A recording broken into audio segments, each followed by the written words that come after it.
dog, get the fuck out of dog. You heard that? You give me the snippy, you don't even deserve that. Cause I'm a bankroll having bitch. Mercedes Benz 600 having bitch. I'm fabulous and immaculate with nice curves. I gain hers for the furs and the icebergs. You got nerves, old broke ass. I have no broke ass, slow ass, sleeping on my broke ass. No, yeah, yo ass nigga. You fake bitch. You make women hate dick cause you ain't shit. Niggas ain't shit but hoes and tricks. Lick the prime time, nigga, keep your dick. Yes, I forgot after I come so I can hop in my coupe and make a quick run. Niggas ain't shit but hoes and tricks. Lick the prime time, nigga, keep your dick. Yes, I forgot after I come so I can hop in my coupe and make a quick run. You that same old nigga with the same low figure, except the lies getting bigger and the sex like a bigger. Got used to the quickies, now your ass is just whack. Tried to fuck my girl behind my back, imagine that. I told her go ahead and try it just for the laughter. Now we both feeling bad for all the hoes you're going after. Looks can be deceiving and you're perfect much game. Cribbing your mom's name, claims a fortune and paid. Dressed in iceberg, senseless still attached. Swap me gator, fake rolling, hollow links to match. I sit back and watch as you dig yourself deeper. Digital in your beeper, you wanna better keeper. Last night you was all up in the club, slinging drips, sipping PJ Rose, giving big tips away. They say you was holding like it just went pro. Little did they know you was flossing my dough. Know it's got to go before you call the bitch to flip. From me right to the bottom, y'all know niggas ain't shit. Niggas ain't shit but hoes and tricks. Lick the prime time, nigga, keep your dick. Yes, I forgot after I come so I can hop in my coupe and make a quick run. Niggas ain't shit but hoes and tricks. Lick the prime time, nigga, keep your dick. Yes, I forgot after I come so I can hop in my coupe and make a quick run. You ain't shit to me, yo. I'm spending grand down in Rio. Menage a trio, garage like you see yo. 4, 5, 6, Range Rover 4.6. I lay low while you hold slide dick. You got the ballin' ass niggas ain't shit. Taste the clip, and you pussy niggas ain't shit. Wanna go low on me like a basement? That's why I don't see none of y'all. You better recognize gang, bitch, why I stay in front of y'all. I don't owe you shit, nigga, you owe me. I'm about to change the locks, nigga, keep the door key. You better get your shit, take it to your mammy house. Let me show you what a bitch from Miami found. You got me fucked up, nigga, ain't no free nut. Unless you come and beat your ass, my keep cut. Niggas ain't shit but hoes and tricks. Lick the prime time, nigga, keep your dick. Yes, I forgot after I come so I can hop in my coupe and make a quick run. Niggas ain't shit but hoes and tricks. Lick the prime time, nigga, keep your dick. Yes, I forgot after I come so I can hop in my coupe and make a quick run. Niggas ain't shit but hoes and tricks. Lick the prime time, nigga, keep your dick. Yes, I forgot after I come so I can hop in my and make a quick run because these niggas ain't shit but hoes and tricks. Lick the front, son, nigga, keep your dick. Get the fuck out of the rock. Come so I can hop in my coupe and make a quick run.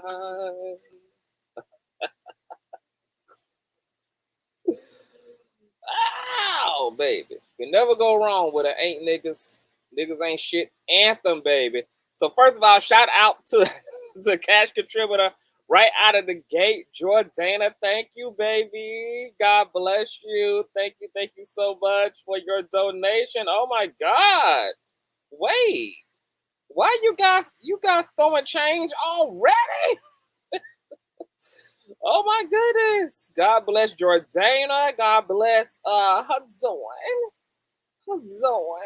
Miss Mata, thank you. I gotta put niggas ain't shit on a lot more often. God bless you guys so much. I'm actually saving up for a camera, so that's where all of y'all donations are going to. So thank you so much to your donation. Shout out to my patrons and my PayPalers. You guys already know what we're here to get into. Obviously, I will be dropping the link. I am so sure that Black men, Black women, certainly mothers, single mothers, have a lot to say about this particular subject matter. I have been hearing about this clip ever since Kevin Samuels unfortunately passed away. But I didn't have time to really look at it until recently. So we're going to get into this infamous clip regarding the self-proclaimed relationship guru and image consultant himself speaking to a single Black female who happened to be with child, where he posed a hypothetical scenario to her regarding what action she would take if that underage daughter came to her and told her that her stepfather had either sexually violated her or had looked at her inappropriately as she was getting out of the shower. Okay, so we're going to take a look at this beautiful being footage, honey, get into a discussion. This conversation might be triggering for some people. I know that Kevin Samuel's presence has a way of doing that, but these issues are really real, and there are real life victims of sexual violation. Trying to curve certain terminology for the sake of YouTube because they like to censor certain discussions. So when I drop the link, I want you guys also to don't use the RAPE word. Just say the R word. Just try to curve the language so that we can have a successful stream. So we want to get into all of that. Also, Reckless Logic should be pulling up as well. If the Heart of Inspiration is in the building, I would love for her to come up as well. Oh, okay. Interesting email. Okay, I have to check that out. So we're going to get into some things on this Friday, girl. I hope you guys have had a great week. It has been a very busy week. I had an amazing conversation earlier that I can't get into now, but we will be getting into at some point. It's been a phenomenal week. I'm looking forward to the weekend. Have some really amazing plans. Hope you guys are going to be twerking it down, girl, and enjoying your life despite the world being upside down right now. Before we get into the minutia and the thick of this discussion, please make sure that you give me a nasty piece. A thumbs up, girl. You know that thumbing up helps with YouTube's algorithm. It helps these whores to recommend the channel and the platform and the content to other unsuspecting YouTube patrons so that they can know that the king is fucking kinging. Because you guys are thumbing up, because you guys are sharing me out, because you guys are getting the word out, the kingdom is growing expeditiously, or one of those motherfucking words. One is probably not even a motherfucking word, so I'm going to go with expeditiously, girl. Yes, the platform is growing expeditiously. So shout out to the 33.2K, girl. Told you guys, girl, all promotion is free and full, girl, and works for the wellness of those who are righteous on period. Okay, so if you're new here, also don't forget to subscribe, because if I like it, you're going to absolutely love it. Make sure that you have your notification bell set to all, because you never know what day or hour the king will drop down and snatch your motherfucking wig off with content, girl. It could be in the middle of a dick appointment, in the middle of that man orally pleasing you, girl. It could be in the middle of your baby mama putting that child support and alimony on your motherfucking ass. You just never know, girl, when the king will be interrupting the motherfucking pattern. So you got to have all of your notifications set to all. And of course, share. So with no further ado, girl, let's get into the thick of this evening's motherfucker. Ooh, girl, that water. Commentary. Oh, girl. I know a place where you can recharge your soul. Baby, that's Consciouztv. And in the midst of brokenness, he gon' see your asshole. Baby, that's Consciouztv. You gon' heal, you gon' laugh and catch a little shade. Ooh, girl. Y'all know he be slaying, y'all better stop playing. Come hear what he's saying. Ladies and gentlemen.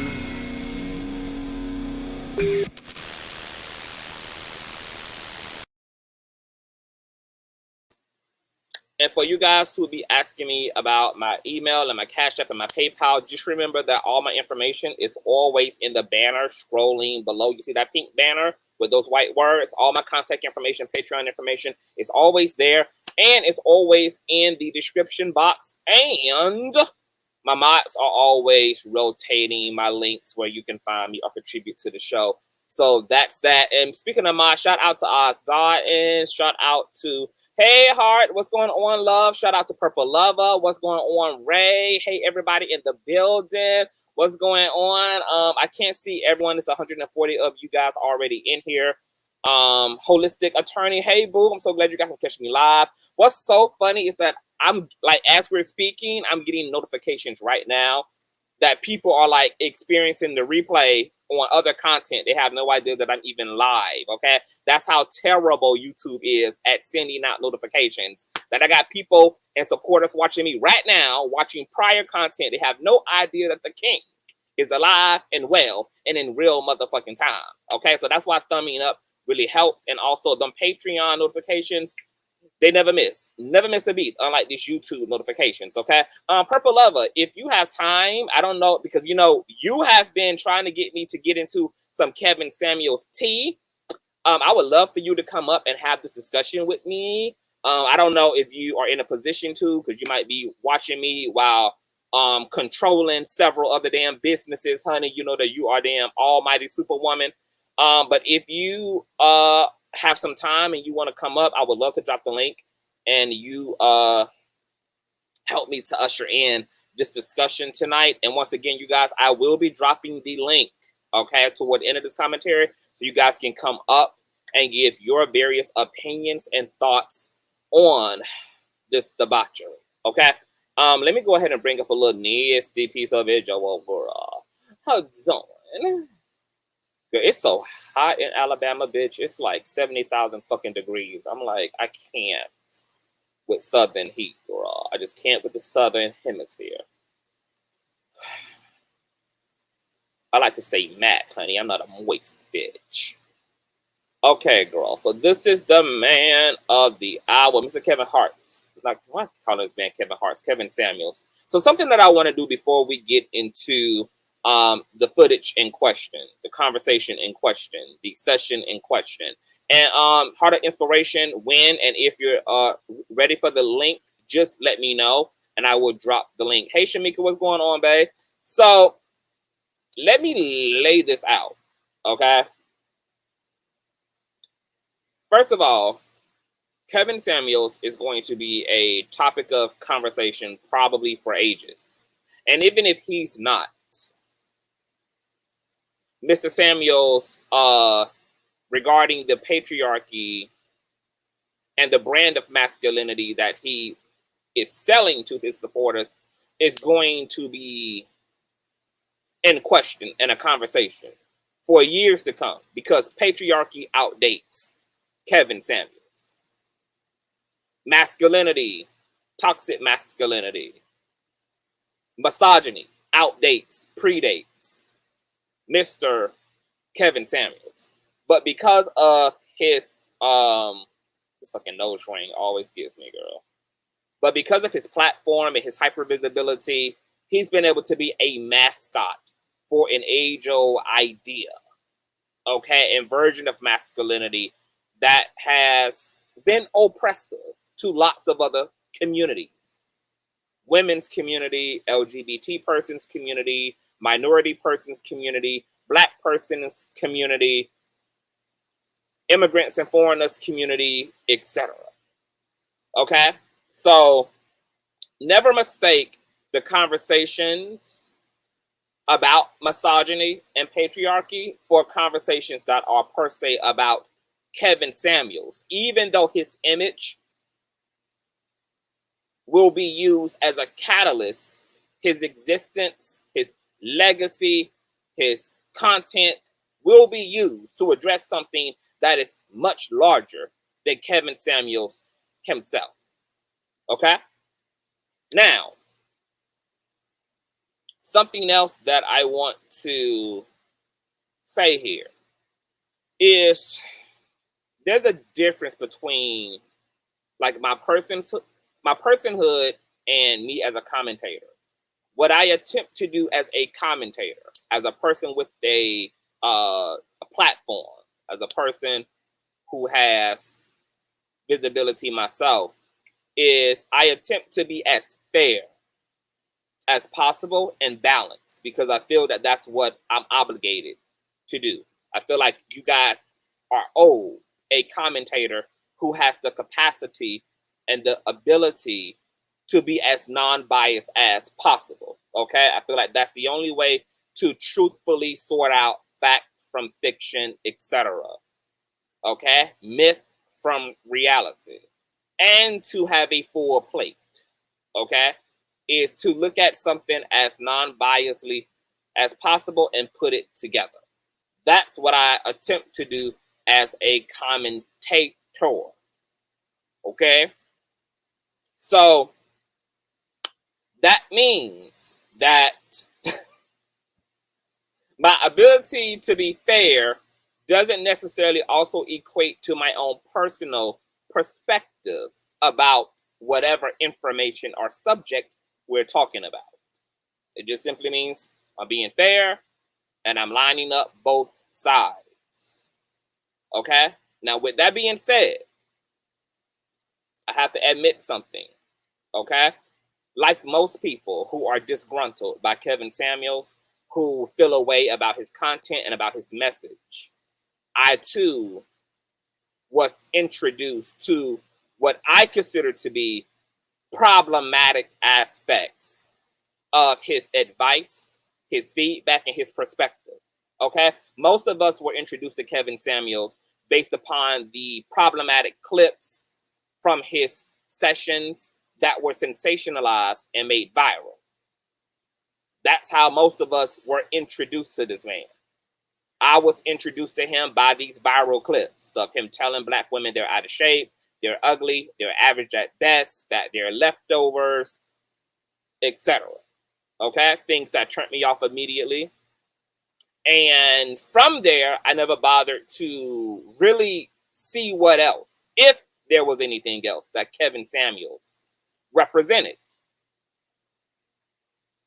But upon his death and exploring the controversy around this man and the actual systemic issue of patriarchy, I kept getting a lot of feedback from his supporters that this man changed their life, both men and women.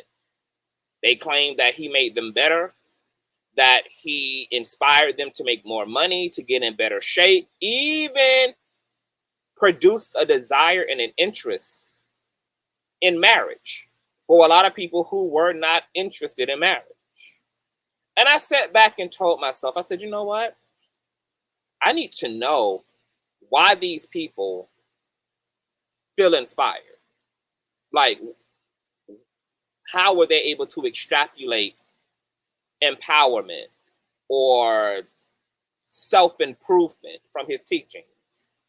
And then it dawned on me that I had never really looked into Kevin Samuels for myself. I had based my attitude and perception of him purely off of the problematic clips that had been sensationalized. So I took a few days out of my week to just play his content throughout the house.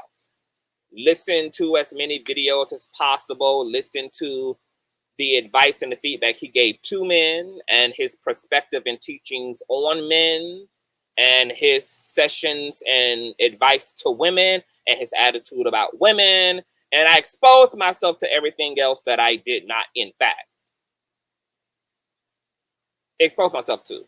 And when I exposed myself to the rest of Kevin Samuels, I was able to understand why there were people who were able to get their shit together.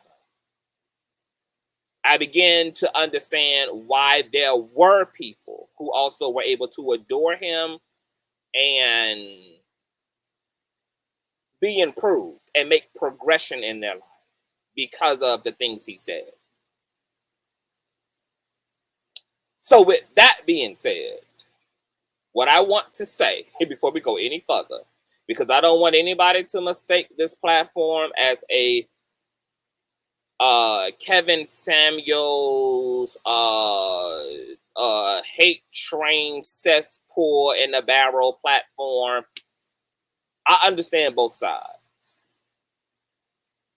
I understand both sides. The reality is, separate the problematic politics he held and some of the misogyny sometimes behind certain things he said and certain things he taught. Separate that. A lot of the other shit that he said literally was just basic dating advice that was dressed in kind of like a Simon Cowell type of presentation. Because that's ultimately how he branded himself. He was like the Simon Cowell to the relationship world, okay? Presented himself as conservative, well-tailored, but with a coldness and a harshness. But a lot of his dating advice was around, hey, get in shape, don't be self-loathing, make money, women want a well-rounded man, nobody's going to love you just because you're a good person. People want someone who's cute and attractive to come home to, someone who can hold their own financially. And when you really think about that type of advice, if you strip away some of the harshness of his presentation, if you ask most people what they're looking for in a mate, most people would say just that. I want somebody who's attractive, somebody who I'm sexually attracted to, someone who I have some things in common with, someone who is financially stable, have their own car, their own house, a man who got their own job. These are things that average people look for in relationships, okay? But what sometimes is polarizing about the way that Kevin Samuels delivered that advice is because he adds in, because this is also YouTube, this is the internet, there has to be a certain level of entertainment or polarization to your presentation. So he made sure to be a bit uncouth in the way he speaks. Told men, hey, your dick is too fucking small. Okay? No, you're fat, you're broke, and you're funky, and no motherfucking woman won't show sloppy ass just because Jesus loves you. Okay?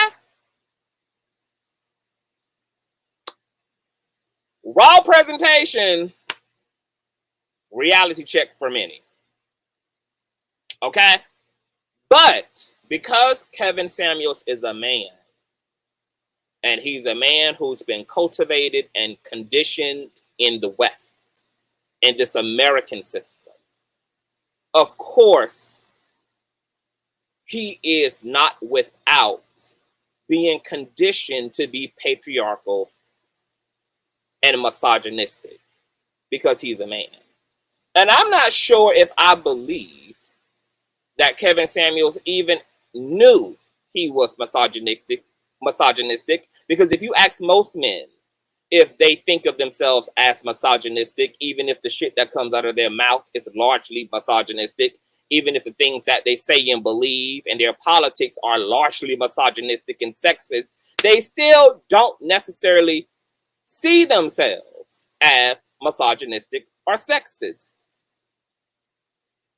And it just goes to show you how second nature misogyny and patriarchy is, especially to men. It's just men's new normal. So today, we're going to once again be exploring more of his problematic teaching. But I do want it to be on record that Kevin Samuels had another aspect to what he offered to people who actually followed him that maybe the rest of us were not privy to, because once we were introduced to him the way that we were, we never bothered looking into what else was really there. Because I did my research and saw what else was really there, I can see why people were able to take his style of self-improvement, even take the meat, spit out the bone, because I've also had a lot of his supporters come over here and say, hey, even though I love Kevin Samuels and I adore Kevin Samuels and he's helped me in so many ways, that I also don't agree with everything that he taught. Okay? So I think we're under the impression that just because people do like Kevin Samuels and looked up to Kevin Samuels and thought he was valuable, doesn't necessarily also mean that they 100% agree with all of his rhetoric and all of his politics. Now, there are some people who are so stubborn and self-loathing that they need somebody like a Kevin Samuels to tell them, hey, you need to get your motherfucking shit together. Okay? I am a stickler and a believer that as human beings, we all have a love language. Some people you can draw unto yourself through love and kindness. And other people need the Old Testament wrath of God brought upon their ass to move the fuck along. Okay? They need that good elbow to the side of the temple. Okay? They need that good old nasty piece of tough love to get the engine going. Okay? I got plenty of people in my goddamn family who are just like that. They don't understand love and kindness, baby. They understand profanity. They understand having the door closed in their damn face. They understand a good slap box match, honey. They understand a good knife and plate throwing session, girl, in the kitchen, honey. And then we come to the light, baby. Okay?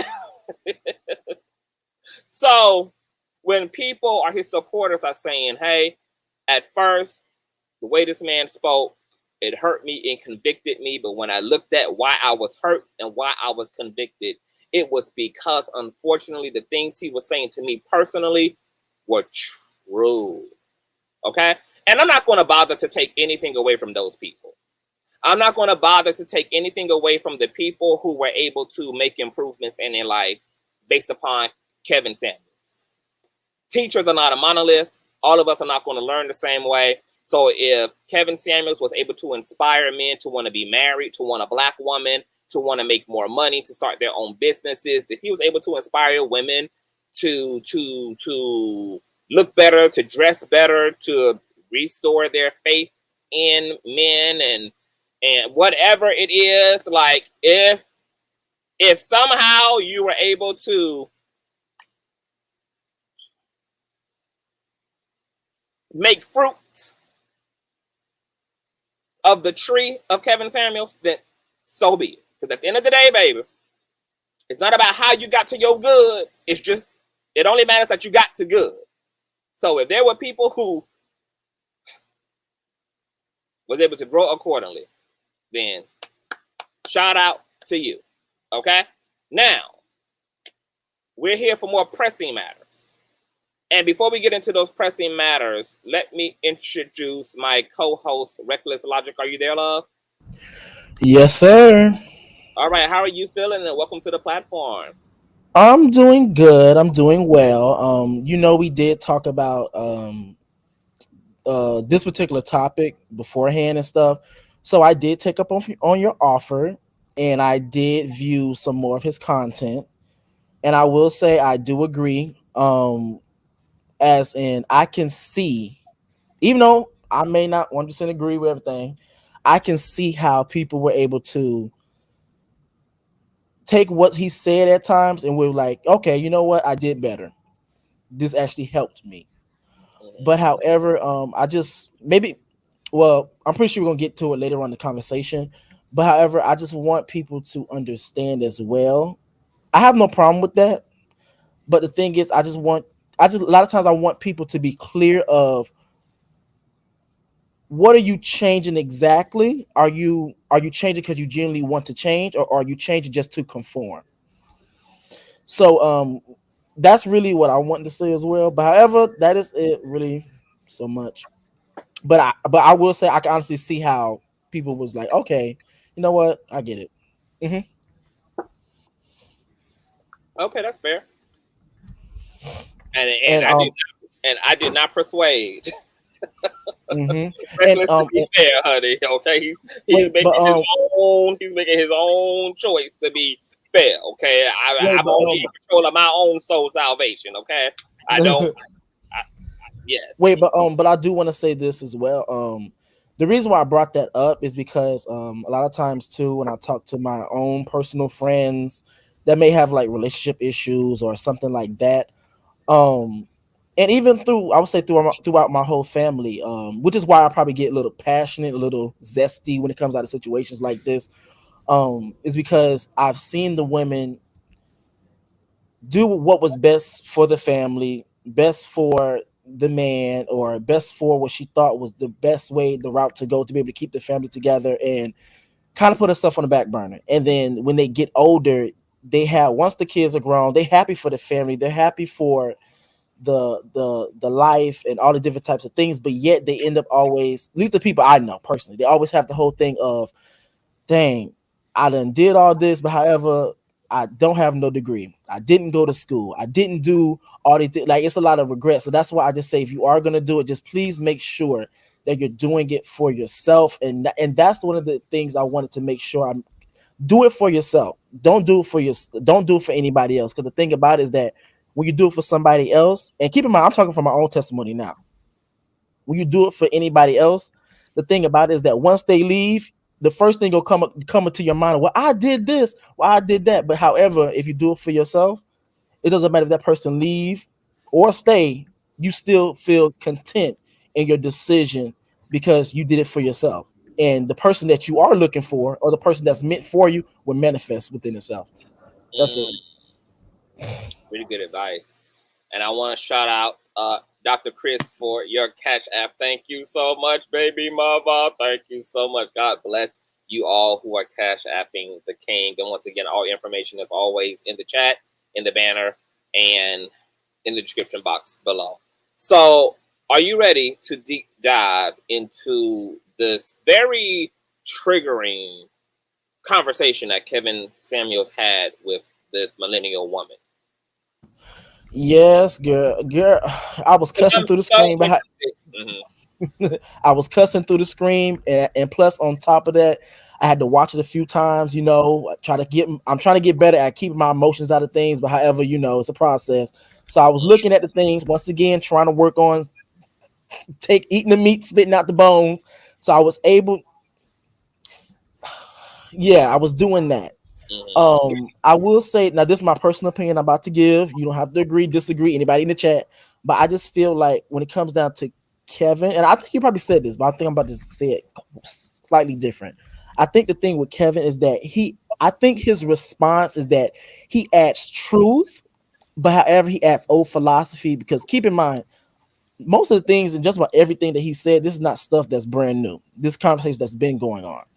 And keep in mind, this is testimonies that I hear from older women and older men. So they're my receipts because I didn't live back then. But however, he adds truth, he adds old philosophy, and at times I will say he does add BS. And he mixes that together. And I think that's where the confusing part comes in at, because then you have people that's like, okay, I agree. They have people like, okay, I don't agree. What the hell was that? And then it just it becomes like a whole shit show. So that's what I think. That's it. But I'm ready. All right. So let me add some context beforehand. Let me pull Kevin back up here. Can I put it to the side? I'm trying to... Okay, there it is. Okay. So let me add some context here to the clip that you guys are about to see. And I will be running that YouTube disclaimer. Okay. So in the clip that you guys are about to see, Kevin is talking to a single mother who already has a child and who wants to be married to someone other than the father of her child. Now, this woman did let Kevin know that her and her baby father are on great terms. They are co-parenting. They, at one point in time, did have a relationship, but that they actually grew apart, and she's not per se interested in pursuing or establishing another romantic relationship to her baby father. Okay? Now, Kevin Samuels, at some point in the discussion, had asked her, because we're not going to play the entire audio, so I got to set the context up for you guys. He had asked her, did she always want to be married, or was being married something that was new for her? And she said, actually, it was following him that actually made her want to be married. She actually didn't per se take an interest in marriage. That wasn't something that was a priority to her, or something that she really ruminated or fantasized about as a woman. But through following him, she actually grew a desire to want to be married.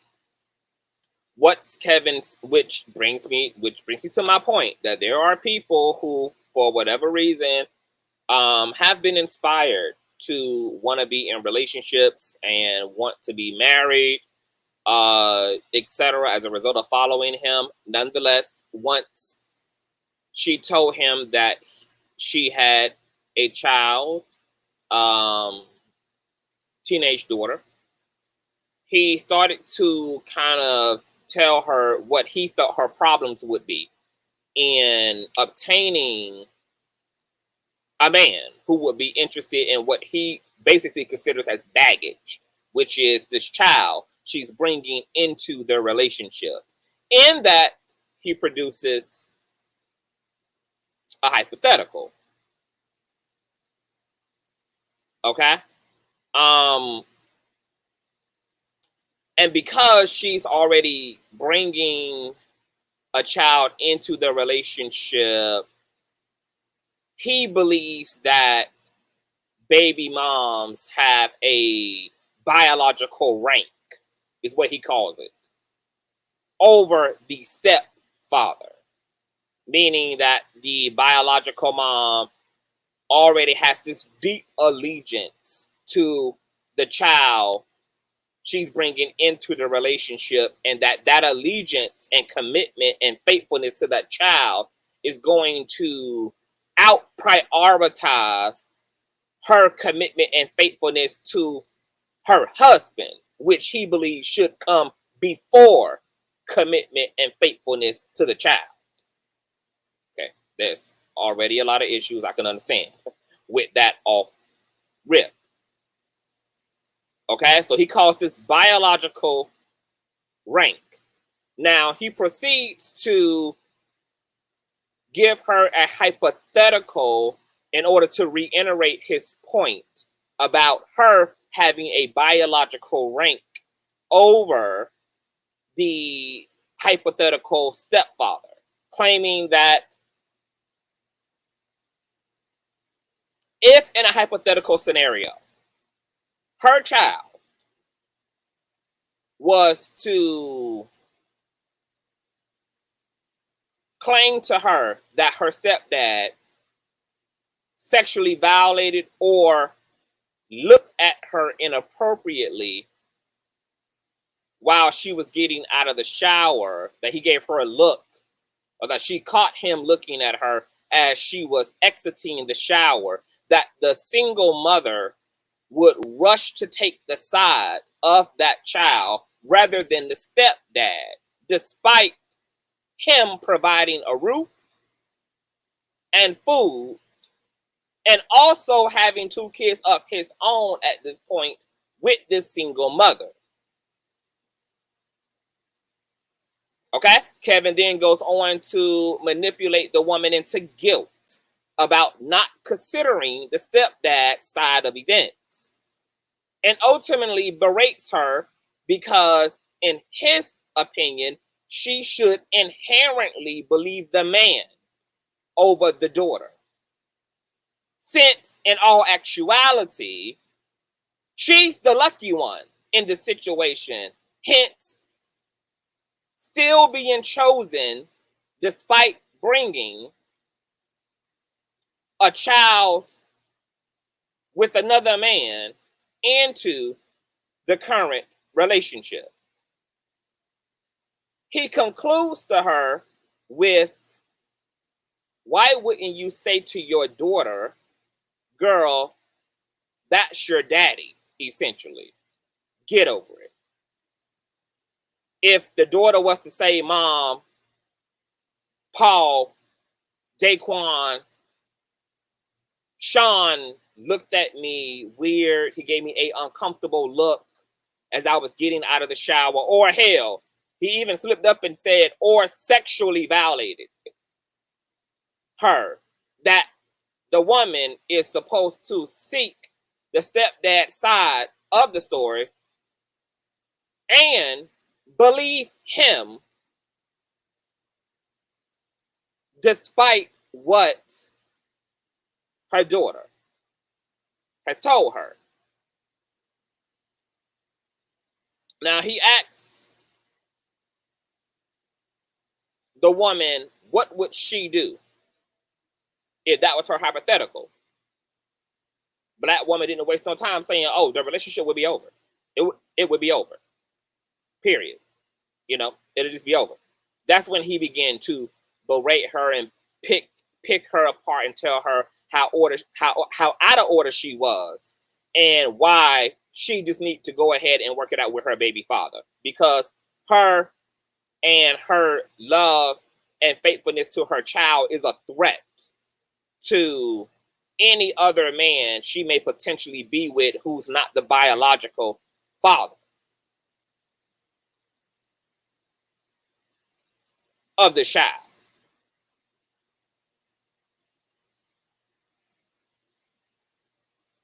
Now, before I go further, let's go ahead and just run this beautiful being footage so you guys can hear the conversation for yourself. Let me pull a disclaimer before we run this audio. I'm not going to play the visual, but I am going to play the audio.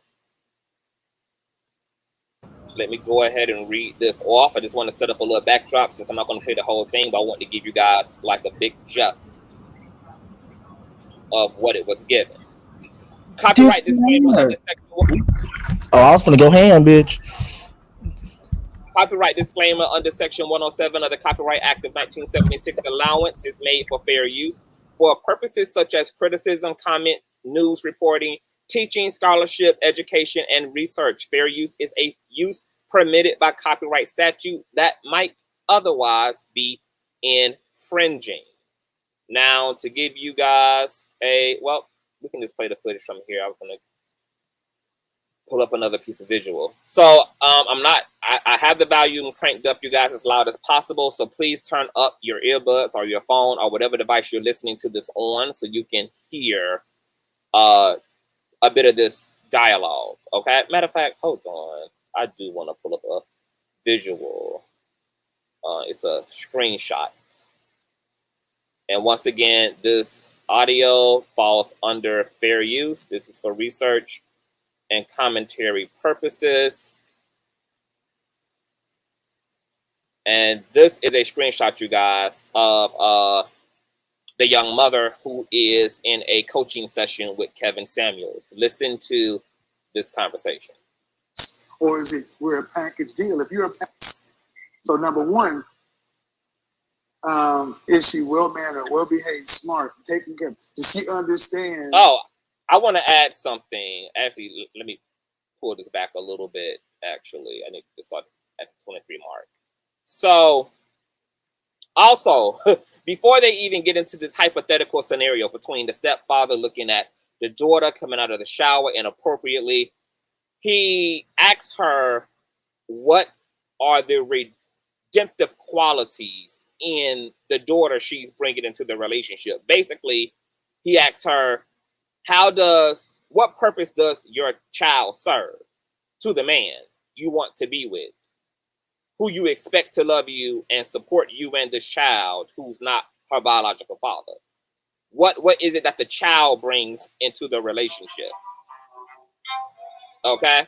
He says that the child has to have some value, his or her own self. Okay? And he's about to start off the conversation first with explaining that. So listen to this. I'm just wondering because I would say it's going to be extremely difficult.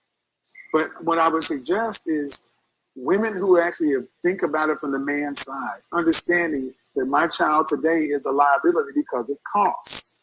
So number one, he says that the child you're bringing into the relationship is first and foremost a financial responsibility.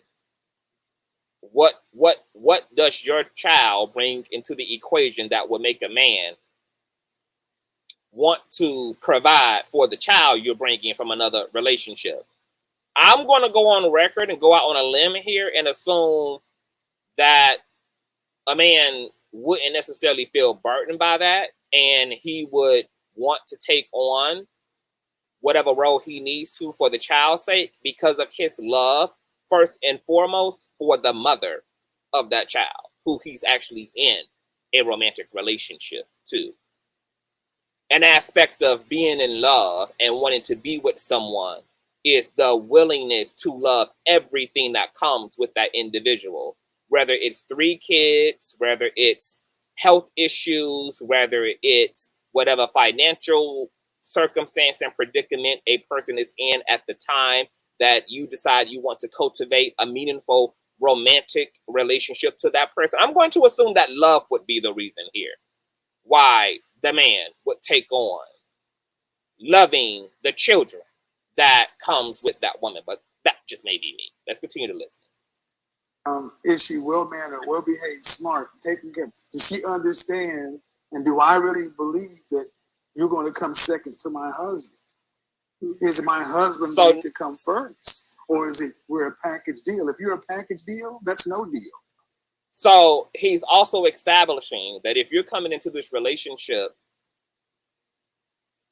with the attitude that me and my kid or kids are a 2-for-1 package, that you already are shit out of luck. You're already fucked.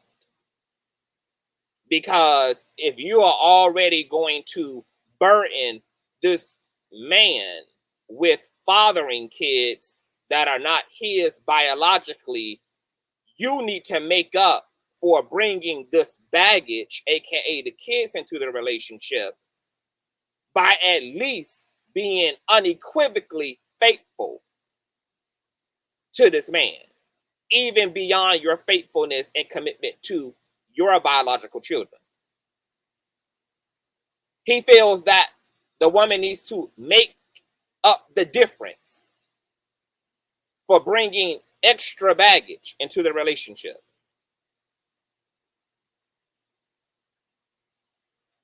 By allowing herself to be a mental slave unto the man. I'll be honest, it's a package deal. That's no deal, because let's say you and I were to get married. You got a daughter, right? Mm-hmm. Let's say we have 2 kids together. Mm-hmm. And your child is 5. So 10 years from now, your daughter comes home and said, Kevin looked at me getting out of the shower. So, did y'all catch that? He said it so quick, so flippantly. And I'm going to rewind it back a little bit.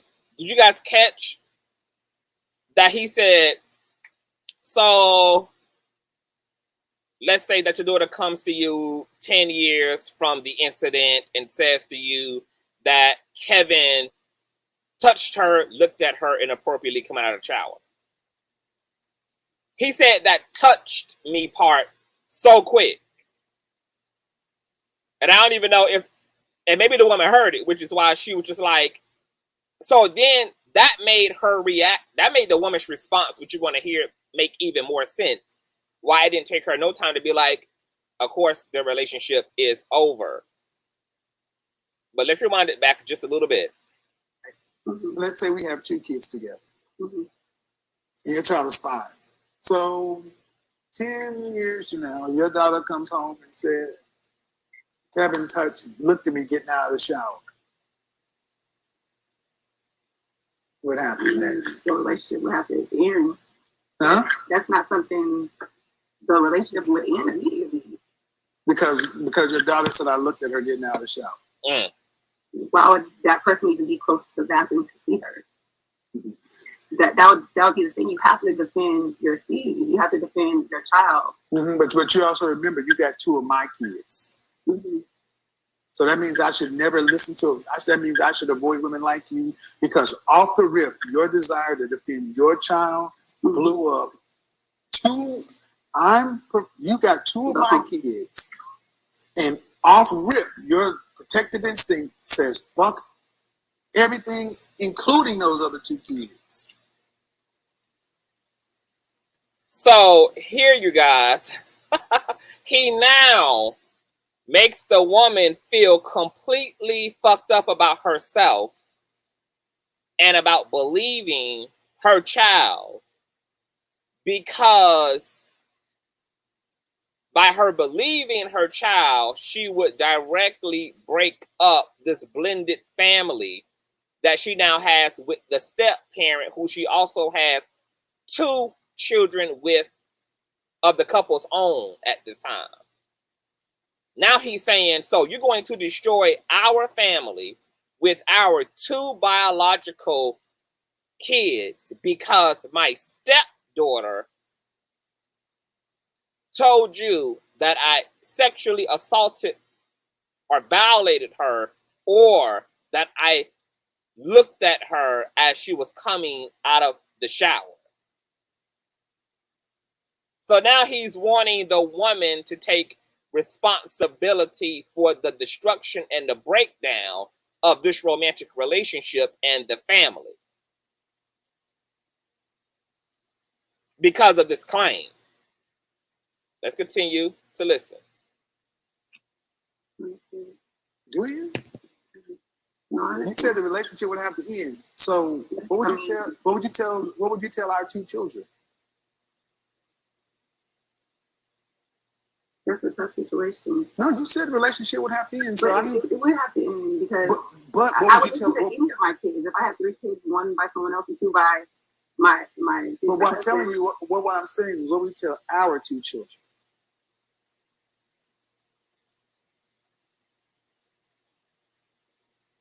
Your half sister stated. What I would tell our other 2 children is that your father is a fucking pervert, and you also probably aren't going to be in his custody either for that much more longer. So go ahead and kiss your father goodbye and good riddance, because I'm not going to take a risk and allow your father to do to you guys what he did to your step sibling.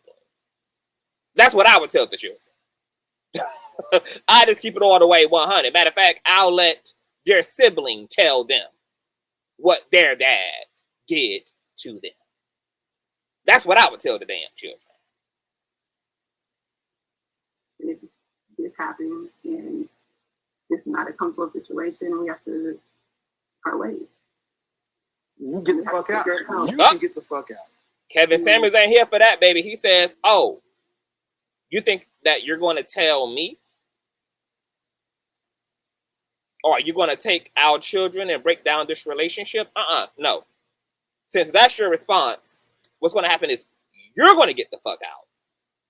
You're not taking my 2 biological kids. You can take your ass and your stepdaughter, that baggage you came into the relationship with, you can take that shit back where the fuck you came from. Because I ultimately really only give a fuck about my biological children. I only took on the stepdaughter because that unfortunately is who came with you. So you can take you and your unfortunateness elsewhere. Because I didn't really want to be bothered with the children you had outside of this relationship any damn way. Because I'm not the one paying the bills. No, because you're not taking my kids. Mm-hmm. See, that's what I mean. Y'all act like y'all got too much power. It's not power. I'm really First of all, you didn't even. First off, you didn't even. I just said if she said it, you didn't even question whether or not the claim was there. Mm-hmm.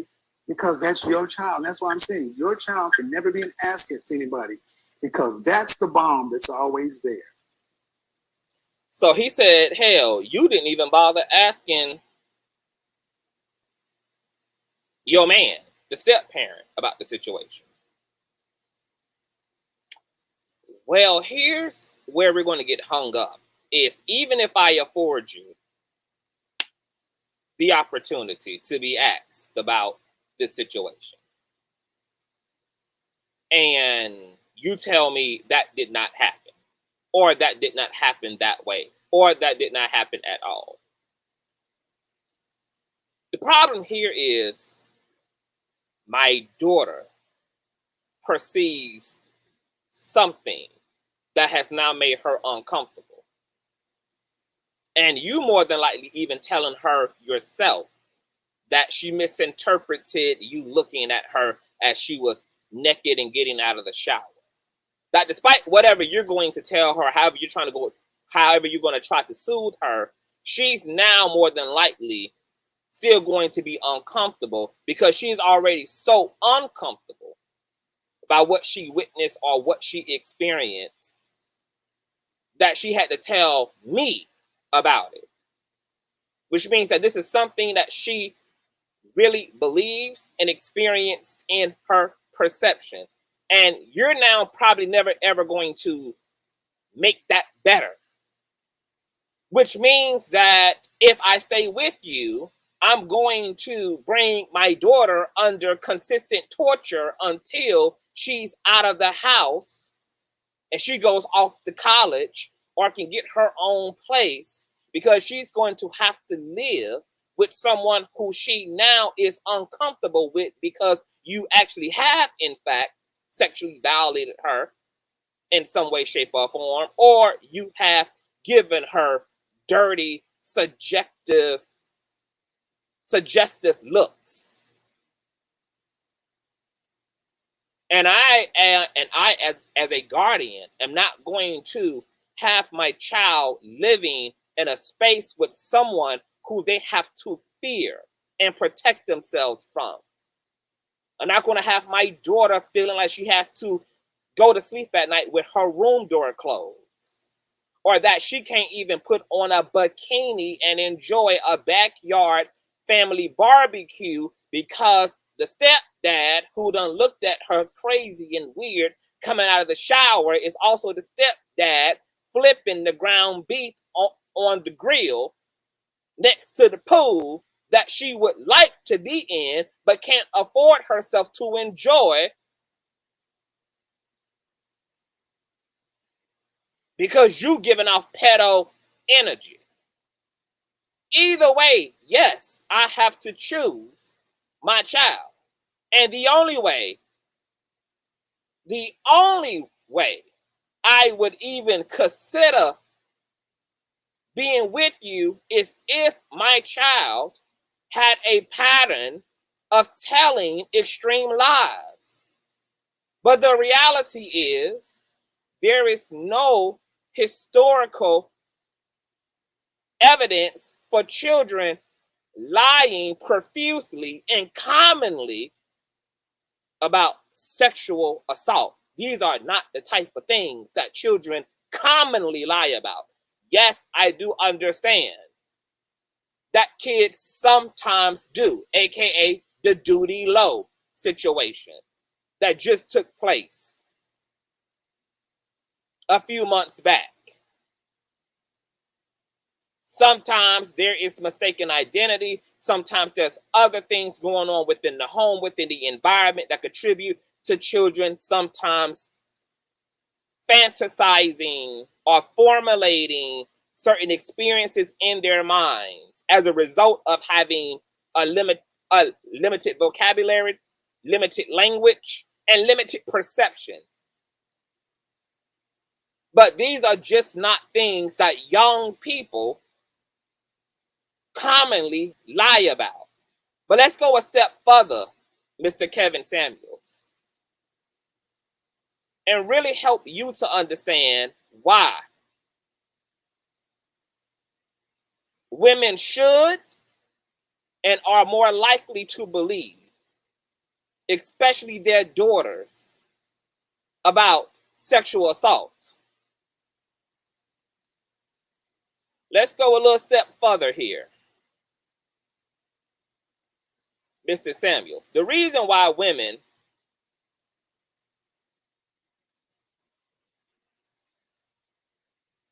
will believe their daughters and should more than not, okay?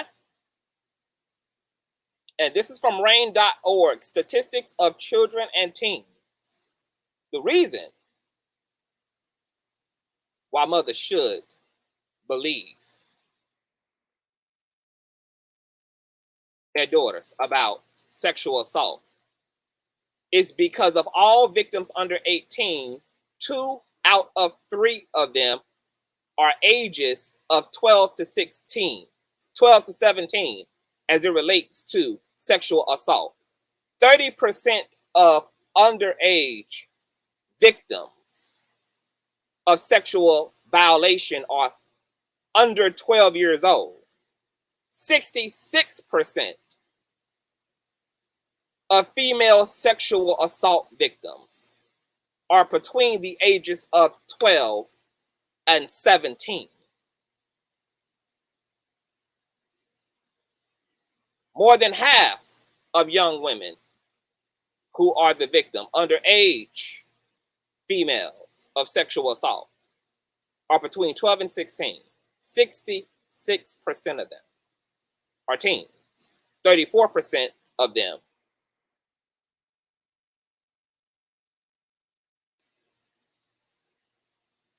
are toddlers, infants, prepubescent,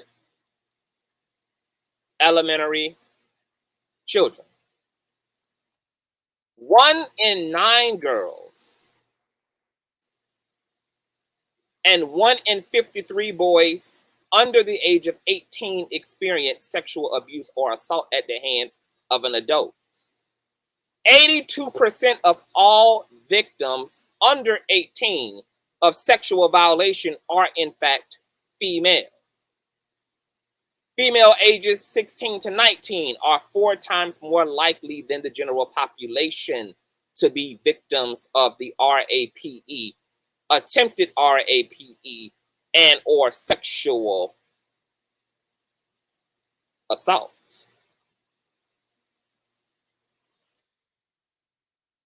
What's even more tragic is that out of the sexual abuse cases reported to CPS in 2013, 47,000 men and 5,000 women were the alleged perpetrators.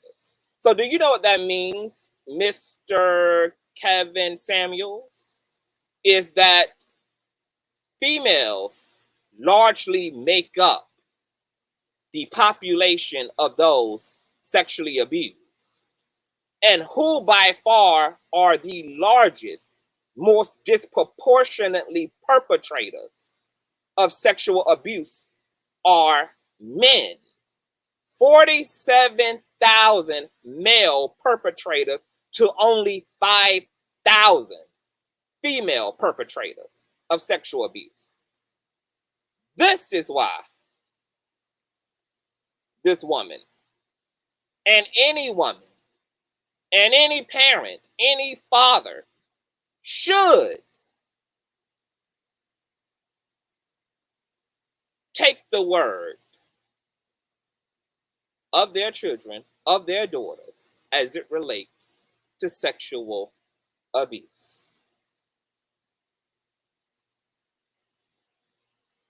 Because beyond a personal reasonable doubt given, there is hella data to back up the fact that underage females are largely targeted and victims of sexual assault. And men, by the thousands upon thousands and tens of thousands, are the violators and authors of that sexual confusion and deviancy.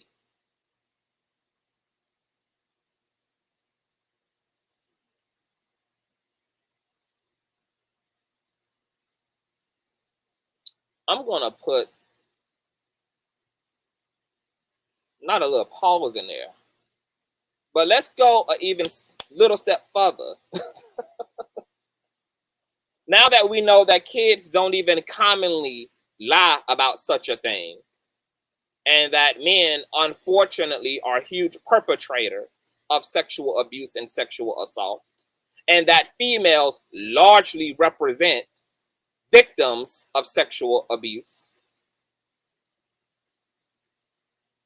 Let's talk about what can be the extreme and unfortunate manifestation of not giving your daughter, who you should statistically and by benefit of a doubt believe in, if she reports to you that a male figure in y'all's life is doing things to make her sexually uncomfortable, make her uncomfortable emotionally, psychologically, making sexual innuendos, or has in fact touched her or violated her in some way physically. Because unfortunately, there are mothers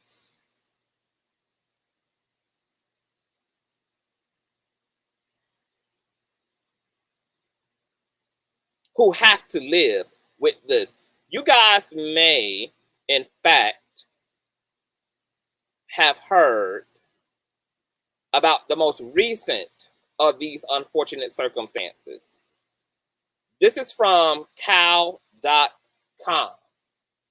Let's read here.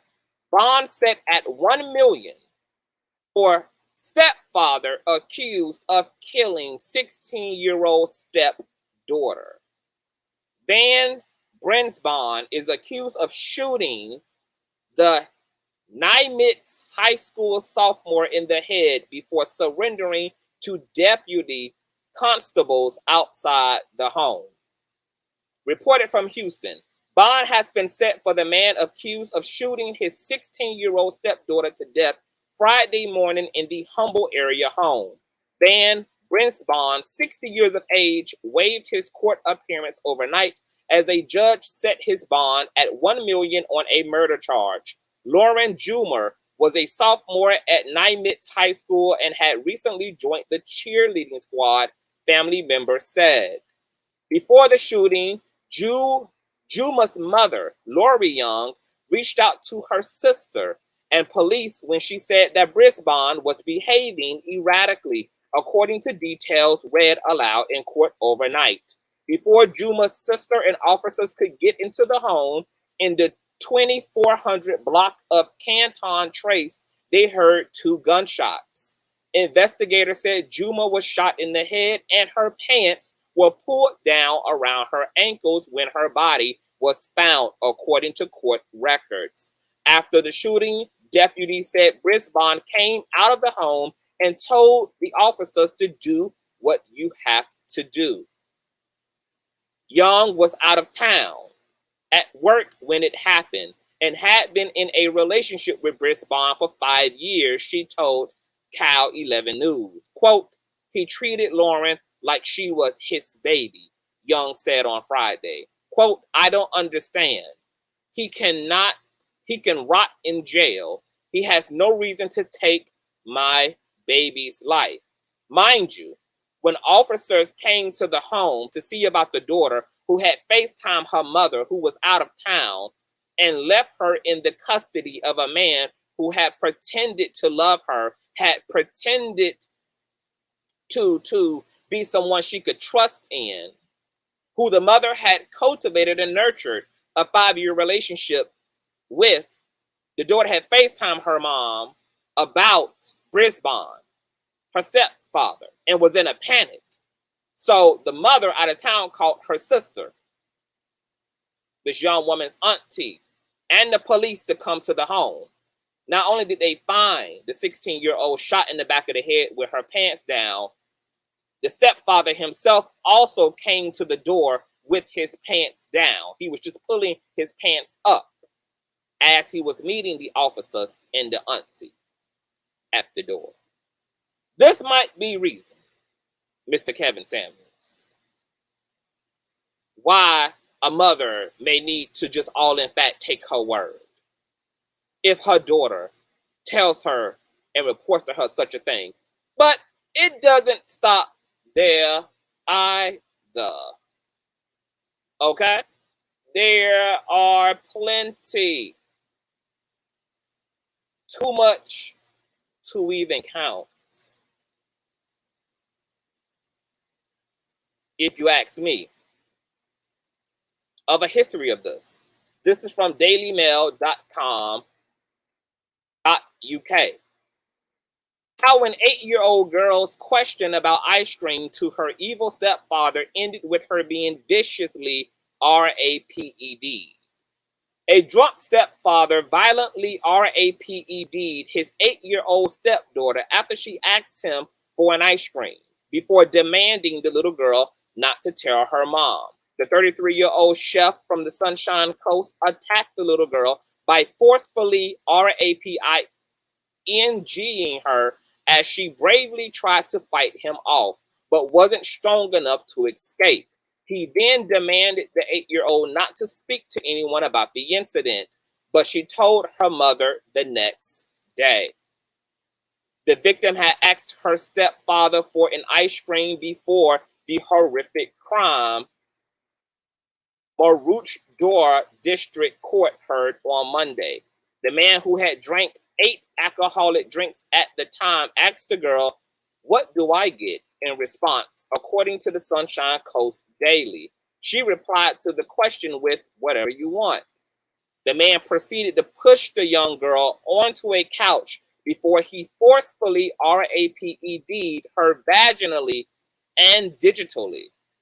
She kicked and struggled to get away, but was unable to do so. After telling her mother about what happened, police arrested and charged the man. It was revealed the man had consumed the alcohol after hearing distressing information about the girl's mother. The man's defense team said he had a difficult upbringing and was a witness to domestic violence in the home as a child. Okay, an excuse. Since the sexual violation, the young victim has become completely reclusive and dresses differently, the prosecution told the courts. Judge Gary Long said the man's actions were a significant breach of trust before sentencing him to 7.5 years only in prison. He will be eligible for parole on August 20 of 2023, which is next year. So this man took out his frustrations and aggravations with his girlfriend or wife on the daughter. He punished the woman by way of violating her daughter. How much of this is going on in the world? I'm curious to know, for all single parents who have married or aligned themselves in a relationship to someone who's not the father of the biological children, how often are there sick and perverted men who are punishing the children sexually and assaulting the children sexually as a result of conflict in their relationship? Y'all better start asking your children to speak up and to speak out.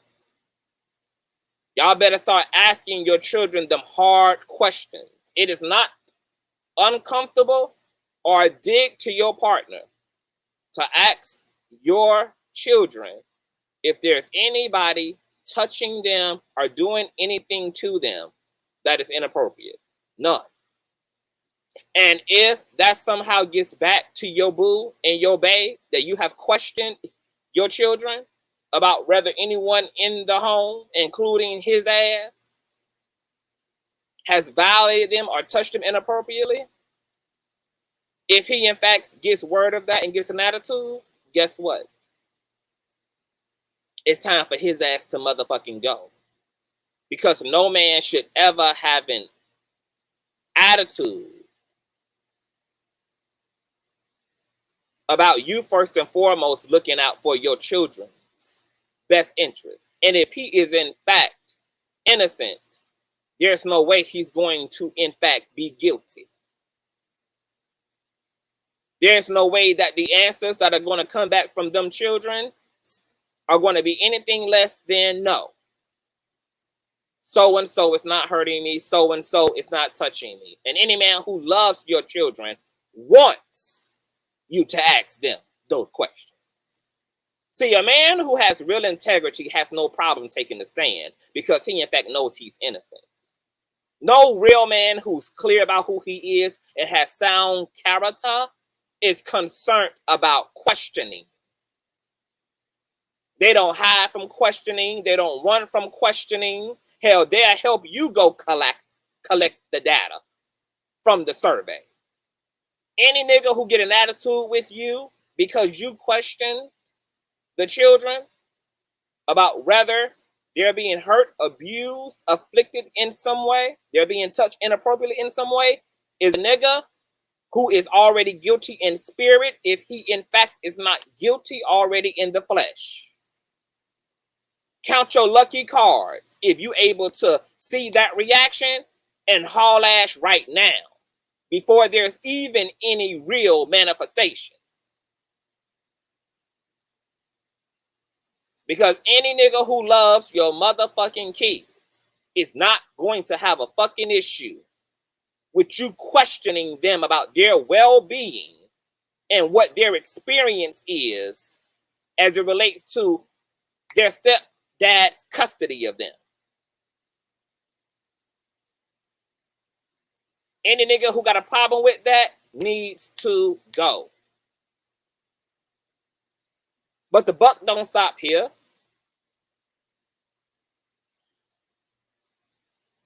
It gets worse. Okay? Lots of reason for women to believe their daughters about sexual assault, because women,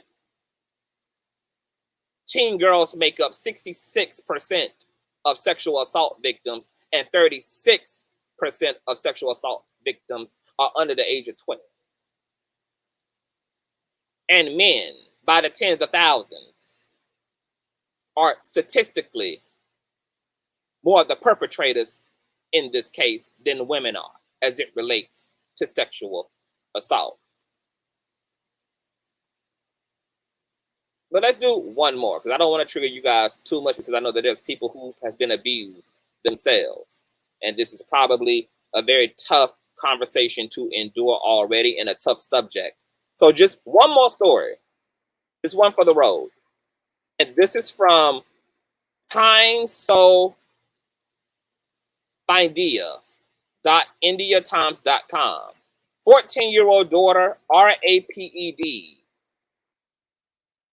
my stepfather in Nellore. Okay? This ain't just a United States issue, honey. Okay? This femophobia, this attack on the divine feminine represented through the female sex is a problem globally. A 14-year-old girl was allegedly RAPED by her stepfather for the last 6 months at a then Katagirl town in Nellore district. The incident came to light on a Sunday after the victim's 10-year-old brother witnessed the incident, my God, and screamed for help. According to the Venkatagiri police, the accused was separated from his first wife and later married another woman who already had 2 children. Look at that, a son and a daughter. Cops said that the incident has been recurring for the past 6 months, and the girl's mother was reluctant to trust the word of her own father. The incident came to light on Sunday when the accused was trying to RAPE his stepdaughter when the victim's brother walked in on them and cried for help. Locals rushed to the spot and realized what was happening, but by then the accused had managed to flee. With the mother reluctant to approach the police, a formal complaint was lodged only after a local women's association leader informed the police and integrated child development services officials. Thank God for female allyship. A case. Oh my God. Hold on, guys. This page got so much shit going on it.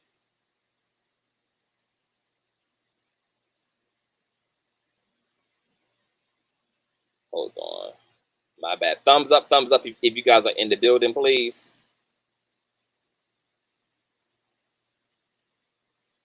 A case was booked under relevant sections under Protection of Children for Sexual Offenses Act 2012. Deputy Superintendent of Police Gudar Reddy visited the victim's residence on Tuesday night and inquired about the incident. The victim, of course, has not been revealed. She's protected, etc. But Kevin Samuels wants you ladies to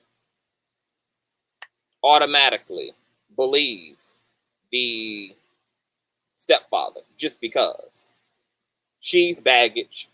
She should be happy that she's chosen and that there's a man out there willing to take care of her and her baggage.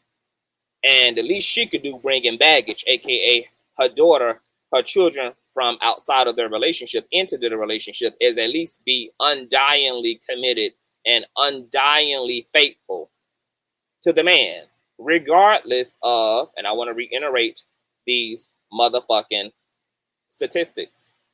Even though 66% of sexual assault victims are female and between the age of 17 and 34% of them are under the age of 12. He wants you to believe the man, despite the fact that, according to CPS data of 2013, men, 47,000 men to only 5,000 women made up the alleged perpetrators.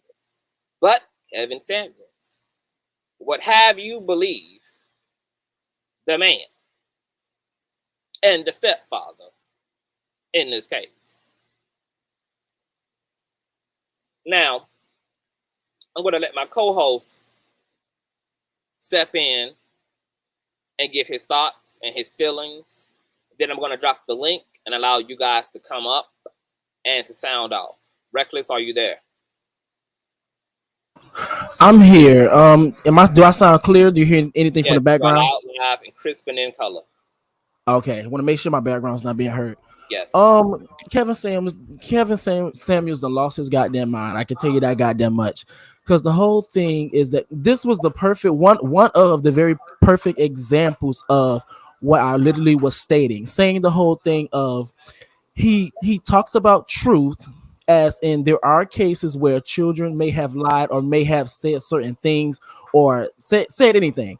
But however, this is what he adds in old philosophy, as in this is the whole thing, as in saying when men be like, men lie, children lie, but at the same time add BS, as in trying to justify and guilt trip the mother for being a good mother and actually taking in account of being in defense of her child. Or actually, let's just take off the table of her child in defense of a child in general. Because the thing about it is that you can, as a grown-ass individual, can defend yourself. This child cannot. So even if she is, quote-unquote, not telling the truth, but however, at the end of the day, you can defend yourself. This child cannot. So, perfect example, what the hell I was talking about. Like I said before, I can understand some things he said, but when he gets to stuff like this, I'm sorry, I just can't. I literally have tried to give this man, for me personally, now this is not everybody, me personally, I've tried to give him a chance. I just can't. Hold up, give me 1 second. I'm going to drop the link for you guys.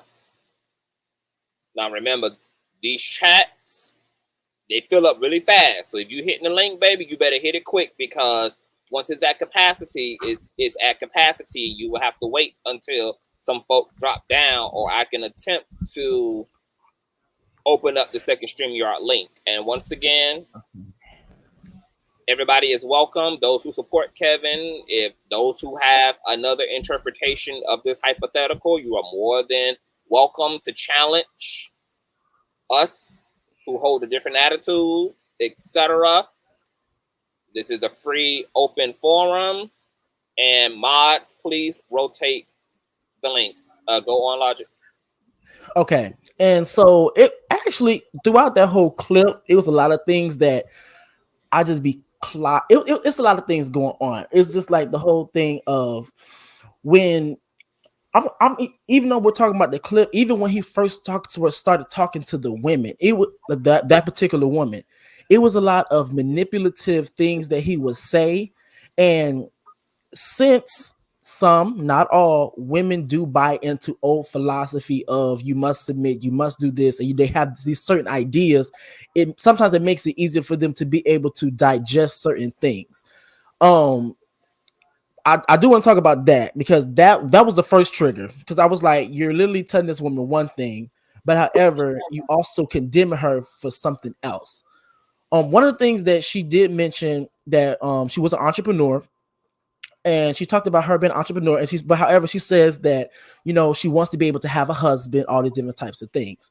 And but however, basically he ended up talking about saying that, you know, when you're an entrepreneur, but however, if your man wants a wife and kids, something has to give. Now, here's the thing that really gets me is that you tell her that she wants to be, like she says that she wants to be an entrepreneur, but then you also tell her that she has a husband, but however, he wants a wife and children. But then later on within the commentary, the first thing that he said was, when men ask women, what do you bring to the table? Bitch, she was my bad, because the man is deceased. Bro, she's an entrepreneur. That's what she's bringing to the table. But however, you want to make her choose to only be a wife, or only be a or only be a mother. But however, you're not giving her the opportunity to be able to have different aspects to her life. So that'd be the whole thing when I be saying, it's like just about talking to women about.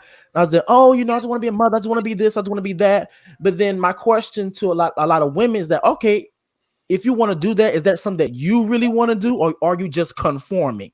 Because the thing is, once you conform, eventually you're going to see the reason why you conforming was just about I don't want to say it, like it kind of shot you in the foot. Because the thing is about it, later on in that commentary, when he talked about the children and that whole incident, he was able to put her out, because guess what? He was the provider. He was the breadwinner. And this is the reason I get triggered. And I know and this is why I get triggered and stuff, because you, on one hand, you tell women, oh, you have to choose between being a mother or having a career, but then, and also having a husband. But also you tell women, oh, what do you bring to the table? But also you tell women, but however, also coupled with that, women also do have been socialized to believe certain things. But however, in the end, it typically, some, not all, warning, if it does not apply, let it fly, does not always work in their favor, because sometimes, a lot of times, it's used as a manipulative tactic, as in you must submit to your man, as in if used inappropriately, as in you must submit to your man, as in, you know, the man must be the provider, as in, if you, the perfect case, you must be either entrepreneur, or you have something has to give. So even if she wants to be an entrepreneur, she still wants to have a job, she has to dumb herself down. And then on top of that, let's just say if the career actually goes, like if she goes to the whole thing of having the children, being an at-home mom, or even having a job that's not even for her, that she's just doing it for fun. In the end, and I've seen this, and I'm talking from experience, I've seen it myself, where you literally talk to women, in my experience, they talk about all these things, and I love having my children, I love having my family, but then we get to talking to them, you start to realize when they say things like, you know, I never went to college, and you can hear in the tone, they felt like a disappointment. Now keep in mind, you don't have to go to college to be successful, but she's like, I never went to college, you know, I never really had my career, I never really had this. And then the thing is that when the exact same thing that you wasn't really given the opportunity to have in your possession is the same thing that's working against you, as in putting you out on the street for defending your child. And this was the perfect example of how I talked about how women decided to stay in abusive relationships in order for stability. We condition women to follow the lead of men on a daily, but however, we are shocked, appalled, and excuse me, I'm about to use mayonnaise language, flabbergasted at the end results. And this is the reason why when heterosexual men, I'm just going to generalize, well, actually, no, heterosexual men, when they come up with their issues about women do this, women do that, But however, you have to keep in mind, we're talking about a system-wide issue. Since this is a system-wide issue, keep in mind, men were the one in power. So with that being said, any issues that you're getting from women are just a result of the system that you put in place. Let's be very clear. So you can't get mad at women looking at your money, but however, you tell women all the time, something's gonna have to give. What are you bringing to the table? You can't get mad at women for sitting up here looking at your dollar and talking about these women just want to look take me for my money. But however, 9 times out of 10, men do it for women's beauty. They all you saw was a fat ass. Well, on top of that, because I want to add to that, is that you cannot be mad at women for being gold diggers or for sizing a man up based upon what he's capable of providing, while also marketing yourself as a provider. You cannot condemn women for being gold diggers and for looking at, to your point, your wallet, when you use your wallet to measure your own manhood with. These are the social cues. These are the social cues you are sending off to the female community, and then yet is upset when women are looking for a provider and a man who makes a certain amount of money, and a woman who wants to find her financial solidarity and security under the umbrella of a man.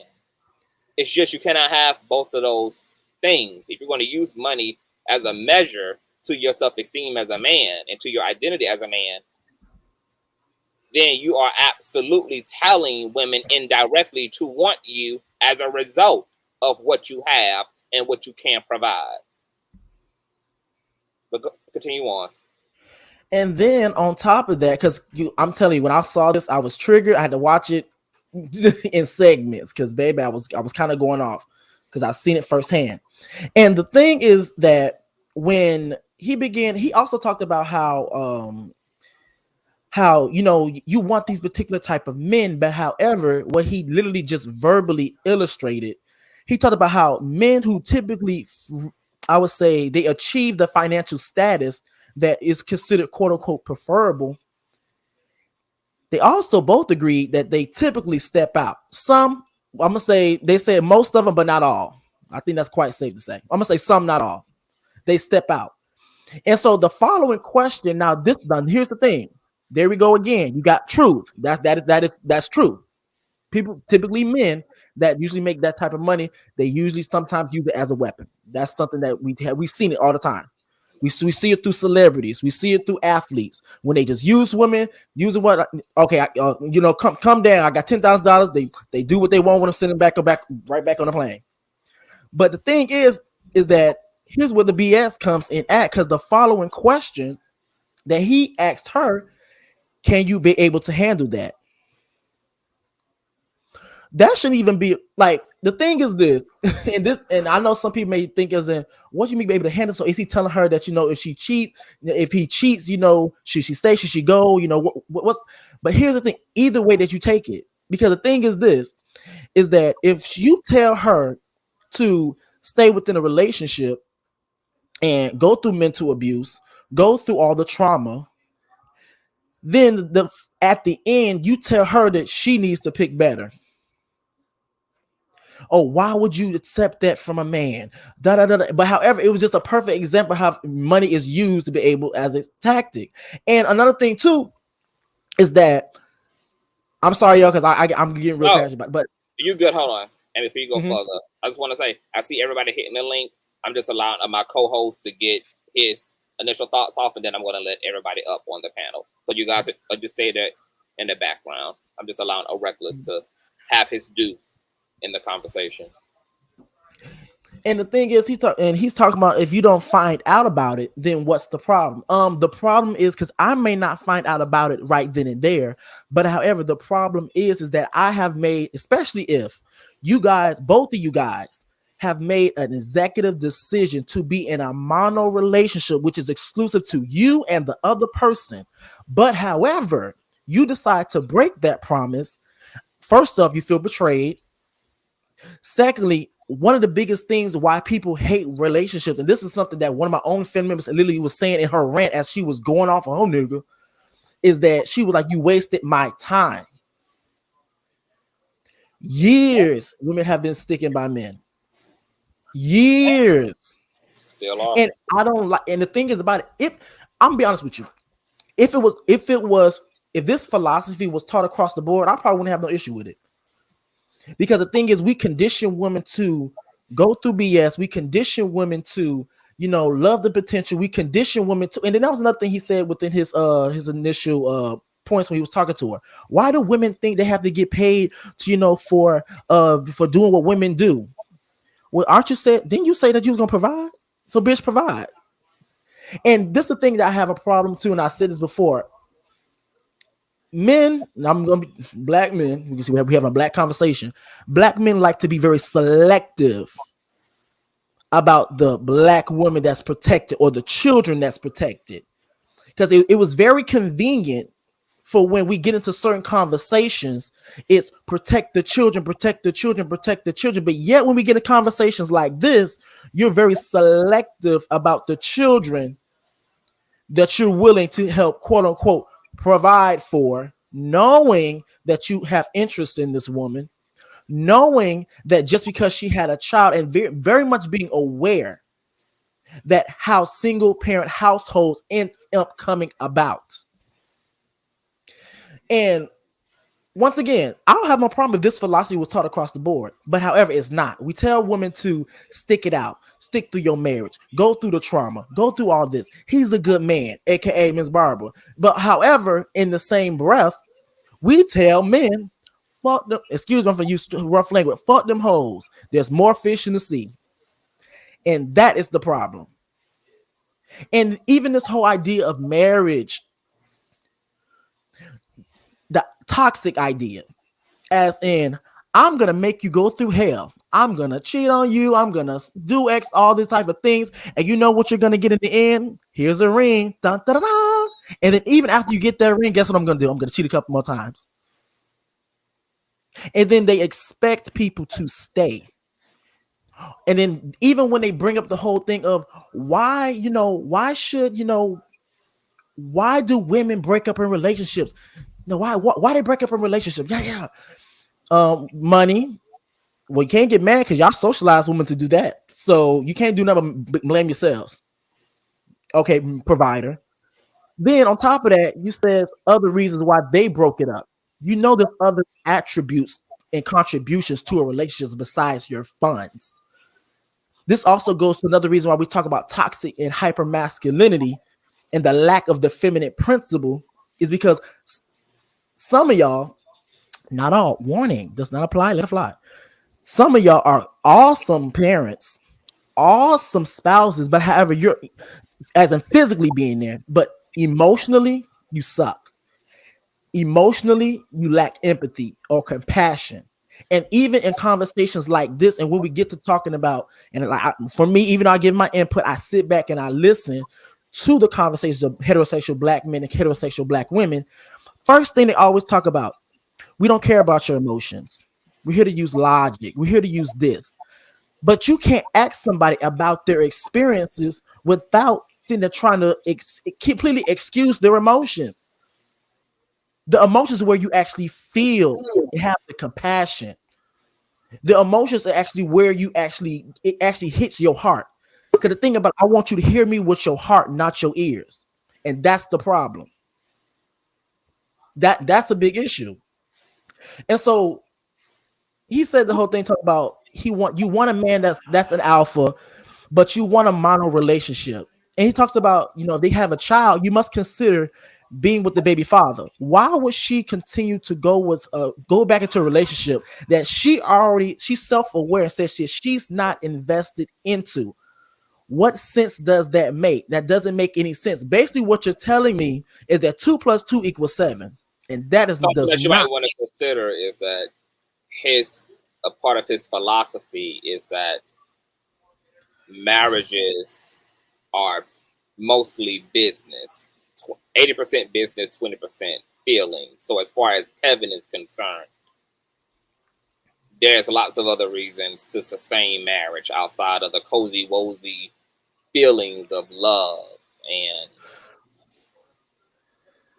being googly eyed. I get all of that. I'm not gonna lie, I get all of that, but however, the reason why they lose me is because me and you both know, Conscious, that's not the philosophy that's being taught. Because when the shoe is on the other foot, the divorce papers come up, and all of a sudden you dealing with your feelings. Because guess what? You was invested inside. You were invested in a woman. But however, she decided to step out. You felt violated because you put your heart into it, but now you want to get in the business deal because your feelings were hurt. This is where they lose me. Like, they lose me when they say that. Oh, yeah, no feelings, but you're only saying it because you're the one that's actually trying to be almost being held accountable. But however, let if the car can go forward, it can go backwards. Now I want to know, are you still gonna be there?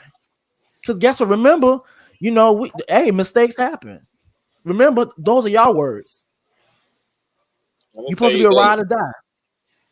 I'm sure after that, that woman may have came into that conversation inspired to be married, and afterwards went right back to being happily fulfilled, single, with these niggas as an appetizer, and continuing to raise her damn daughter. I'm pretty damn sure that after that session, that woman shook her motherfucking head to the east and to the west, to a hell, to the no, to marriage after this session with Kevin. I also want to say that you also had reiterated a very powerful point, and see, these are the toxic underlining issues with talking points like the ones of Kevin Samuels. Is because because the real ill of patriarchy is a obtainment of power. So even this idea of you needing to subtract from yourself as a woman and allow the man to lead and to be the breadwinner, at this point is a attempt to disempower women so that men can control the relationship by taking away a woman's means to be independent and to be self-sufficient. You are taking away a fundamental you're taking away something that's fundamentally significant to all humans, which is self-preservation. When you ask them to give up their ability to fish for themselves and depend upon your ability to fish. And Kevin Samuels gave up the ghost in his questioning with this woman when he said, to your point, he asked her about how she's coming in. She said, as an entrepreneur, making my own money, well, how much of all of that are you willing to give up for the sake of being with this man, since you want a man? And then as soon as something happens in the relationship, that man weaponizes what he asked that woman to give up and threatens her with being on her ass. You can get the fuck out of the relationship. Yeah, that's exactly how you would have it to be, right? Which is why you wanted me to come into this relationship empty-handed, which is why you wanted me to dial back on my own dreams and ambitions and legacy and my own capacity to make money and to feed my own fucking children, so that you could control the ebb and fucking flow of this marriage, of this relationship, and weaponize that shit against me when I need to hold your black, dusty simp ass accountable. This is your way of trumping me in any argument and trumping me in any confrontation, is by dangling the reality of how vulnerable and how distressed I actually am when I think about leaving your motherfucking ass. Is I have to realize I don't have the money, I don't have the skill set. I've sat in this house for 6 years, washing dishes, making up beds, raising children, and sucking your fucking dick, and I don't even have any relevant skills to the job market at this point to even be considered for any decent occupation and job opportunity out here on the modern market. The underlying issue with patriarchal constructs is this need for power. Not equality, not love, but power.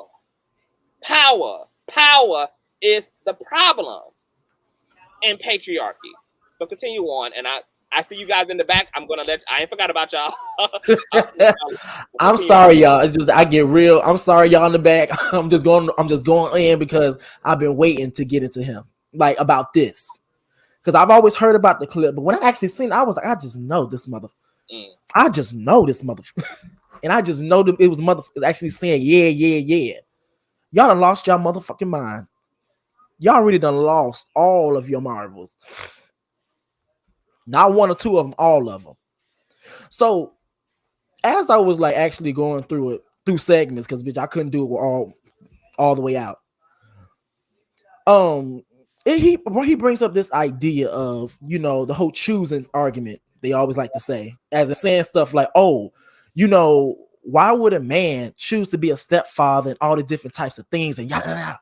But I find it so funny is that when it comes down to men, they always say, you know, why would a man choose to do this, yada yada. Okay, cool, you can have that. But here's the thing: the double standard is that you guys tell women to, on one end, we understand that in a black context, black heterosexual men don't even require or be able to obtain the financial responsibilities because they lack funds. And the percentage that do have access to those funds is that 1%. So you, on one end, you say, you know what?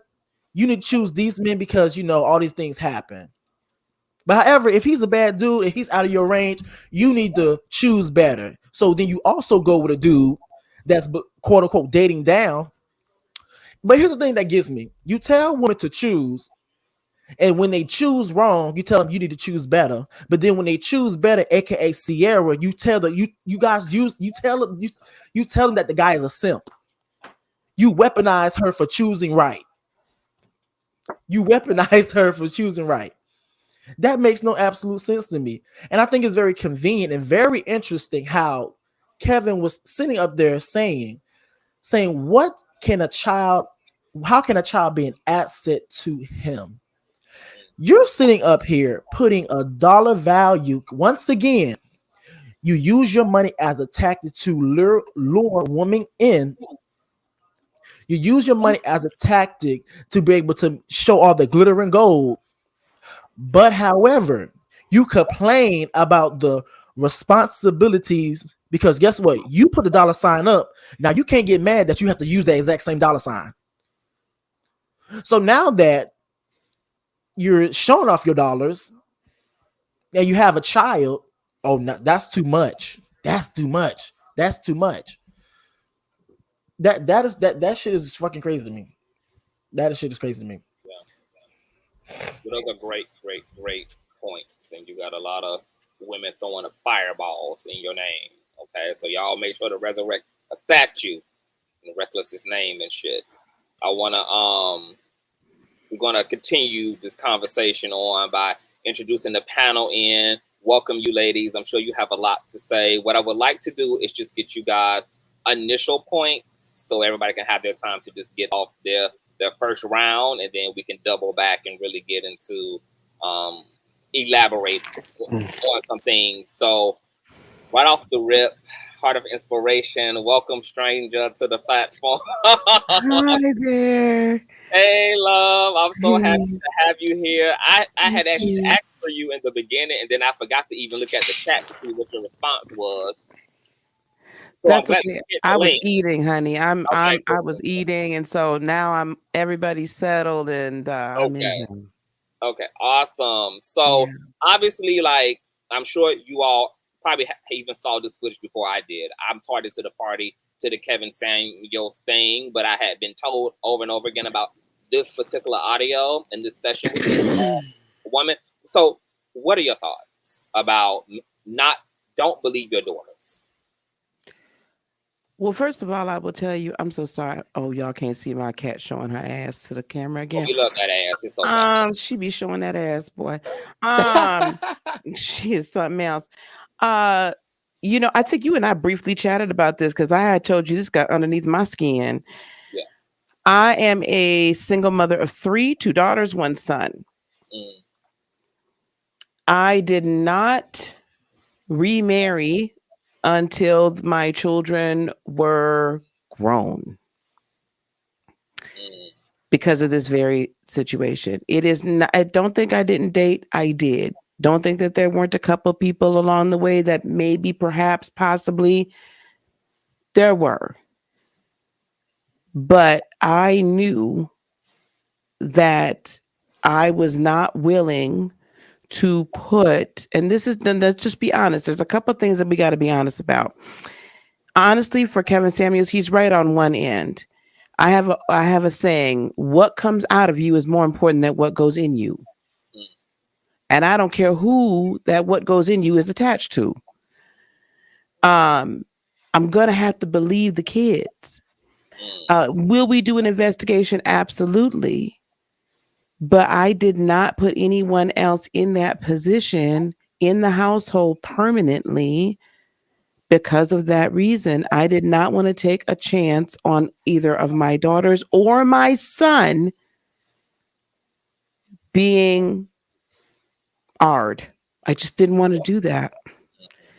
So He's go ahead. Can you elaborate a little bit? So, like when you say that there will be an investigation, like you mean that if the claim was brought to you, you would attempt to sort through things. If your male partner said, I didn't do these things, or yeah, I was walking past the bathroom and I looked in, I didn't know she was getting out, or whatever he said, and your daughter was just like, no, mom, like, oh no, you got to get the fuck out. No, you got to go. So there is no way for him to really be able to. But I'm not saying because with the way Kevin Samuels, I got to go by the way he put this. You so very astutely said. He said touched first and then clinked it up and said looked at. So that tells me this is a man whose thought pattern is it's okay to touch a child that does not belong to me biologically. So if, first of all, we as women have to have discernment enough to, if we see a few red flags here and there, we got to pick up on that. Okay. We just gotta. But if you didn't see the red flags and it happened, I'm kind of a shoot first, ask questions later. So you're going to have to go. You're going to have to, you got to get out of here. And then I'm going to have to involve, and I'm not calling the pastor. I'm not doing all that. We calling the man. We calling the law. And we're going to have to get this all sorted out. Yeah. They would have had to call the law on me. What they probably would have on me too. This is me calm in the moment. Okay. But no, there's and as far as, because y'all have had 2 other children as well, that don't mean a damn thing. Because there's too many parents, period, that will do this to their own blood. So what does it matter? If you would do it to one, you do it to another. So I don't know. That's this is a very, very deep discussion because it is. I mean, it's so deep that when I think about all the variations of a type of situation like this, it's actually pretty scary. What I was going to ask you too is that, like, so first of all, I think that you gave a great solution to women who already have children, who are still looking to have a love life and have partnership. I think that a great middle ground is to move forward in your personal life and wait until your children are, if not out of the house, at least safe enough or old enough to be able to comprehend, interpret, and even defend themselves if need to. In case they have to be a sound witness to some man that you didn't even know was on some bullshit, disguising himself as a healthy partner and a loving father figure to the children. Uncle Reggie, that's what they call him. No, not the uncles. I want to let me just finish that caveat here for the younger women. And please, no interrupting. Everybody's going to have their opportunity to speak. Yeah, I'm so sorry. No. Yeah, that's Miss Monica, who has a habit of ad-libbing. So we didn't have, my kids didn't grow up with Uncle so-and-so. I have 3 brothers. Them the only uncles they knew. Okay. So if you was around me for me, you're around me for me. If that means that I have to be out of the house and we do whatever we do and then I come home, that's what we do. If that means you can't come around till 10:30, 11 o'clock after these kids go to bed and you is out at 2 o'clock in the morning before these kids wake up or think about going to the bathroom, that's what we doing. Because that allowed my children, I feel and still feel, to respect me as a woman, as a mother. It showed my daughters, don't be running around here messing around with every Tom, Dick, and Harry. Did they meet some people? Yes, but it took a very long time. You didn't just meet once we met. You didn't meet my kids. You wasn't waking up and I'm making you bacon and eggs at the same time I'm making them children bacon and eggs and grits. You understand what I'm saying? So we gotta, unfortunately or fortunately, I feel, respect ourselves and respect our children enough to keep your personal life personal. Okay. And then there'll come a time when all that, but I'm done. So you actually pose another question, and I want the entire panel to respond to this as I get to each individual, and I also want you to respond to this too before I move on. Is you mentioned something about I forgot what you mentioned, but in the hypothetical, okay, no, you mentioned something about, okay, I keep losing it, but this is what I'm gonna say. Is in the hypothetical that this is not a stepfather and this is a biological father, because I think what you did make mention of is something about biology, like biological children, like you could do this to others. So in the situation, what's scary about this is that if you have abused one child, how am I to overcome the fear of that father who also has custody to the our 2-3 other children is not going to perpetuate that same abuse? How do the courts even deal with that too? Do they take that into consideration? Absolutely. They do. Okay. Absolutely. Okay. If you committed these acts with a minor, you've committed these acts with a minor. Oh, that's right. Yes, because you got to remember the court main focus is the child, the safety of that child. So if you're already showing history that you are not good for that child to be around, they're going to try to protect the child.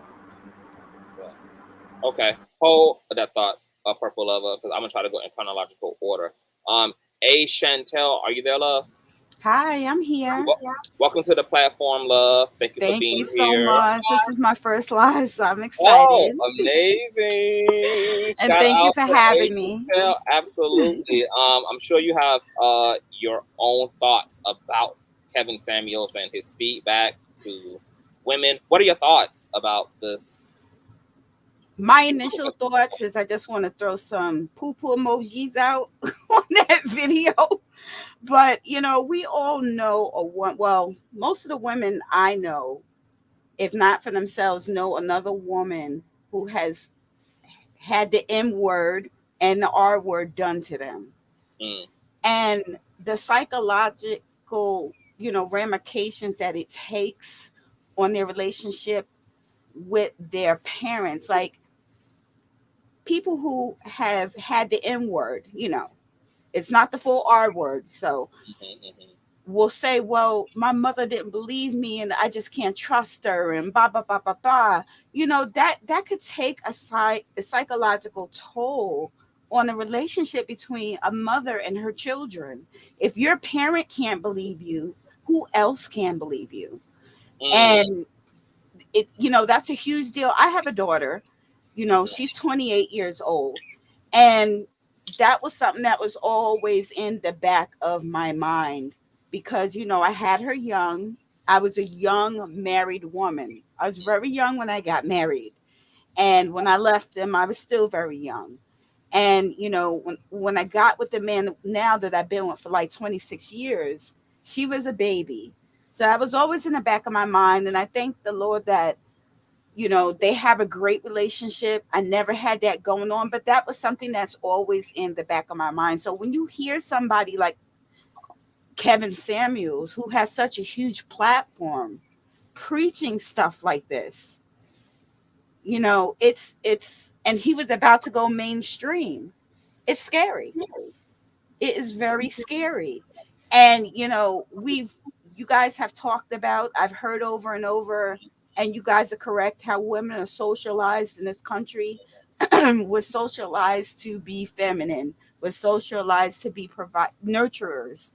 and you are in one moment saying women got to stay in their place, you got to nurture, you got to take care of babies, you can't have an abortion, you got to do ba ba ba ba ba.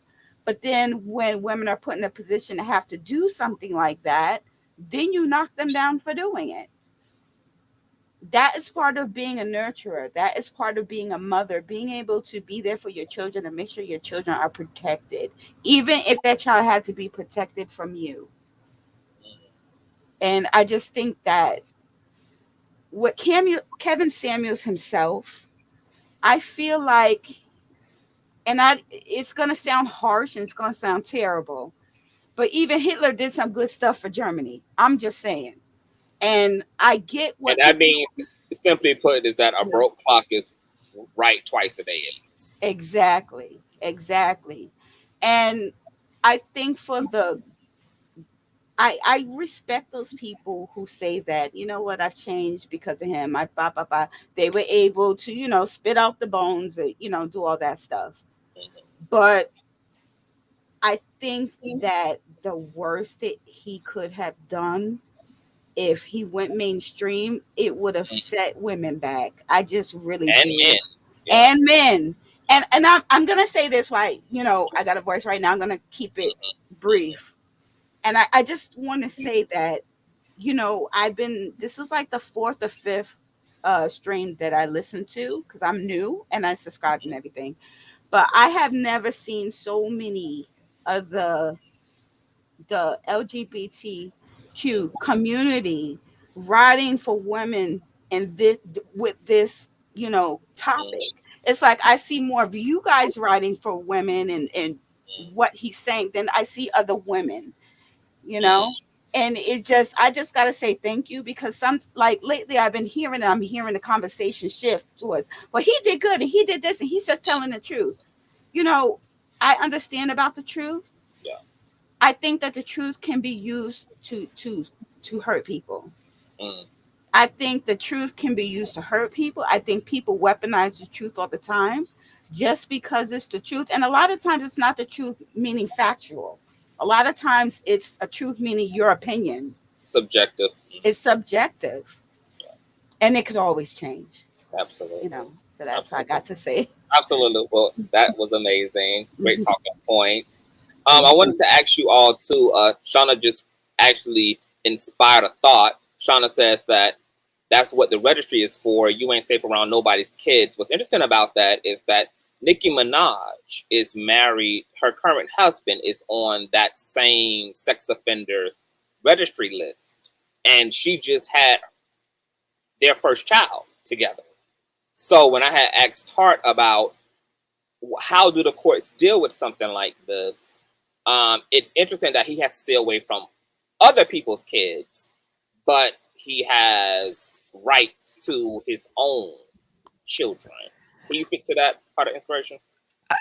That's very nuanced. So it may be the fact that you're taking into account the sex and the age of both the victim and himself. Also, she's got enough money to be able to do certain things and to make certain things right.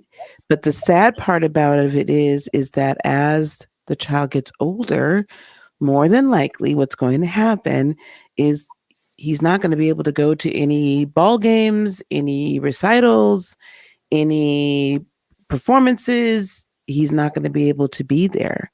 He can't be the chaperone on the field trip. You know what I'm saying? So that's very nuanced. I was actually shocked, but no one's brought that up in the court of law. If they were to ever split, though, he probably would have 0 to little custody or placement, I should say. Got it. Okay. I want to make my way to E. Welcome to the platform, love. You are on mute. Good evening. Can you hear me? Yes, loud, live, and in color. Welcome. Oh, all right. And so I think the first thing you said you wanted us to talk about was believing the daughters, right? Yes. So I mentioned this in the chat and I'm going to say it again. Men tell stories. I know women tell stories too, but in reference to having a daughter and then having a man, men lie about dumb shit. Oh, wait, sorry. But men tell stories. This is a cussing ministry. Sorry. But men tell stories. And so, and about little small things. And my thing is, a lot of men that I know tell stories when the truth will do. So if I can't trust you about what you do on Instagram, what you do at the grocery store, what you do at work, I'm not going to put your word over the word of my child. I probably wouldn't be cohabitating with a man like that. Trust is very big to me because of this specific subject and something that I experienced with my mother and her husband.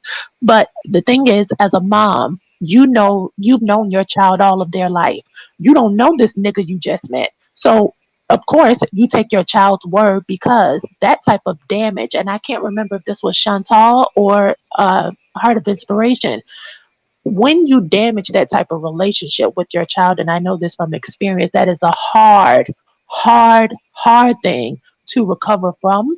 And even on these statistics that you showed, I mean, that can lead to emotional damage. It can turn someone to drugs. It can, I mean, it's just the impact is So so.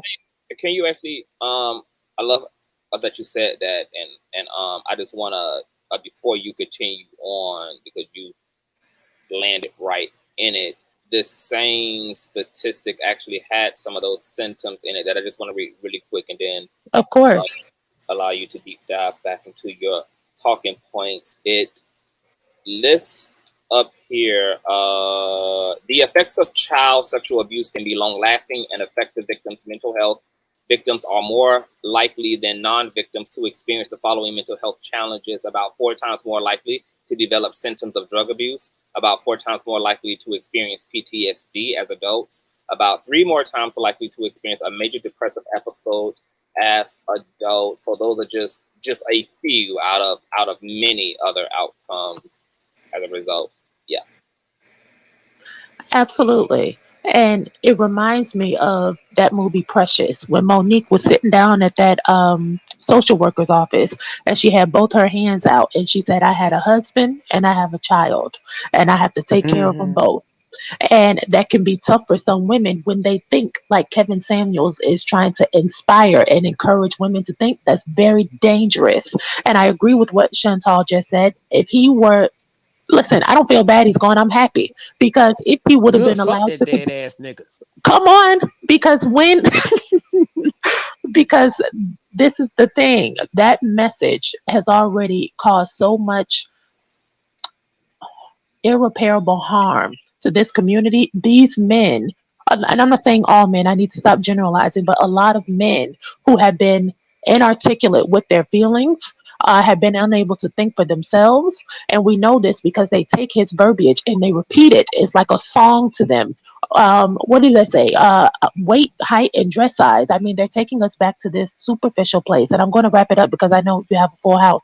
But I remember when I was growing up, my mother remarried when I was 7 years old. I told her when I first met that man, I did not like him. It was just something about him. And I remember this to this day. And she married him anyway. And she violated my trust because she went back and told him that I didn't like him. And he came to me and he asked me about it. But anyways, when I got into middle school, I used to walk around the house in little shorts or what have you. And I remember I used to see him looking at me. And I remember my mother, she was sitting right next to him one day. He was just staring at me. And she came to my room and she said, you can't wear those shorts around the house. And I immediately felt offended because why do I have to listen? I have to. I have to be listen, in my own house, I should not be walking on eggshells with what I wear. If something is wrong, you check that nigga that's sitting next to you in the living room. Don't come to me with that. But anyways, I remember one night I used to sleep with my door closed and I used to sleep with my door locked. I remember I woke up one evening and he was undressing me. And the whole point is, when she came to me and she asked me about certain events when I got older, I think I was 18 or 20. She asked me, she said, did he ever touch you? Um, and I told her no.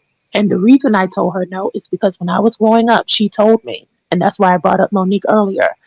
She says, you're trying to make me choose between my husband and you. Oh And my if God. you do that, And if you do that, you will lose.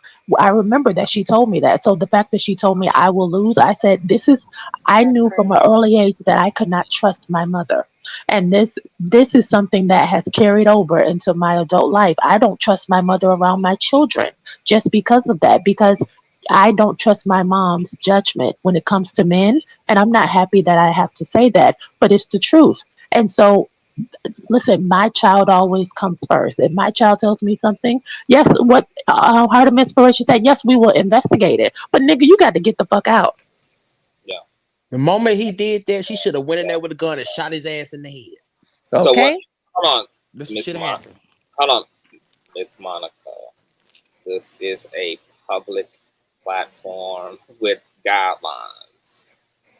I The want white y'all folks to guidelines. I understand Yes, though. yes, and I Cracker put a lot and I put a lot of personal time and energy to cultivating on these mayonnaise vote platforms. So I'm not going to have my shit stripped and censored and Okay, I'm blocked sorry. all chewed up because of language. I done came too far for that.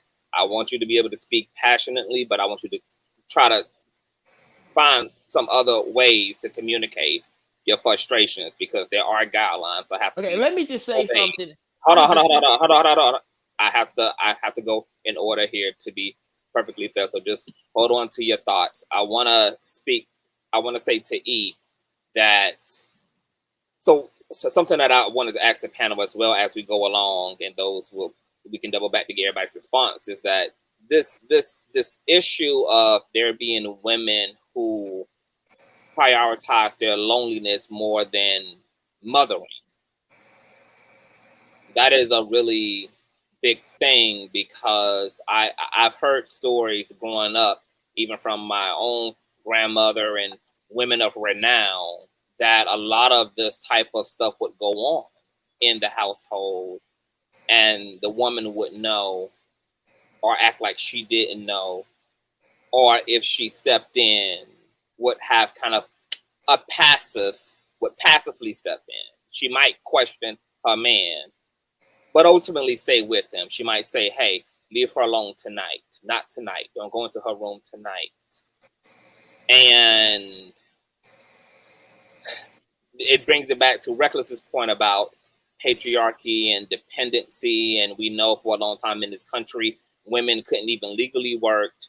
And a lot of the way we cultivated society was to kind of gender role society and put women in these positions to be wives and mothers, etc., while defaulting to a man dependency upon, like, for their livelihood. But do y'all blame the women of renown, considering how deep the socialization was, considering that literally, like, we believed in these constructs so deeply at one point in time that almost to a point of ignorance, even though you would think something like abuse would be this, but that a woman in that deep socialization had to also consider, okay, this man is abusing my one child, but I have several, and without having nowhere else to go and nowhere else to be, I'm lessening the overall quality of life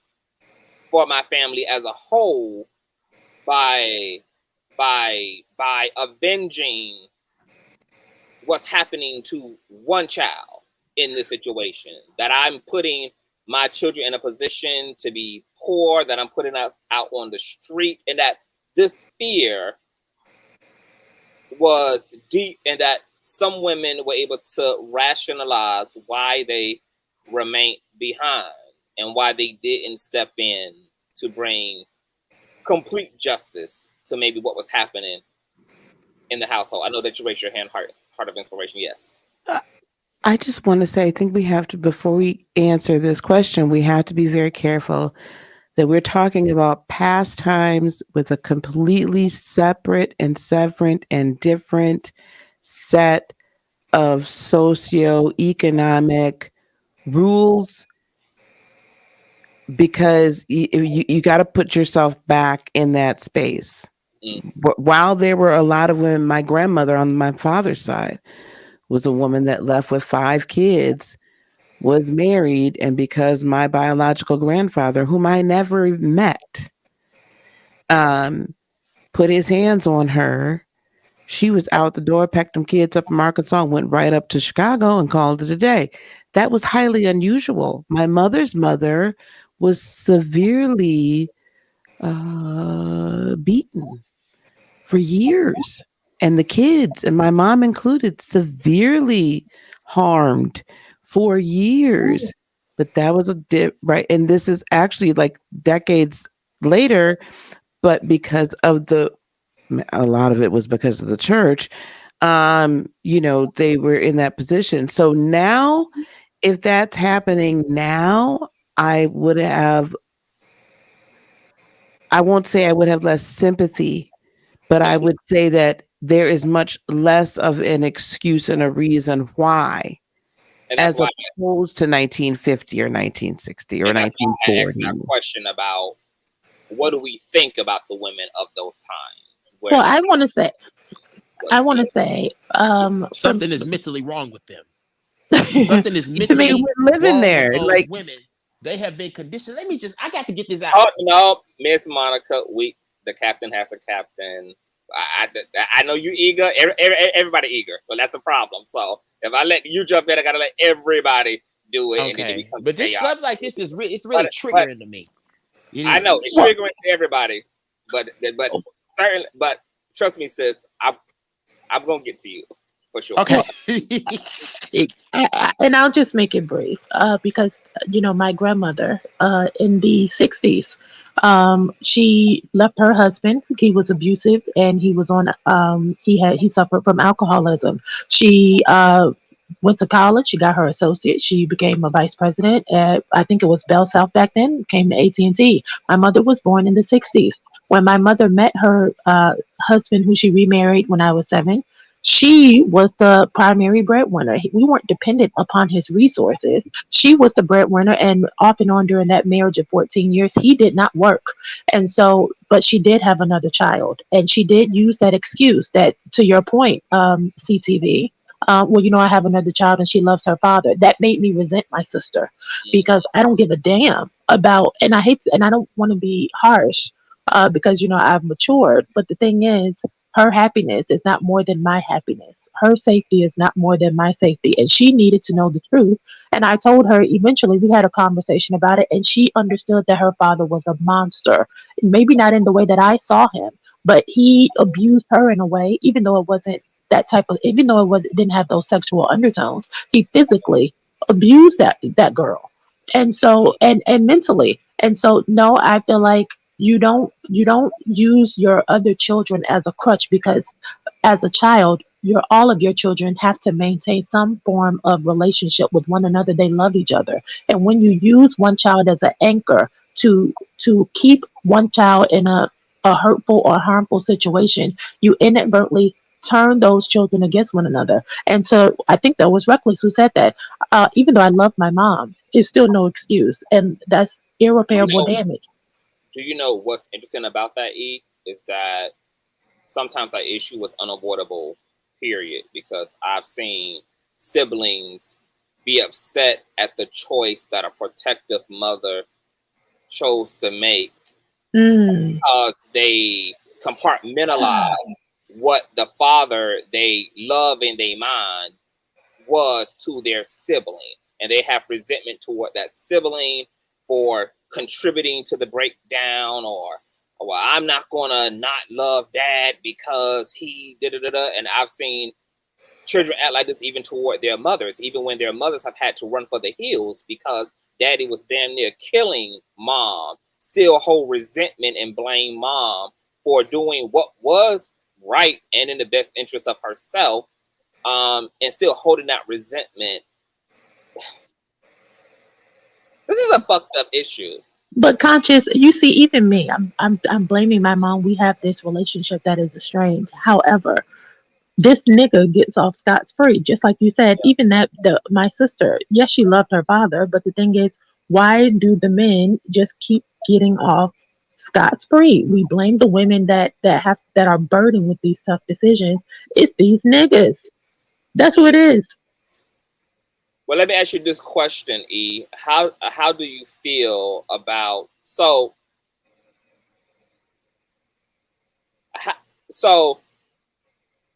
with your particular situation and your sibling?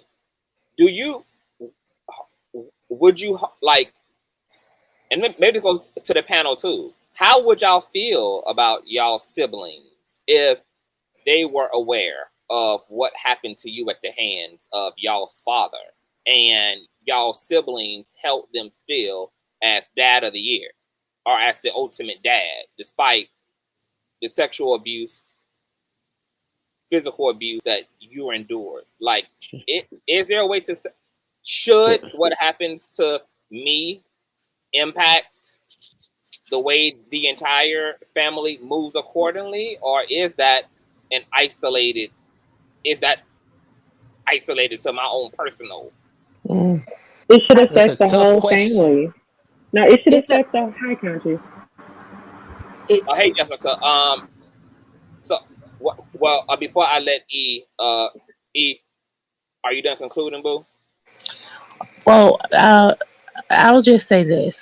Yes, it should affect the whole family because even though, to me, you could save this child because although she wasn't sexually abused, she was emotionally and mentally abused, and physically abused. And so, had you got out sooner when I told you to, and not married this nigga like I told you to when I was 7, then you would have spared us all. So yes, the whole entire family structure needs to change. I don't care what that child thinks she loves. I mean, we love puppies. But get the child a puppy and tell them that the father passed away. Come on, it's time to move on with our lives. No, I'm being so serious. I mean, no, you don't sacrifice one child so that someone can walk around with rose-colored glasses. People need to know the damn truth So what about if these that? parents.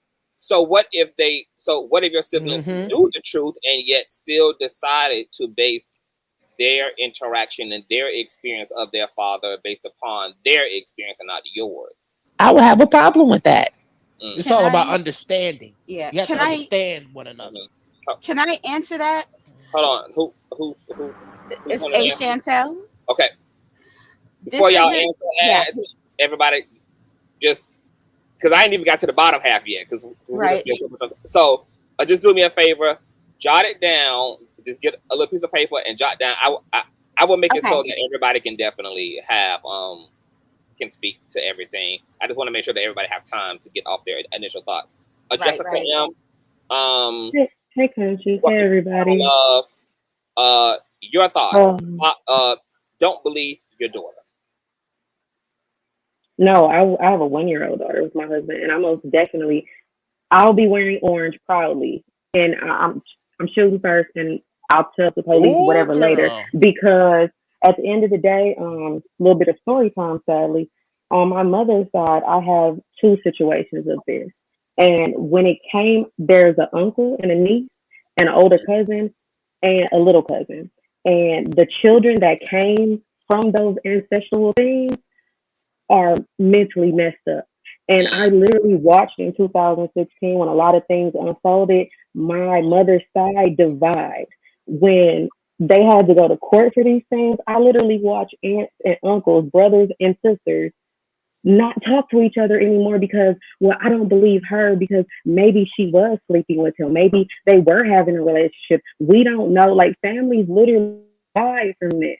And I feel like in the Black community, a lot of the older people want to brush it up under the rug. Well, Uncle such and such did it. He didn't mean it. You know, he just drinks. He's an alcoholic. And it's like literally one of my cousins has a baby by her uncle.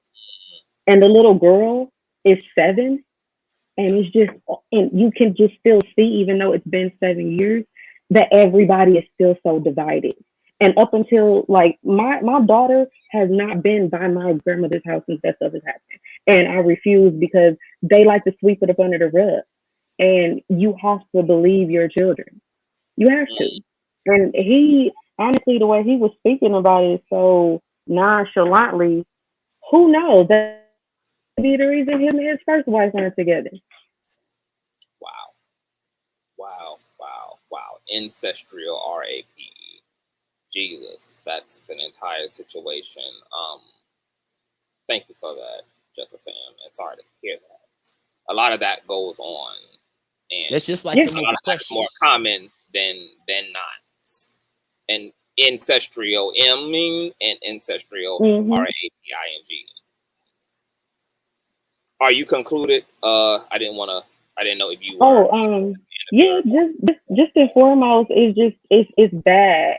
It's really bad because then afterwards, when certain stuff comes out, then it's the older aunts that come out and say, "Well, this happened to me and such," and no more. Like my older sister ended up coming out later and saying that one of our older uncles did that, and I'm like, so it took for the younger generations for it to fall down on them, a domino effect for you to come out about that. But everybody for all these years has just been okay at the barbecues, laughing, happy. But then, long and behold, he was touching you for like 15 some years. Yeah. I think somebody asked a question of why isn't the law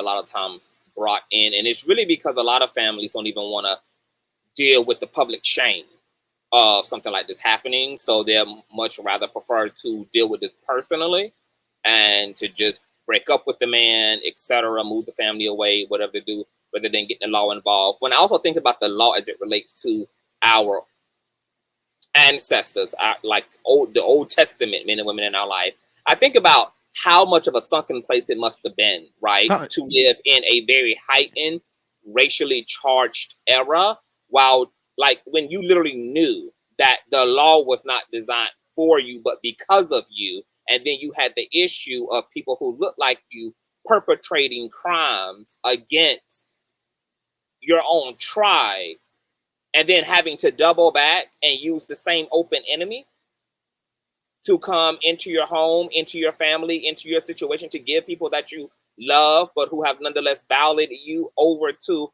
a system that in fact hates you. I can't even imagine like that's why I'm so glad This reminds me of the movie existed when I did, because I think there's so much nuance to the way generations have handled things in terms of their relationship to the criminal justice system, things that played out around sexual abuse, etc., that a lot of that has to do with that. And we have to remember that the Black community is actually the most conservative community in the country. We hold some of the most conservative ideas. And so our reputations and image socially, and that's probably because our image has been so misnarrated because of mayonnaise supremacy, that Black people are very tight about the way they are represented and the way they're seen. So they don't want to bring any negative connotation to their household. This is why we all were raised up in this notion of what goes on in this house stays you in ever this seen the motherfucking movie house. Woman Theara I Loose? bet not. Hold, Miss Monica, the captain is captain. I was just asking the question. The ship. Hold on, but I'm not even, you can't ask the question while I'm speaking, dude. I'm literally speaking as you're trying to ask the question. We were raised in a household where we heard constantly what happens in this household stays in this household. I bet not catch my motherfucking business out here in these streets. Not to grandmama, not to the school, not to the neighbor. Keep your mouth shut. You don't tell. So this don't ask, don't tell policy has been a part of our respectability politics and our conservative ness in this country, and it's really wild, and we are going to have to get over that. But Black people also do have an issue with the criminal justice system, and this is why pale supremacy has really put Black and brown people's back up against the fucking wall, because we aren't just the victims unto each other, but we're also victims of the very same system that we're told to use to bring justice unto ourselves. It's literally being Black and brown in this country is like living in the twilight zone. Completely. I want to go to Miss Paris, so that we can eventually get to Miss Monica, baby, because she about to bust out her goddamn scenes. I just wanted to ask you, So, this reminds You me know what? Go ahead, of the Miss Monica. Let movie. Miss Monica go. Go ahead, okay, Miss Monica. don't miss it, Miss Monica. Give thanks and praise to Miss Paris. She just forfeited her slot to let you have at it. So I was gonna let her go. Go ahead, baby. I was just asking. No, go, baby. I want to hear what you got to say. You to go ahead and go, honey. So give her thanks. I was go gonna just ask you. This reminds me of the movie with Kimberly Elise, Woman Theara Loose. I think that's the name of it. This is exactly what this reminds me of, because she was a little in that movie. She was a little girl. She had that black ass actor. I forgot his damn name. Something. He played everybody's uncle or everybody's something in all these damn movies. He was in the movie. He had raped her as a little girl. We're trying to use the R word. He R-worded her as a little girl in the movie, and he was so bad to where it was actually blood coming out of her kitty cat. And I forgot what her name. The mom, played by, I keep forgetting these folks' names. Loretta Devine. The mom, played by Loretta Devine, stayed with this nigga for all these years, even after she told her what this man did to her, and it caused her a lot of psychological damage to where she went to jail, and when she came out, she was still all fucked up. She was a stripper and everything. So this is what it causes these black girls to go through when they endure stuff like this. And it's like, nobody fucking cares. This reminds me exactly of what happened in that movie. And at the end of the day, she ultimately shot this motherfucker dead. Rightfully fucking so. And this is what I'm always talking about.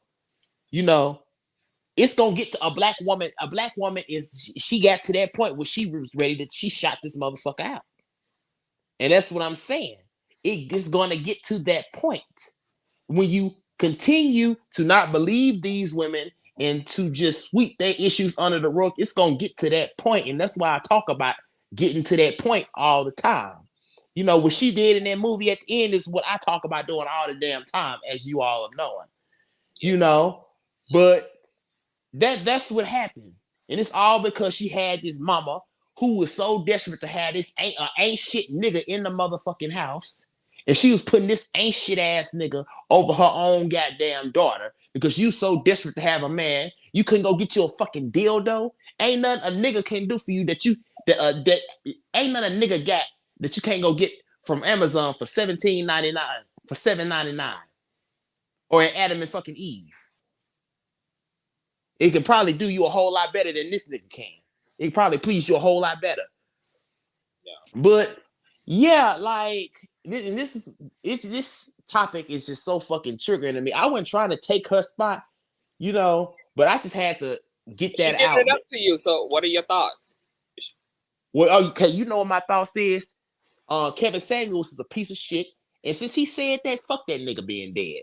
Niggas like that deserve to be fucking. We shouldn't feel sorry about this motherfucker being dead. If that's how you think, bitch, go ahead and die and stay dead. Nobody give a fuck about you being dead. I ain't finna sit here and say, well, I'm not gonna disrespect him since that. Nah, fuck that dead ass nigga. That's how you thought. Because if it was a black woman in that situation, you think this nigga would have fucking cared. And I say this all the time.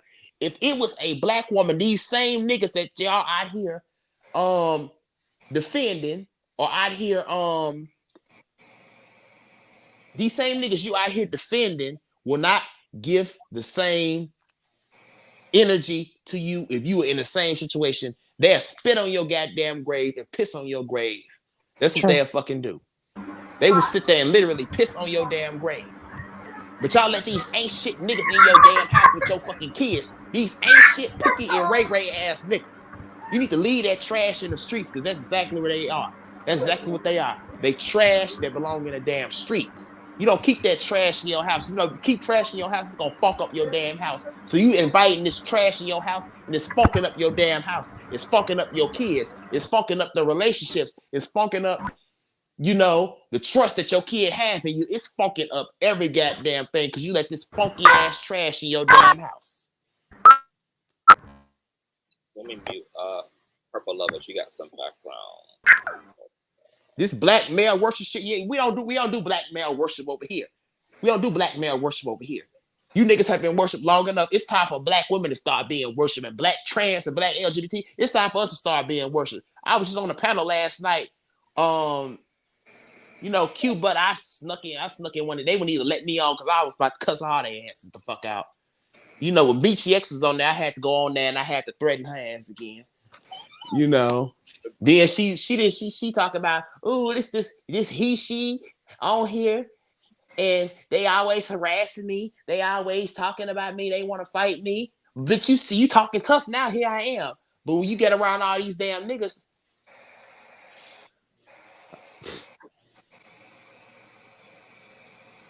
yeah, I'm sorry. I'm losing my train of thought. I'm talking You're so good. fast. You can stay up here because we got a lot of conversation to get into, and I got a lot of questions to ask you. Yeah, but yeah, I was on there. I cussed her. I Okay. threatened her ass and everything.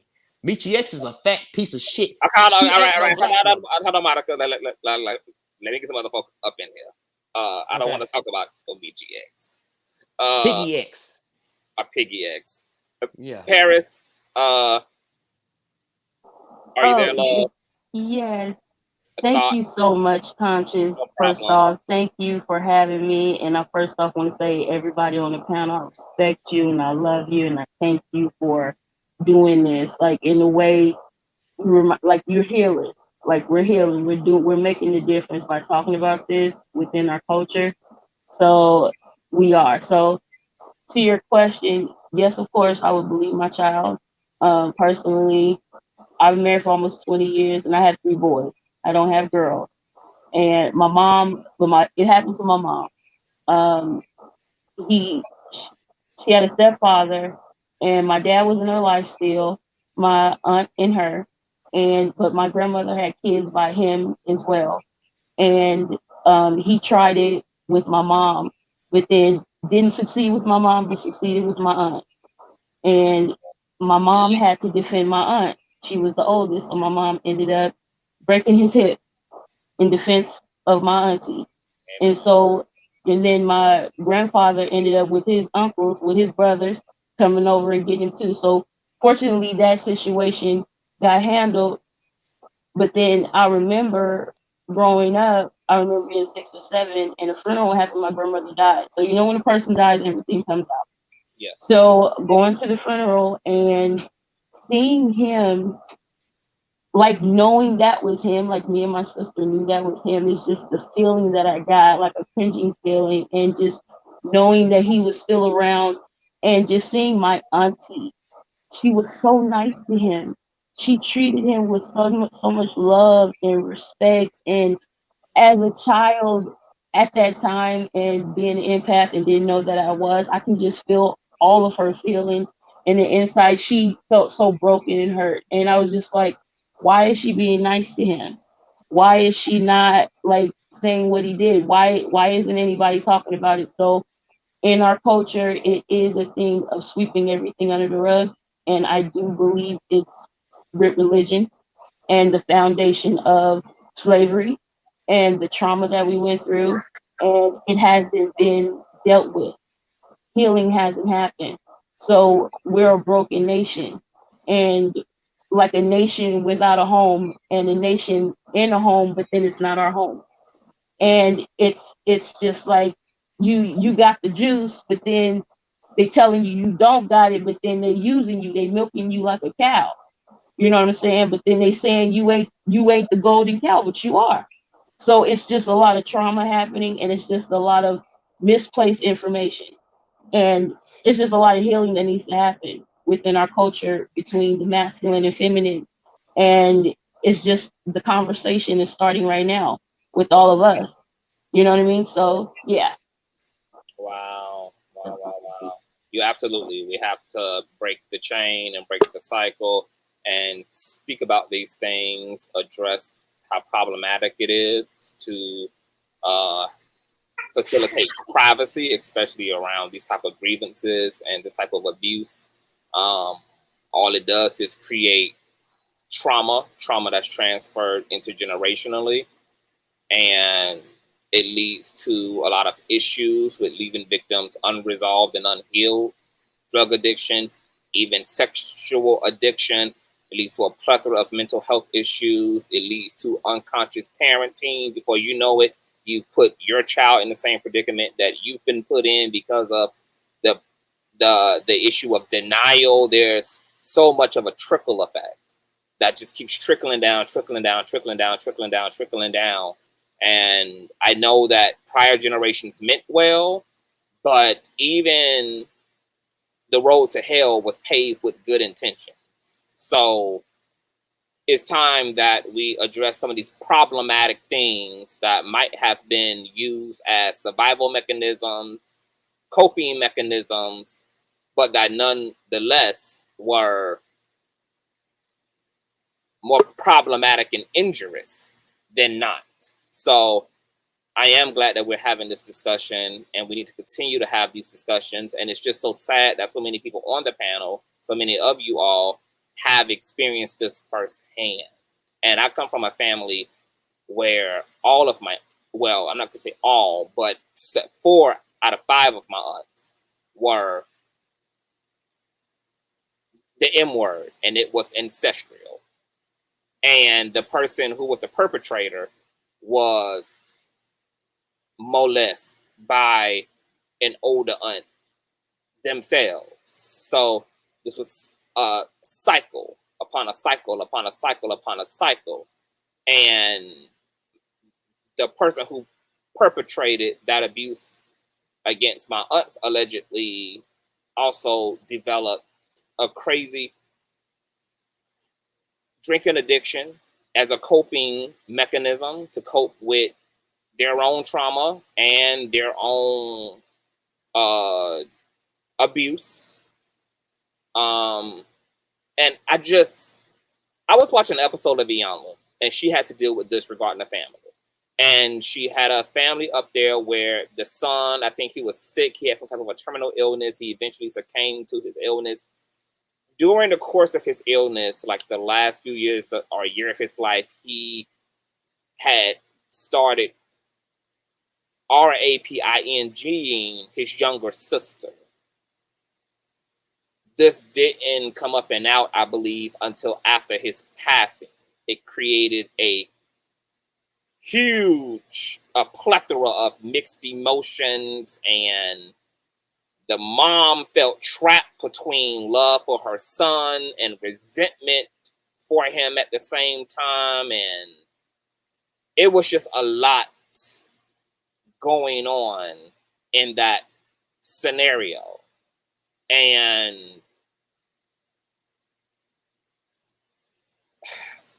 when I think about, because I want to say, I think I brought that up because I want to say, and Heart of Inspiration seems like she knows what I'm talking about, so maybe she'll be able to correct me if I'm wrong. I don't know if I want to say, I think he also was a victim of sexual something, but maybe not. He was? He was. Okay. And that was part of the mom's guilt. Well, she found out through that whole, I remember that it was a 2-part episode. Yes. She found out once all this started coming out that he had in fact been a victim. Yeah. And she just I did not think that woman was going to make it. She just absolutely lost it. And I feel like it was a family member. It was a male family member of theirs. Or I think it was a male family member of theirs that did that to the young man. And then the young man, but if I remember correctly, Conscious, it wasn't only the youngest child. I thought he did it to another one of the sisters too. I'm not sure, but I know it was the younger sister for sure, because it was consistent with him and her. Yeah. Or maybe it was the older one knew. Yes. And didn't do anything about it. So the younger one was like, why didn't you protect me? Because they were all trying to figure out why the youngest was wilding out and didn't want nothing to do with none of them. Because everybody knew, but they all protected him because he had an illness that eventually took his life. So that is what upsets me about this particular issue. And this is probably going to be a little triggering, but my empathy just won't let me not be empathetic. I think that this is such a terrible this is a terrible issue because it's the dynamics of perpetrators turning individuals into victims who then sometimes become perpetrators as a result of coping with being victimized. And I'm going to assume that on some level that when victims of assault become the perpetrators themselves, that this almost on some psychological subconscious level is a way to reclaim power, is by taking power from someone else so I can have a perceived sense of power back unto myself that was ripped and RAP from me. And that's and of course that's, please don't conflate anything that I'm saying with an excuse for anything. That's not an excuse for someone to bully someone or to assault someone or to perpetrate harm and crime against someone. But what do we do with the issue?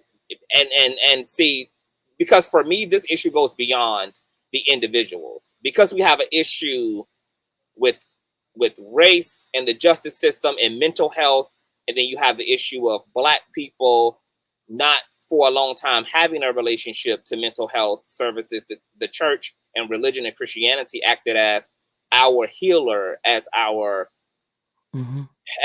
counselor. This was our therapy, was spirituality, was the church, was being saved, relationship to God, etc. We did not effectively, and out of ignorance, deal with abuse. Didn't even know anything about the way that it worked on a psychological level. We knew it was a physical act, and probably thought that that's where the buck ended. Was okay, something happened, it's an event, we put it behind us, we move forward, you will be okay, not knowing that that event creates trauma that leads to the development of mental health issues, trauma that leads to the development of drug addiction, trauma that it leads to all these things that become catastrophic in the lives of people who have had these experiences and been abused this way.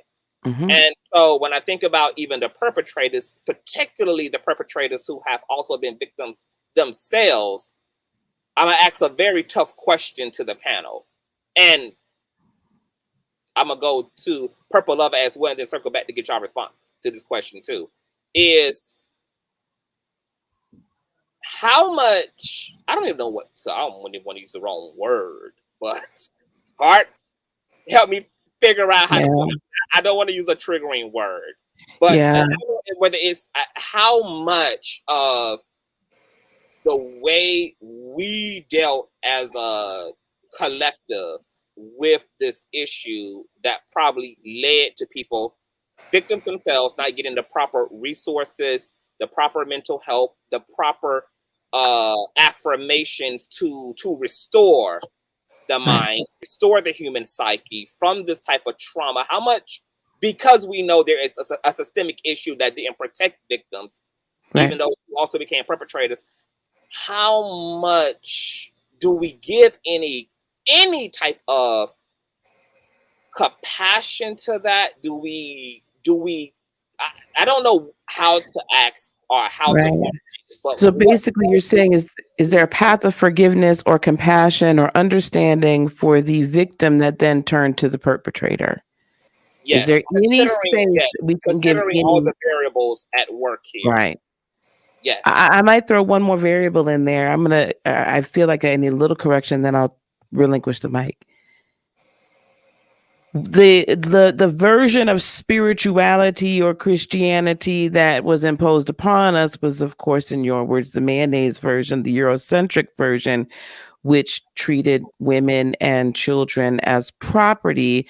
And then as you're higher up the food chain as far as monetary stature or royalty or lordship, ladyship, whatever, then you had the more power. So it's all built upon that power structure.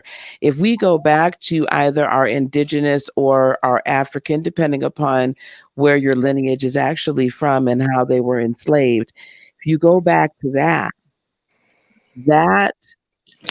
spirituality had an understanding of duality and polarity. So we understood that victim and victimizer, maybe not using those words, but they were both sides of the same coin at opposite ends of the spectrum. And if you can begin to look at it that way, then we can begin to heal. So the real main problem for us is we have yet to adopt our true melanin based spirituality because we still want to hold on to a white Jesus. I'm just going to have to say it. A white Jesus with a white Christianity that was based in a kingdom where this particular individual himself was at best bisexual, probably pansexual, and probably actually just on the DL. And then trying to keep and maintain their power structure. So if we don't even begin to start to really understand who we are, we can't even begin to heal all these wounds. And I will relinquish to my dear sister. That was a great point. Part of inspiration. Thank you for that. A Purple Lover, then Auntie J. Purple Lover, then Chocolate Earth, and then Auntie J. A Purple Lover, are you there, boo? Yes, I am. I'm sorry for the background noise. No problem. Welcome to the platform. Your thoughts on Don't Believe Your Door. Coming from a mother who had to deal with that situation, in my family, I should say, my mom did not have me around my grandfather because of things that he had done with other family members. So I never knew him and never had a desire to know him. With my grandmother did not go through none of that stuff. She was out of the relationship. But for those of you who think it was that easy, my grandmother worked, but also, even with help from family, damn near starved. She was trying to, for her own mental health, she wanted to do as much as she could, so she didn't get as much help as she might have had she not been conditioned to, you kind of like try to keep, like you said, keep everything in-house. So there was a lot of stuff that my grandmother dealt with that she would not have had to deal with had she really felt like she could turn to family and say that, hey, I need this help. Because granted, there was some pride that came into that. But at the same time, like we were saying before, she was conditioned into that pride as well. So acting like that this was just an easy thing to do, to walk away. You're dealing at a time when there's no welfare at play. So you're dealing with everything on your own. Not to mention the social stigma that comes with being a divorced woman at that time. And the fact that, owning property is not really a thing for women yet. So you're dealing with a lot of things that are coming into play where I'm looking at, am I going to wind up being homeless trying to leave this situation? Am I going to have to deal with my children not being safe? Because keep in mind, one of the things that you have to address if you're going to deal with this time period is that it's not safe for you to be on the street after dark, period. So if you're in a situation where you're not even sure of where you're going to lay your head at night and you have the wrong skin color, that's a problem, especially in the South. It's a huge problem. So that's why you're not seeing a lot of communities sitting up there turning to that man, because that man will come in your house and he will kill you just because he could and get away with it. Because you dare have the nerve. That's all of the nuance. So there's a lot more.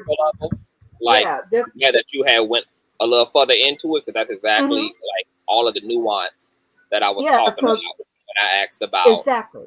Mm-hmm. So I just wanted to paint a picture for those who are not understanding why the things went on the way that they did. And it's not to make an excuse for it. But you also got to realize it is a perfectly natural human right to try to preserve yourself and your children at all costs.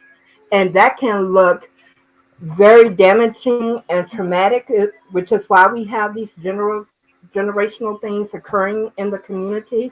Because when trauma is not healed, it just gets passed down to the next generation.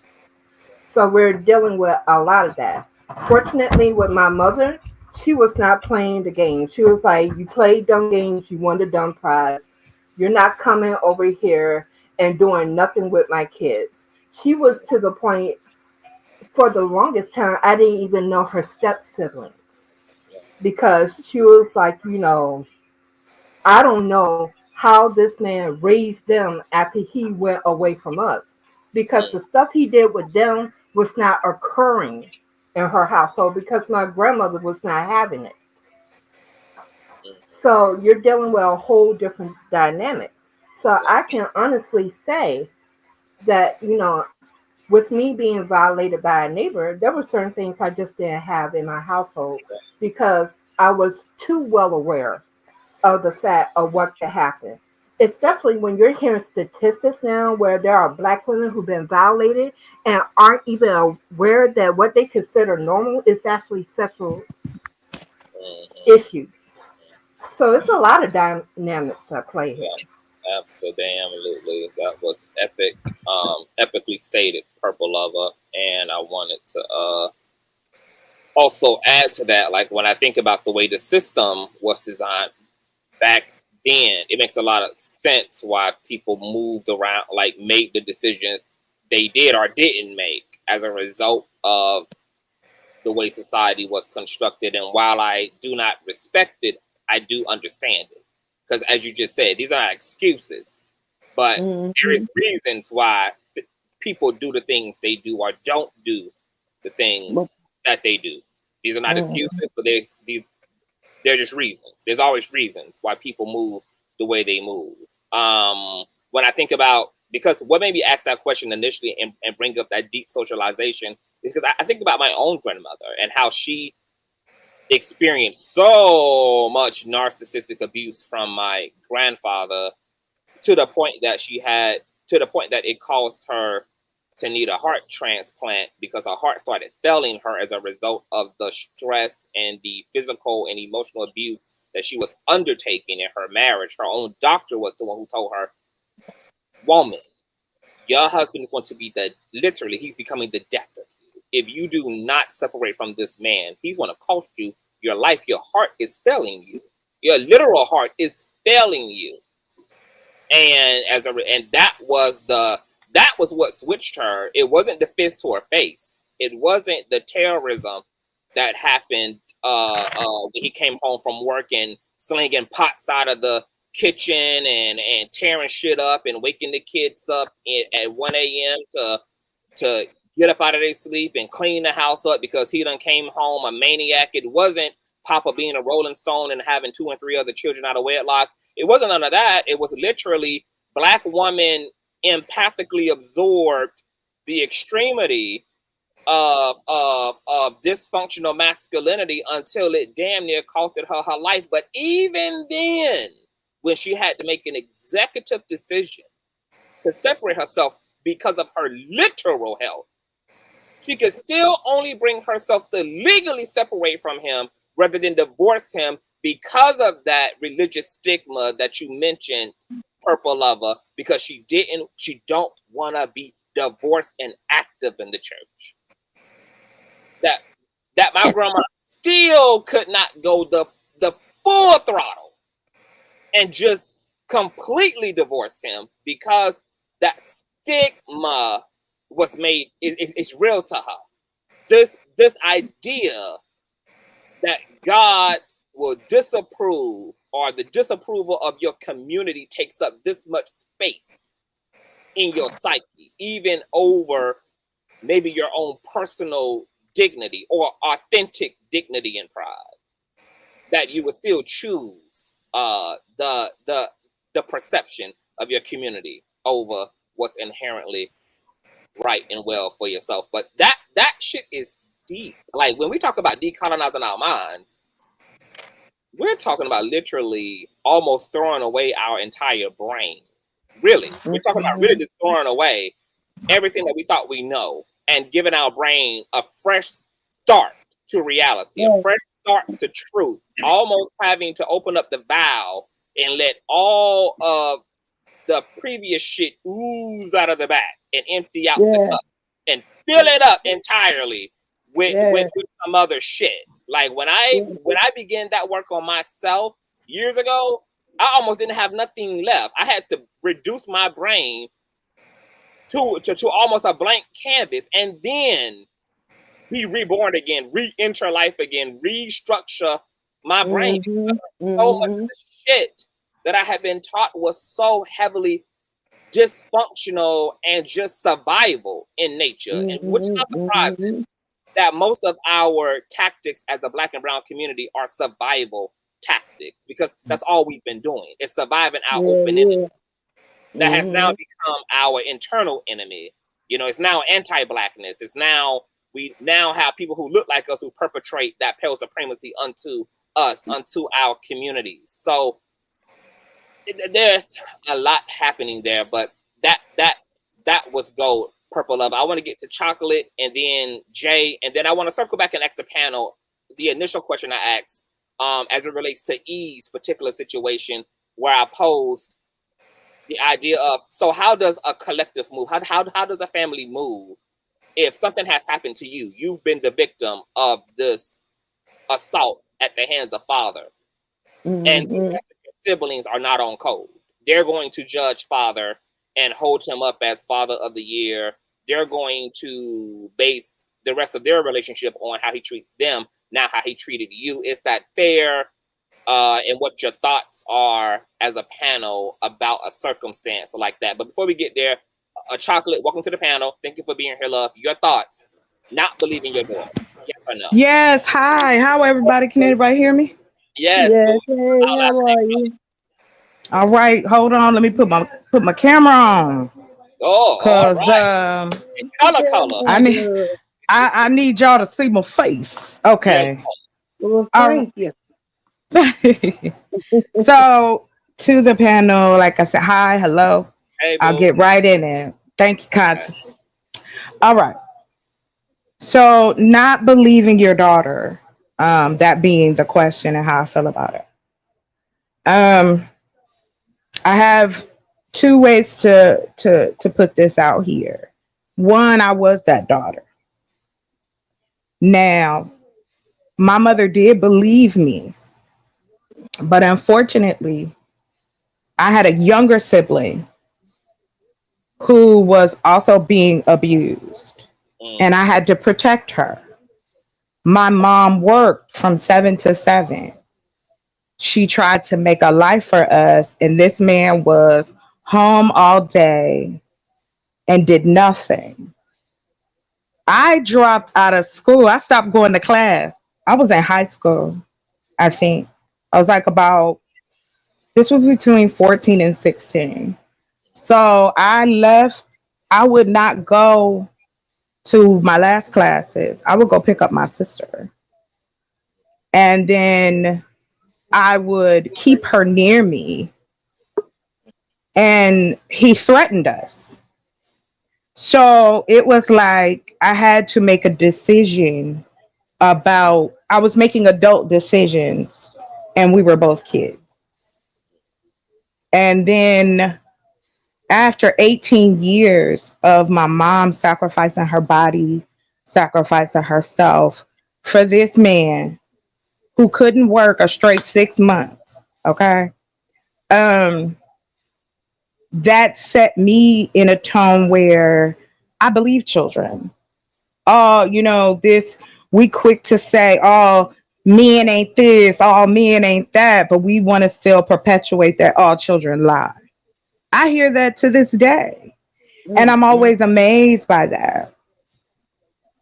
To the second point of that, being that I worked in the school system and seeing children that are being abused come to school every day, that they are lost in what to do if your parent doesn't believe you. or doesn't do anything about it. I am going to just say something that may or may not be taken the way it is. We know. We know. We know because we know how a man can be. We know how you feel. And because we've been taught to lead or allow just because he has a dangly between his legs, that his thought process is more important than mine because I'm a woman, more important than our children, even though I'm the one that gave life. And let me add, can I add into that a chocolate? And Sure. we also know, because I know the way that I close myself up and defend myself against that. And I know the subtleties and shifts in my personality and emotional state of my conduct. Right. We know, because we know victimized by that toxicity. My father was a womanizer. He was a beater of not just my mother, but other women. He married on my mama. Like the things that my mother, and I know that a lot of Black women have dealt with, is a lot of times embarrassing. They are hurt. They don't want anyone to know, to your point before. Shame is a huge thing that we carry as Black women in this community. When a girl is about, I went through the same thing. I was about 11, 12, my body started changing. I went from being shaped like a S, not in a cute way. You know how little kids had a little pudgy gut and the high tootie booty. It was Christmas break.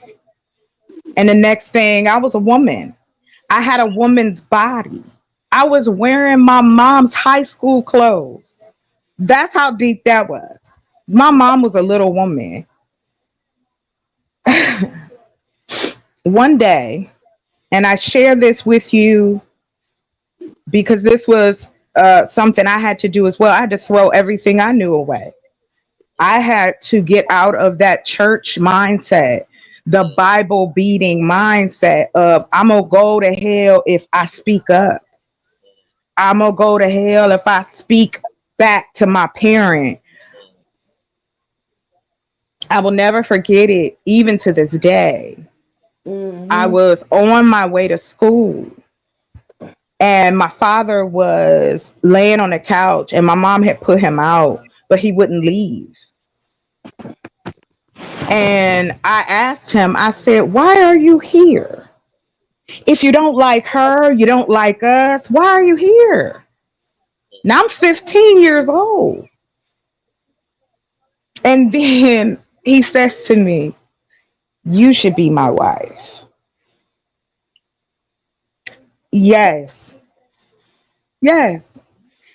And I didn't put the two things together until later because, see, my mother wouldn't allow me to stay up all night with him. She would be like, nah, you need to go to bed. Because I love my dad. You know what I'm saying? It was like we was friends. We wasn't father and daughter.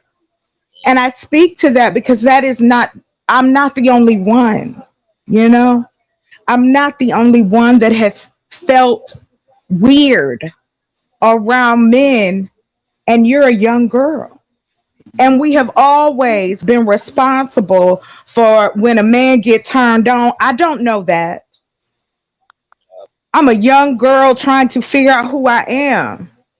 So I will always listen to a child first when it comes to that. And to your point earlier, unless there's a history of making things up or, there's some stuff, some tension going on, but still, ladies, you have to look at all of it and you feel it in your gut. You know you do. And we sit by and we want to pretend and we want to shake it off. it hurts me because we're still dealing with this today. I just watched a story about a man who married his daughter, got her pregnant, and then took her life. So it goes so deep. And so I can only imagine, and these were Anglo-Saxons. So you could only imagine the things that have gone on in our community because, you know, keep it in the house. Don't be telling nobody your business. You need to mind your own business. That's the problem. Mm. Even now, that's the problem. Everybody minding their own business, you ain't going to get no change. And that's how I feel about it. Thank you. Oh, God. Chocolate. Thank you for sharing. All of you. Of course. Are sharing y'all experiences. I know. I hope you guys stay around because Heart of Inspiration wants to do something for all of the victims. So I definitely want to give Heart the opportunity to do that. So just please stick around if y'all can. And we are survivors. Yes. And that's what we need to remember. Absolutely. We are survivors, and we have managed to go over the hill. I'm here. I'm still here. I could have been a drug addict. I could have been a drunk. I could have been out here slanging it from this way to that way. And we all chose different. We all chose that we know we better. We don't have to deal with that. Can I just say something, no, baby? Yes. I'm a mother. So I'm not only a mother in the natural, but I'm a mother in the spiritual. So my heart is breaking for what the mothers in the natural didn't do. And my heart is breaking that you even have to survive. Yes, we do. Yeah. We have to. That you even had to. That anybody here had to. My heart breaks. It's okay, baby. Thank you so much. And so I'm not doing this out of to please none of the pity. See, these are when some of us are spiritual mothers, when some of us are the oracles and medicine women of the tribe, of the group, this is what we do. You see, we carry this and we begin to cleanse it. And these are some of the things that have been missing from our culture. These are the things that the women and the priestesses did from our culture. So these aren't tears. These are tears because I gotta cleanse this. I'm working through this. But my heart breaks for you all and anyone that's listening, and then I'm gonna rescind anyone that's listening that your mother did not believe you, your grandmother, your auntie, whoever this was. Nobody. I'm standing in the gap for you. Please forgive me. My mom, I watched her, the pain she carried for years because she felt like she didn't do enough for us. And I told her every day, yeah, you did. You got him away from us. Yes. You stood on your own. You worked 1, 2, 3 jobs to make sure we was okay. You sacrificed yourself for us. So I don't have a choice but to share her story because she went through the same thing with her mother. Yeah. She was a victim and no one did anything. And it was both parents in the house, my grandfather and my grandmother. And my grandmother told her, ain't nothing. It ain't nothing wrong. And then she had to live with them. Yeah. This was her sister's husband. Yeah. And like I said, we have to protect each other. Please, we have to. We have to believe the children. We do. Yeah. Well, I want Auntie J to step in, but before you do, boo, I just want to add to this. I appreciate what Heart just did standing in the gap and symbolically representing all Thank the you. mothers who have not, who did not believe and who have yet to ask for forgiveness, because I have literally watched my aunts who are the victims of ancestral molest. And even though it took them to be well into their adults, to be mothers themselves, to be divorcees themselves, to be well into their own 40s and 50s before they could even tell my grandmother what happened to them. My grandma don't even know how to deal with the gravity emotionally. The only way she know how to deal with that shit is to defend her ego from it. To say, well, why you waited this late to tell me? What I'm supposed to do now about it? She doing, and I have had to tell my aunts that she don't know how to do this, because she doesn't know how to be wrong without being condemned. Our people oftentimes conflate the two.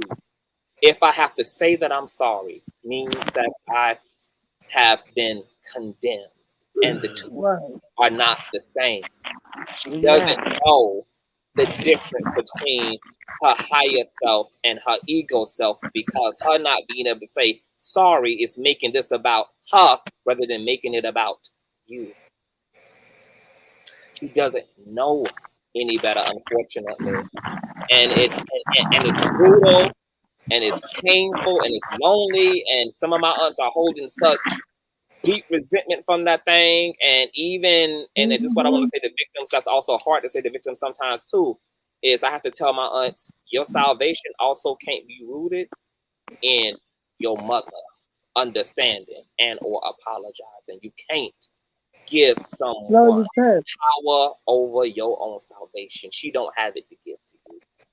So you might have to forgive her for something she never even asked you for. That's exactly You will right. have to do it for your sake, for your healing, for your evolution, for your well-being, for your self-actualization. And it's just such a fucked up thing to see, just the entanglement that this all creates. The victims who become survivors, but for those who stay in that victim place, they don't even, then they're in families and around people who don't know how to save them, how to help them, how to stand in the gap for them. There's a reinforcement and a gaslighting and a re-injury of those wounds. And it's just so many of our people just don't know how to be. And we have to create safe spaces for our women to be able to share with us. We have to stop. The first thing you want to say is, well, why didn't you leave? Why didn't you do this? How many places can a woman go when she got a house full of kids? I suppose she ain't no woman. Suppose she's a child. How many places can a child go when they've been abused by someone in their family? It's the same thing, because if you've been abused, how you gonna know what to do for your child when they get abused? It's a cycle. Everybody ain't gonna stand on their own 10 toes. Everybody can't. Right. Or we wouldn't be having this discussion now if that was the case. Because like when my mother, she did believe me when I told her. I'm sorry. Hold on. For 1 minute per. I want to let Auntie TJ have her opportunity. Oh no, you fine, love. Auntie TJ. Hey, how are you? How's everybody? It's a great topic. I wanted to say, when I was 14 years old, well, I was actually raised with my grandmother until I was 7, and then my mom took us away, and my life went downhill. So we moved in with my mom and the man. My mom didn't even introduce him to her children. But I picked up vibes about him. I never liked him. I had a dad at the time. My dad didn't like him either, so I could tell my dad on him. So what happened was my mom had to go in the hospital and had surgery after my dad died, and she left us there with him. And I'm in my bed, sleep, getting ready, because it's school night, and I wake up and this man is on top of me. And this man put a $50 bill under my pillow and asked me if he had some, you know what, and put his hand over my mouth. My brother in the room down the hall, so I couldn't scream. Oh my God, I was so scared. I've never been so afraid in my life. And then he took out his private part and he tried to get it in, but he couldn't because I was only 14. And then he dripped on me.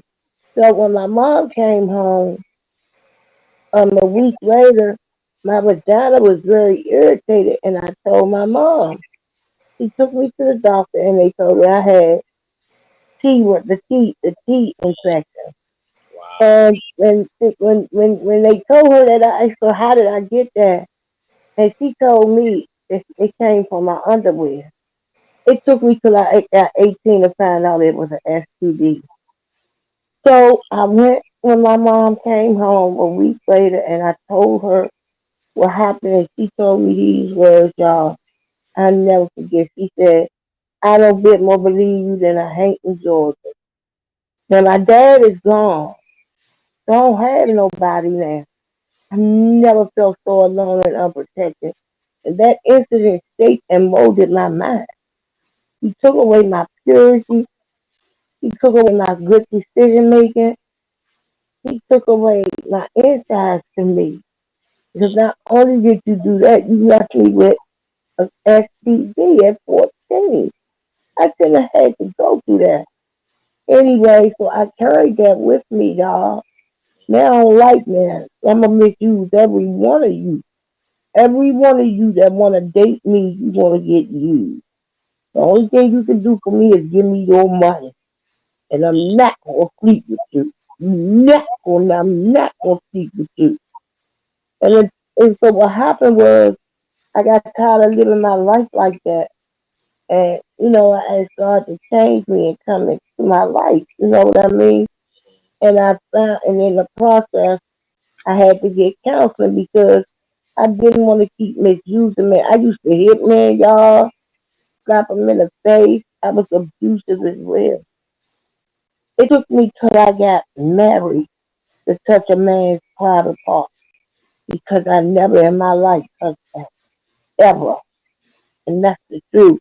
And when I was in touching my husband, it was very nervous for me. I mean, I was crying like a baby because I didn't have any more tools outside of crying. But that incident will shape your mind. And if you don't get help, you carry it around. Nobody protected me. I never felt so alone and unprotected.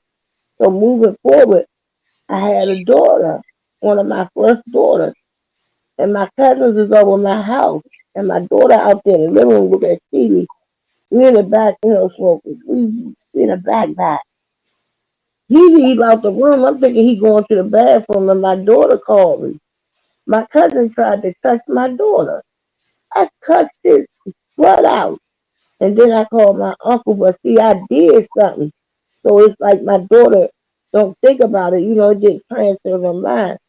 I did something, I pulled his card, and it makes you very leery of men. Your decision making with men is lousy until you get some help. It's absolutely lousy because you can't see past that incident. You cannot do it. No woman that has been through it. Oh yeah, with that incident as well. Either you're gonna be promiscuous or you're gonna shut it down. And I was gonna shut it down, female. That's the truth. And unfortunately, when I got with my husband, I wasn't experienced with a man in a real relationship. I be with guys, they didn't even know my birthday. I'm not telling you that. What you need to know my birthday for? You won't give me your money whether it's my birthday or not. When my birthday come, I tell you my birthday, and you still won't give me some money. Because at that time, I thought money could do everything. And it just took me on a road of destruction being molested. I didn't use the word molested to my mom. I didn't know that word. I don't even think it was out back then. you know, but it's a devastating, and as a result of it, I had PTSD. I didn't even know that till I went to therapy, and my therapist told me I had PTSD. I said, "What is that?" And she said, "Post-traumatic stress disorder." I had to write this man a letter, y'all. I had to write this man a letter, you know, and say everything that he did to me or what I was angry about in the letter. That was really hard for me. But I did it, and then I read the letter back. And at the end, you know what I said, y'all? I said, "I pray that you continue to prosper and be in good health, because I don't got to wish no bad on you. The universe going to give you right back what you did." And even up until the end, till my mother died, she would never admit it. And I said something to her, and she just said, "Let it go." Let it go? Let it go? Girl, that messed me up. That took away my purity, girl. That took away my dreams for having a husband. Took away. And it made me act away. It shaped me and molded me to be a very mean person. I'm not like that now. I was a very mean person, egotistical, thought I was better than people, you know, and I hated men. I just wanted to get every man I could get. And that's terrible. I ain't want to live like that no more. So I thank God that I went and got help, because I don't think I'd be married today, because you can't get rid of it on your own. Well, Auntie J, I think that your testimony is incredible because it comes full circle. For one, I want to say my heart and my love and light goes out to you because of what happened to you. And then you also walked right into how that experience transformed you for the worse. And then you walked right into pursuing your healing and getting the help that you needed mentally and spiritually in order to reconcile your experience and to be able to bring healing to yourself. And what's interesting about you walking directly into that is E on the panel had asked a question, and I'm gonna let her lead her own question to the panel around forgiveness. And before I do so, I want to introduce something that I ain't even gonna say the man that I follow, because he probably is triggering all by his damn self. But a broke clock is definitely right at least twice a day. And he posted something to his Instagram that I think works in tandem with what we're talking about here today. And it reads that it's up to us to break generational curses. When they say it runs in the family, you tell the motherfuckers, and this is where it runs the hell out at. This is where it ends. This is where the generational curse of silence runs in, the generational curse of pedophilia ends, the generational curse of self-abuse ends, the generational curse of substituting God for mental health ends. This is that we have to be the ones to break the cycle in our lives. And it's interesting even living in this being of this millennial generation, because a lot of the older folks, like our grandparents and things, they feel a way about our generation because we're vocal about things that they weren't vocal about, that we are more transparent about things that they weren't willing to be transparent about. And you can see the toxicity of the era because they actually believe or interpret this as being rebellious or wearing shame, when what you're wearing is honesty. What you're wearing is transparency. And you can really see this gap between the generations. But I want to tell you, Auntie J, that I appreciate you coming for a circle. I'm glad that you made it out of that to become a survivor. And if you're still there, You had wrote something in the back chat that I'm gonna let you pose to the panel yourself. Well, thank you for that. Hopefully it comes out right. So I was listening to Chocolate Foundation. I hope I said that right. And thank you for your kind words in the back. And how everything came full circle for you and your mom, and how you were able to empathize with her and relate. And then right after, I heard Conscious talk about his aunts and how they brought it to his grandmother's attention, and she cannot apologize without condemning herself. I think that's where my mom and I are. We've gone at least 5 years at a time without speaking, and even though I haven't seen her in since 3 years on Thanksgiving, Thanksgiving in 2019 or 2018. But even though I don't trust her, that is my mom. I love her. I am so much of her. And I have been in therapy. I've been in therapy since I was 23 and I'm 30. So, one of the topics that I asked my therapist is, what is forgiveness? What does that feel like? Because in my mind, when I don't speak to you anymore, to me, that's me not being mad at you, because I'm not speaking to you to engage in that anger. However, when my mom comes up, and because I'm very close with my grandmother, that resentment comes up. And I asked my therapist, what does forgiveness feel like? What am I supposed to be feeling? Because even if I empathize with my mother for sharing the same experiences as I did, I don't want to feel like I'm giving her a pass, and I am insulting or disrespecting my experiences, because that's a grievance she should take up with her mother, like I am taking up with her. And I still feel like, because no one protected me, I have to avenge my own disappointments. I have to avenge my own letdowns, and someone has to be accountable.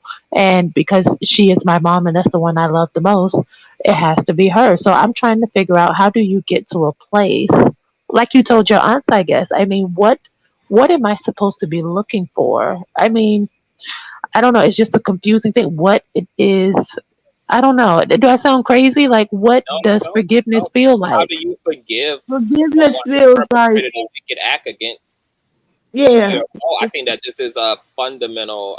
I think this is fundamentally difficult for a lot of human beings. I think that we think we're better at forgiveness because a lot of the things that we forgiven were honestly misdemeanors. If we had to really forgiven things that created an entire ego death in us and that sent us into the dark night of the soul, things that were really felonious against our souls, I think we would really question our capacity to forgiveness. I know that I thought I was pretty good at forgiving until I had to undergo a divorce, and I had such an ego death that I was completely numb for like 8 months. I couldn't even feel feelings. I was completely zapped out and trying to make sense of the crime committed against me emotionally and psychologically. The crime committed against my time, committed against my investment, committed against all of the wholehearted sacrifices I had made for 6 years. Like, trying to rationalize how to make sense of that. I feel empowered beyond that. It was my first experience of really struggling with forgiveness. And the only thing that I could say to you, Eve,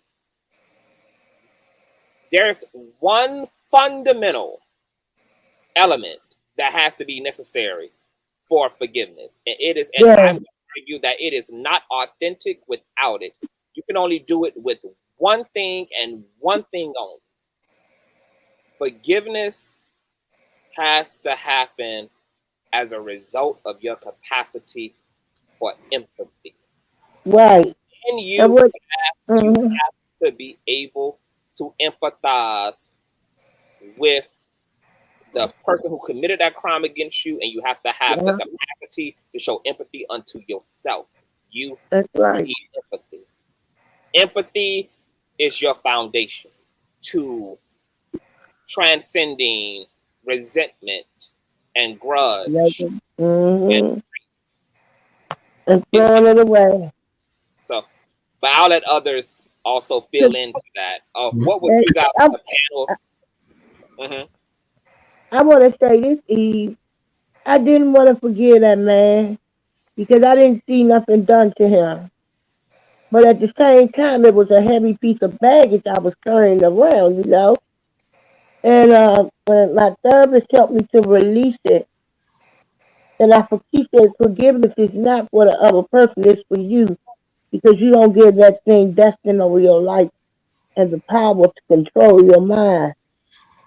And I'm a forgive because I'm tired. I'm tired. I'm just tired. I'm bankrupt. I'm tired. My self-esteem gone, everything. I'm tired. I'm stripped butt naked. I'm tired. So I surrender.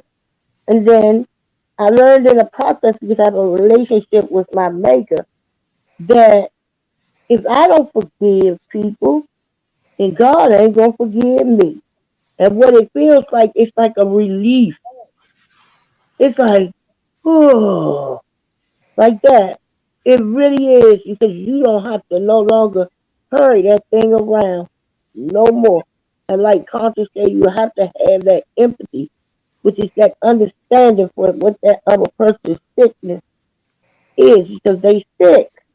Anytime you violate a child or anybody, we know that you are a sick individual. And in that space, you have to empathize with that sickness, even though you may not want to. It's a lot of things we don't want to do that we do, you know. And it's a beautiful thing when you walk into it. It's like your breast lifts up a lot. Your breast come back up to the where it's supposed to be. Because when your insides, when you sad, your inside organs are sad too. People don't know that part. When you cry, your organs cry. People want to know how people die with cancer and never smoke, never drink, but you don't know what type of life they live. You know, and so I don't have to worry about that man. My mom took that to her grave. She took that to her grave, but the good thing about it was God allowed me to pray for my mom before she went on to glory. That's the truth. Me, the one that was the black sheep. Me, the one that she was jealous of. Me, the one that she just hated. Me, the one that she disrespected. Me, the one that she stole from in my house more than one time while my husband was here. All of that. I forgave her for it all, even though she never asked me. See what I'm saying? When you have a heart and heart, God will turn you over to a reprobate mind. When you have a heart of unforgiveness, He'll make you start believing your own lies as though they are true. And I don't I ever want to want to add. be like that. I want to add on to what Auntie J is saying when Auntie J had touched on. Gosh, hold on, let me find it because it's slipping away from me. Oh, when she said that, knowing that these people are sick, I want to kind of piggyback off of that. Is that what?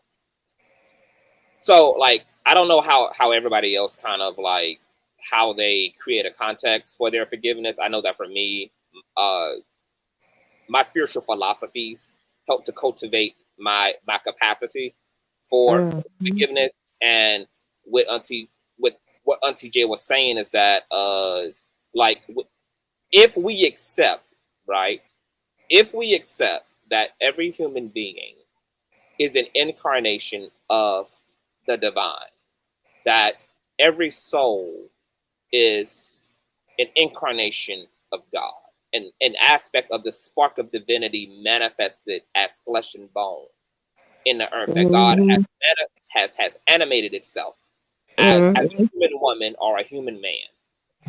And if we accept that there's divinity within all living things, particularly in this context with human beings, then we set up a premise for what other human beings do to other human beings. So for me, when a human being is doing me wrong, I look at that individual as this is God unaligned.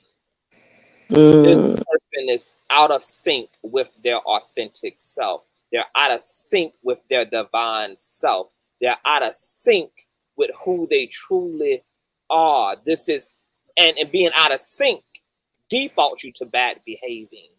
Being out of sync defaults you to perpetrating crimes against humanity, because divinity and access and alignment to that is life-giving. It doesn't create destruction and chaos. And so the only reason that a person would be operating out of chaos is because they're out of alignment with some aspect of their higher consciousness, of their deeper consciousness.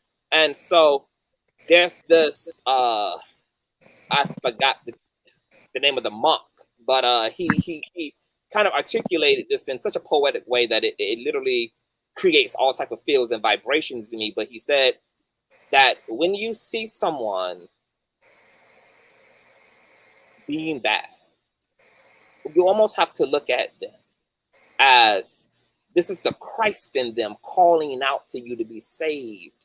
That this person is calling out to your divinity, is crying out to you, that this is an expression of some separation from their creator, from their divinity, that almost we have this adverse reaction when we're not dwelling in the space of our divinity, that there's some type of chain reaction, some type of glitching that starts to happen when we don't know who we truly are, and we're not standing in the fullness and the richness of ourselves. And so when I look at other human beings, including the people that have committed all type of grievances or crimes against me, and this is work. I'm not saying that this ain't some shit you just hear and then you get it. It takes repetitious mindfulness. Yeah. But I have trained myself largely now to look at the Me people too. who do wrong as, because I know that this is not about me. I don't personalize it. I know that we use each other as the punching bag.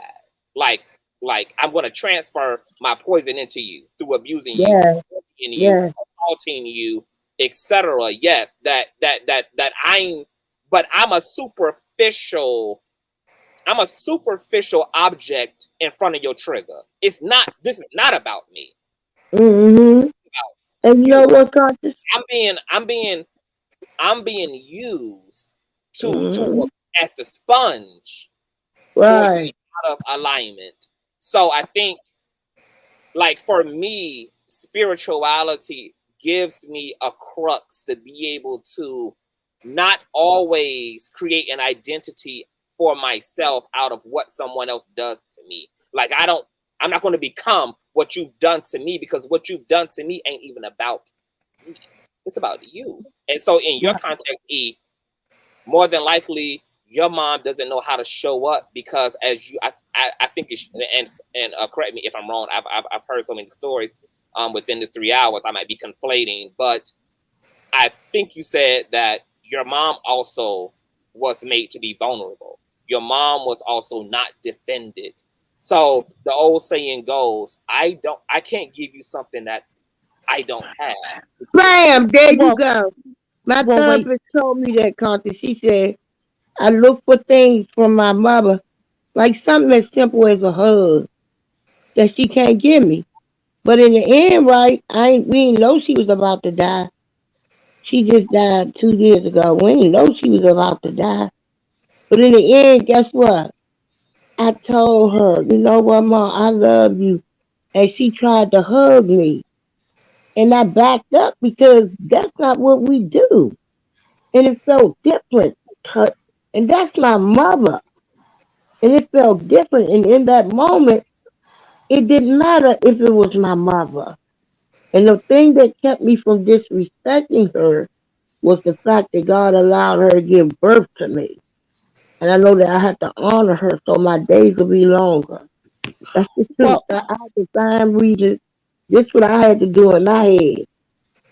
Because she kept doing things to me after I got help, he still was doing things to me. And I just wanted the love from her. That's all I wanted. But she Well, couldn't give it to me. if Can I I am say still something? in my Go ahead. well, Go let ahead, me babe. Go ahead, I'm baby. I'm I'm sorry. I just want to say I just want to clarify one thing, and thank you, Auntie J, for that. And conscious, I want to reply. Yes, my mother did reveal that to me, but my mother revealed that she had been vulnerable when I finally admitted to her after she asked me for the third time if her husband had made me feel vulnerable. So her throwing that out there, I took that as a bait and switch. That because I'm confronting you about something, you you switch it on me and say, well, this happened to me also. So that was minimized. That wasn't the time for that. We didn't bond over that because this is the thing. This is someone who I have looked up to and who I am so much alike and who I look just like. And you know, you are supposed to be my protector because I don't feel safe with my father. I did not feel safe with my stepfather or my uncles. You were supposed to be that one for me. And you should not be competing with me and putting me down, and you should not be resentful of my relationship with my grandmother. And so this is the thing. Yes, I do have empathy to a certain degree, and I give you all permission to pull my coattail. But my thing still goes back to I'm when it comes, even though I'm an adult woman and I've I have 2 degrees and I have a career. The thing is, and when it gets to that familial relationship with my mother, I revert back to that 15-year-old girl. I am still her, and I have to defend myself too, just like she feels she has to defend herself, because no one else is going to represent my interests and speak up for my emotions if I don't do it myself. Yes, I appreciate that you gave me life, and yes, I love you. However, you hurt me too. I don't. That's not something I think about when we are together. I think this is a woman who cannot be trusted and who will turn on me for any man or when it comes to a competition, anything to one up me. So I maybe that's me. Maybe I'm not ready to forgive. I would like to. I want to know what that Yeah, feels like. E, can I yeah, respond to I'm that if almost that's there. Sure, okay? Yeah. sure. Hold on. I want to tell you this. I understand what you mean by that. My father died when he had the opportunity to get the ultimate cop out, right? We were young. We were young. I was like 19 years old, right? And my mother and I had the opportunity because it took a minute when we had that opportunity to have a conversation, and I just straight told her, I said, I thought you were weak. I thought you were weak because you allowed this man to stay in our home. I thought you were weak because you were not protecting us. And not to tell my younger sister's business, but it's like my mother and my younger sister didn't get along for years. Oh my God. They would go at it. And one day I told my mom, I said, look, she's angry with you. I said, she's angry because she feel like you didn't protect her. She's angry because she feels like she didn't have a voice in that as a mother, you are supposed to protect us. Yeah. So But the question that has always been left is, why did it happen in the first place? yes, that part. Why are we not putting the blame where it is? And like I said in the back, and I'll say it again, everybody does what they need to do to get through. I'm going to tell you what I did. Like I told you, you have to forgive yourself. Now, whether your mother can be trusted or not, I understand, because I'm going to tell you something. If my father was still alive, child, I put him right back down under there. But that's neither here nor there. My pain doesn't go anywhere. But the freedom that I have that I can discuss this without it making me fall apart is Right. something I had to work toward. I Me didn't too. have a therapist. I didn't have a You didn't therapist. have a therapist? No, ma'am. This was Girl, me, you the did. creator, and many nights So you had a Many therapist. sleepless nights. Oh yeah. Oh yeah, yeah, yeah. You had a therapist. Well, You had the and that's to ultimate my. therapist. A black But hole. hold, You can't do this on your but own. hold on, ladies, hold on. But the thing about it, I'll tell you, and it is not to discount my creator, but the creator gives us every tool we need right here. Mm-hmm. I have a mind, I have a spirit, I have Amen. pain, I feel it. Yeah. And you have every right to be in your pain. See, the problem, we want to take the pain. Oh, we got to put the pain somewhere. No, we don't. You got to get in it like a pair of tight pants. You got to get in it. You got to be in it. And you have to be that little girl. As I was. I was that little girl for years. I was that little girl. But I never let her go. Because you cannot forget. You can forgive. But you got to forgive yourself. And I'm going to tell you something. Once you forgive yourself, it ain't going to matter whether you can trust your mama or not. Because you're going to say what you got to say.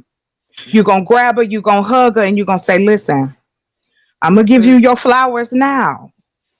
Whether you believe me or not, whether you hurt, whether you in pain, I don't care to know. But I won't allow this to stop me from forgiving myself for being that young girl who couldn't protect herself.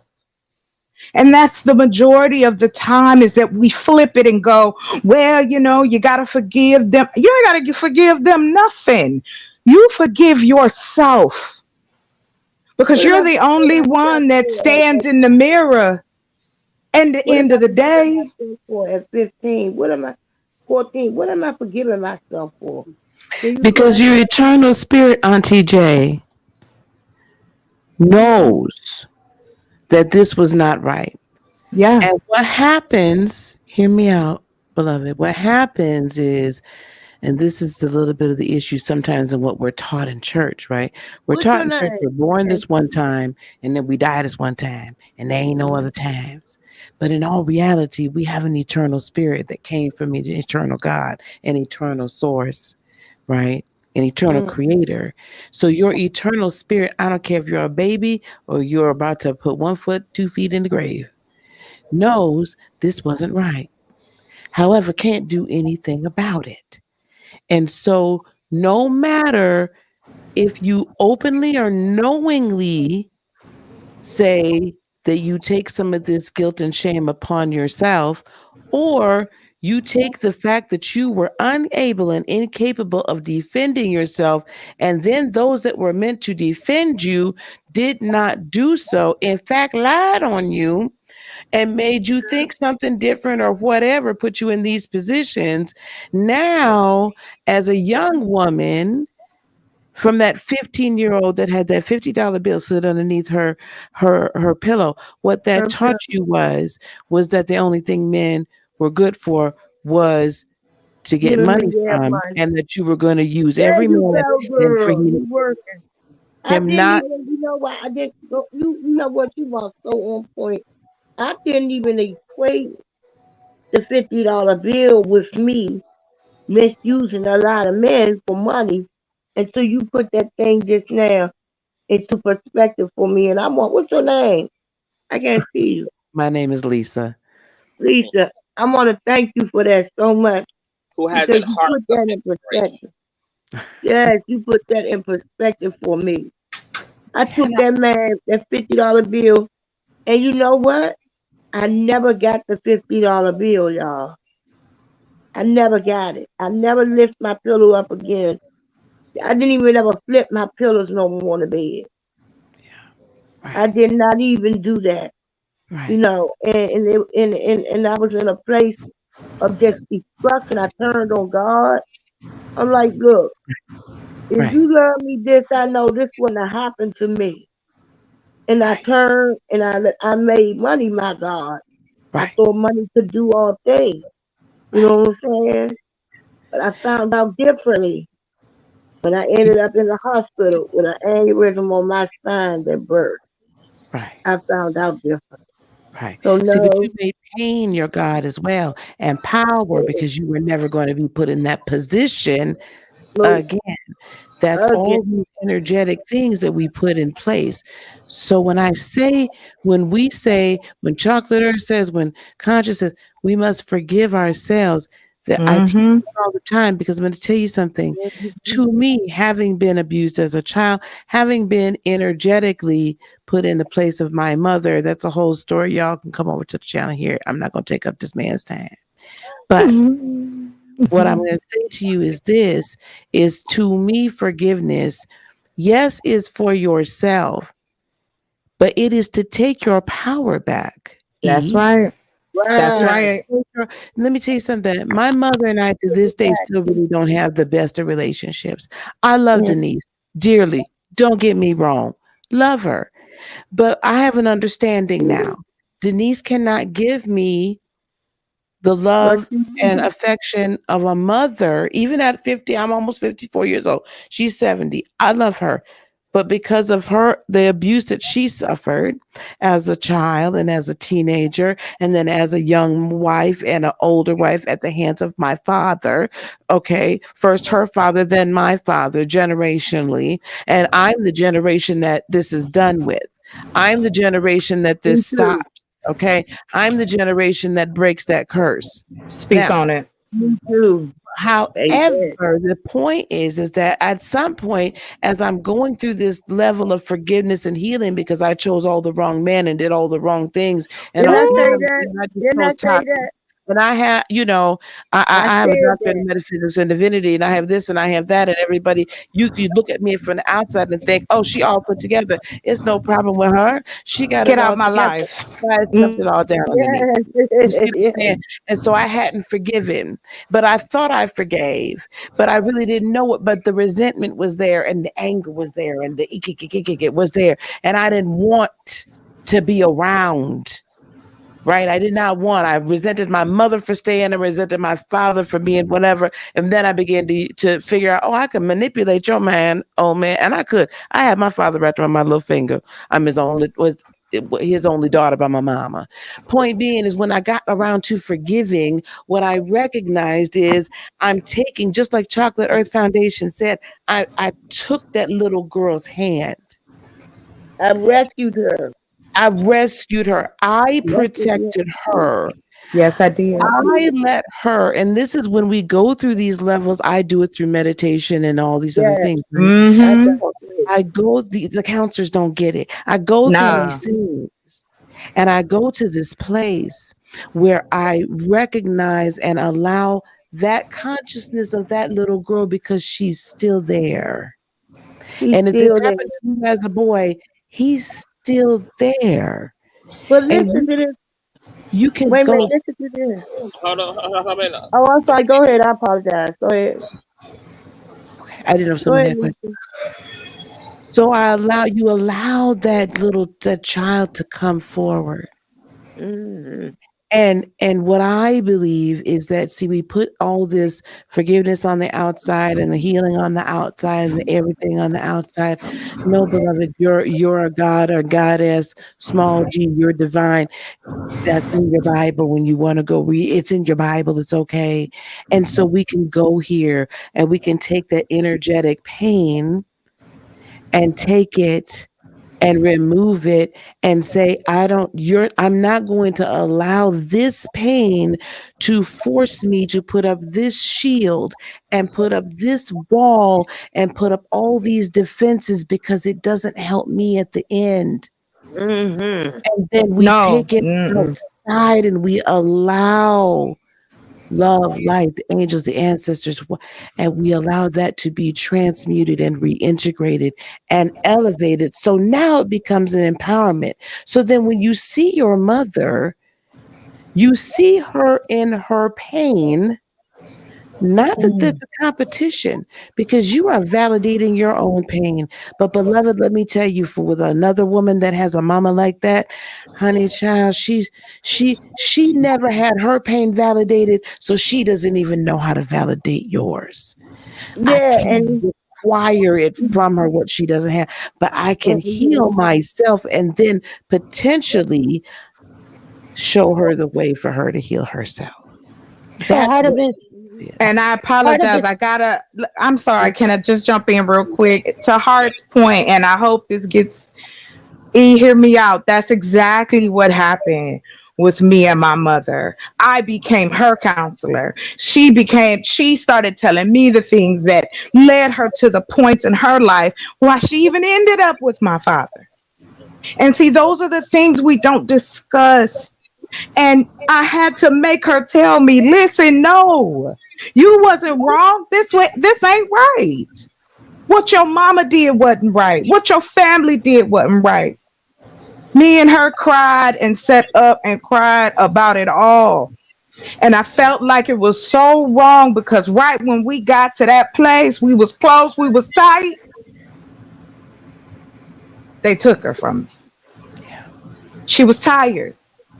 She had been holding on to all of that for years. So that's what I'm saying. You have to forgive yourself. Forgive that little girl. Forgive that little boy. Stop torturing yourself because I'm going to tell you something to open your eyes and it won't matter. It won't matter. It'll never go away, but it'll give you the opportunity to breathe and let light in. That's the best thing I could do for my life And because you all could, I ended up doing now was go ahead. dating my father over and over and over again. Me too. I was dating him as accident. That's why. So That's why I was like, it's a horrible cycle. And to your point, you have to break those generational curses. You have to. It's You like have to. you're, and I it's did. like you're walking around with your little self just Yep. attached to your yeah. Right, shadow, and right. every Yep. time you approach a situation, it's like that little your old kid self is telling you, no, don't do that, because Right. remember that happened, Hmm. Right. and it You're Right. plays gonna get hurt. over. Yeah. Yeah. Yeah. Mm-hmm. That's Mm-hmm. Let me tell you what worked for me because my mother was a drug abuser and I was taken away from her. And I had a lot of hurt and resentment over that. Unfortunately, I didn't go through what you guys went through. I went through my own crap with my mom being a drug abuser, and it took me to stop making the mistakes that she made with me because I was taken away from her when I was 5. So I witnessed a lot of violence with the people that she left me with and everything. I'm going to say this: everything they're saying about forgiveness is right, but it's going to happen when you're ready. I don't think it's something that can be forced. It wasn't forced with me. I forgave my mother well after the time she died. It wasn't while she was still here, it was after she died. And when I got to know some of my brothers and sisters, just things that my mother had done, I made sure I didn't do with my own daughter. And before I knew it, I was forgiving her in my heart. Sometimes, if you forgive somebody in your heart, if you feel like you don't want to speak to her right now, that is your choice. But if you Absolutely. forgive her in your heart, that's what will release you. But I do think it's gonna be when you're ready. And right now, you're on the right path because you're getting the therapy that you need. And eventually, before you know it, I don't think it's something that can be forced. It has to be genuine. It'll only be Right. Amen. genuine once you do not, well, you're always going to feel that pain, but once you come to terms with that pain and you realize, you know what, I'm not my mother. There's a lot about my mother that was passed on to me. I do have a lot of her whatchamacallit, I have an addictive personality. And whenever I feel like I'm Okay. getting too addicted to something, I stop because I don't want to do that.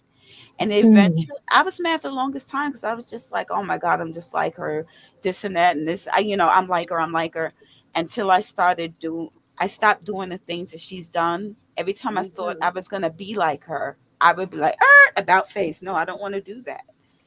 And eventually, I felt myself like not having the resentment towards her anymore.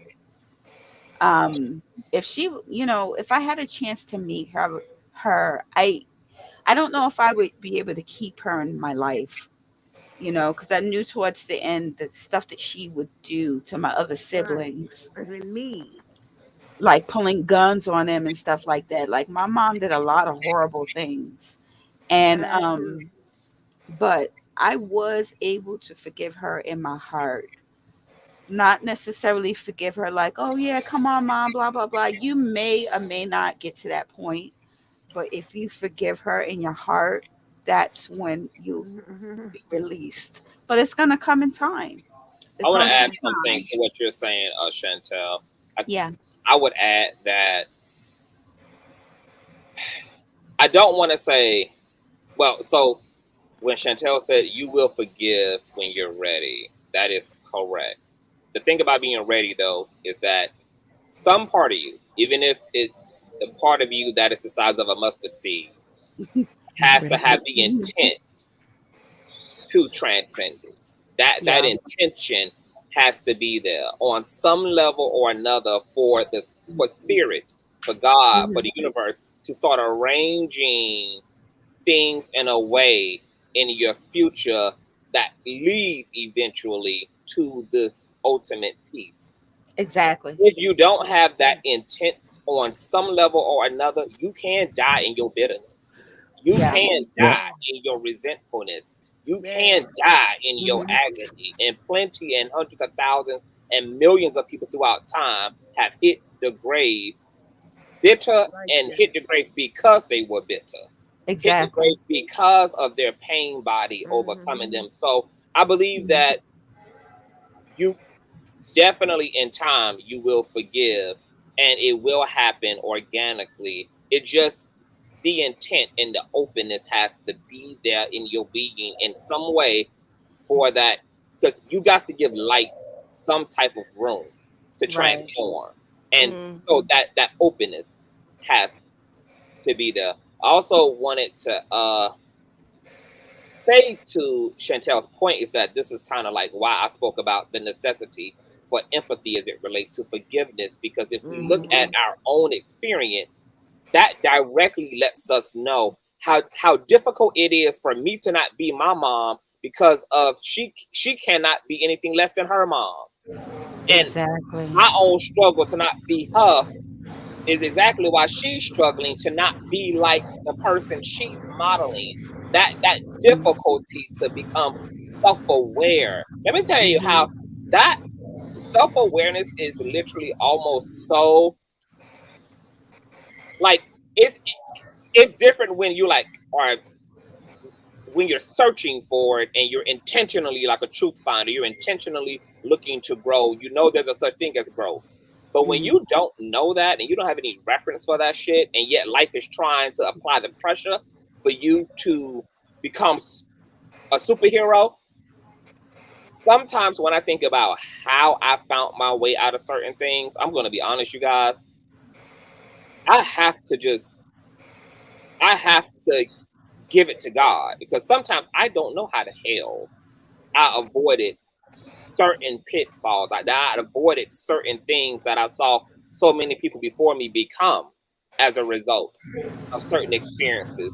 When I saw how a lot of my uncles got locked up in themselves, how a lot of my aunties got locked up in themselves, when I look at how nothing about me came from what I was taught. Everything that I am today is a result of is a result of emptying out everything that I saw before me and restarting in myself. And so when I look at other human beings, I'm like,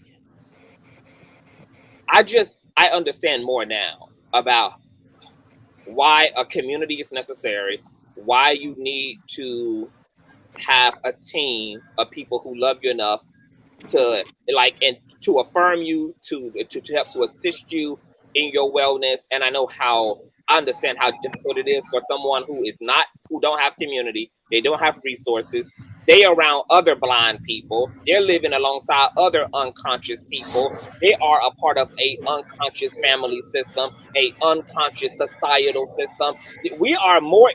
All of our unconsciousness is more reinforced than not. That's why everybody here kind of like stumbled upon their salvation. It kind of was like self-initiative. It wasn't that we came from families that led us into the light. These are things that came through our individual walk. And so I held a lot of resentment toward certain people in my life, particularly my own mother, who I took care of toward the end of her days. And Me my mom too. did not appreciate me. She was not supportive of having a queer child. And even though I was the one wiping her, cleaning her, literally being her caregiver until her last literal breath, like, and her other children did not make that level of sacrifice. They were living their life while she was in need. I That's was how the my one who daddy gave up was. my life to be there for her, and our relationship never came full circle toward the end of her days. When I look back on my experience, it's easy to forgive my mom because, and I think that this might help you, E, is I had to realize that my mom, like, separate the title and the expectations that come with the title of mother. My mother was some little girl with her own experience of life too. My mom was some little girl taught away who had her own hurts, her own heartbreaks, her own confusions, her own hurt Let in life. down. And she showed up amidst all of that the best way she knew how. She knew how, even though that wasn't perfect, but it was the way she knew how. And so I wasn't really, so because there was an empathy there, and I was willing to look into my mom's story and see her as a person, not as a mother, that also helped to bring my forgiveness full circle, because I realized that our parents are people.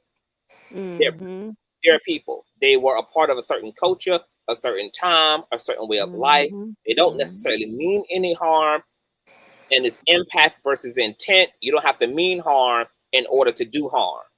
So harm is done irregardless of the intention, but that these are people. And literally, when I was able to decrown her as mother and look at her as person, just as a person, and I didn't attach all of that societal shit to her. Oh, she's my mom, she's supposed to, or this is my dad, he's supposed to. And I let all that go and just look at them as if I'm looking just literally at another human being, as if I'm looking at all of you guys on this panel, that I disassociated the role in such a way that allowed me to really be able to be like, I really understand it. And once again, I can't respect it, but I understand. I can't respect you hurting me, you abandoning me emotionally. I can't I can't respect it, but I certainly understand it. And that understanding leads to the letting go. Like, you didn't know any better. You did what you could with what was taught to you. And you lived in a society that did not teach you and did not help you to understand a child like me, to understand a soul like me. And it's okay. You made your fair share of mistakes, as they all did. And because I empathize with myself, I'm going to love myself enough not to define myself based upon what you didn't give to me either, because I don't deserve to spend my time chipping away at me because of what you didn't give to me. I'm now in a position to give it to myself, and I will. Me too. Can I just add this piece to it? Yes. I apologize. I'm sorry. I said that I'm not going to hurt myself either. Yes. No more as a result of what was done to me. I just wanted to bring that back around to the beginning of the conversation. And this is why we say that men like this, that speak to this and don't speak to what women go through in our community, can't tell me nothing about being in a relationship. And I leave it there.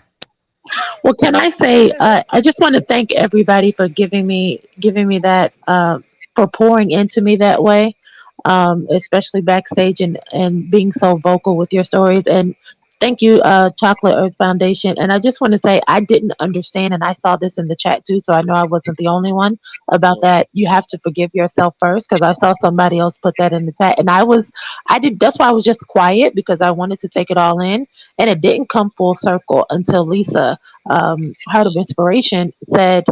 And also, I know, I want to frame it right. Chantel and Jessica, one of you said, mentioned about me being that little girl and reverting back to that and freezing when I catch myself being like my mother. I know some of you had that same experience.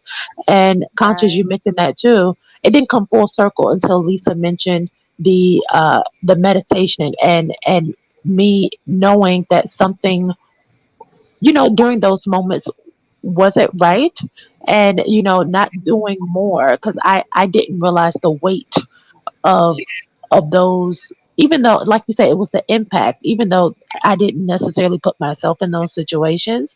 They happened, and you always get those, well, not maybe you don't always, but I'll say me personally feel like, well, I could have done this or I could have done that. And so maybe forgiving myself is the way.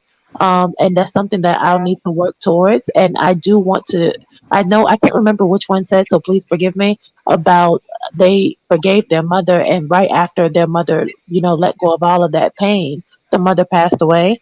I don't want that to happen, even though we don't see eye to eye, but I would hate to all of these years have gone by and then we finally have our come to Jesus moment, and then I lose her. Like that would be devastating to me. And so I was gonna ask Lisa, do you think that meditation would help to center those things? Because right now I'm a hodgepodge of emotions, that are built up from that time. And so how do you think would be the best way?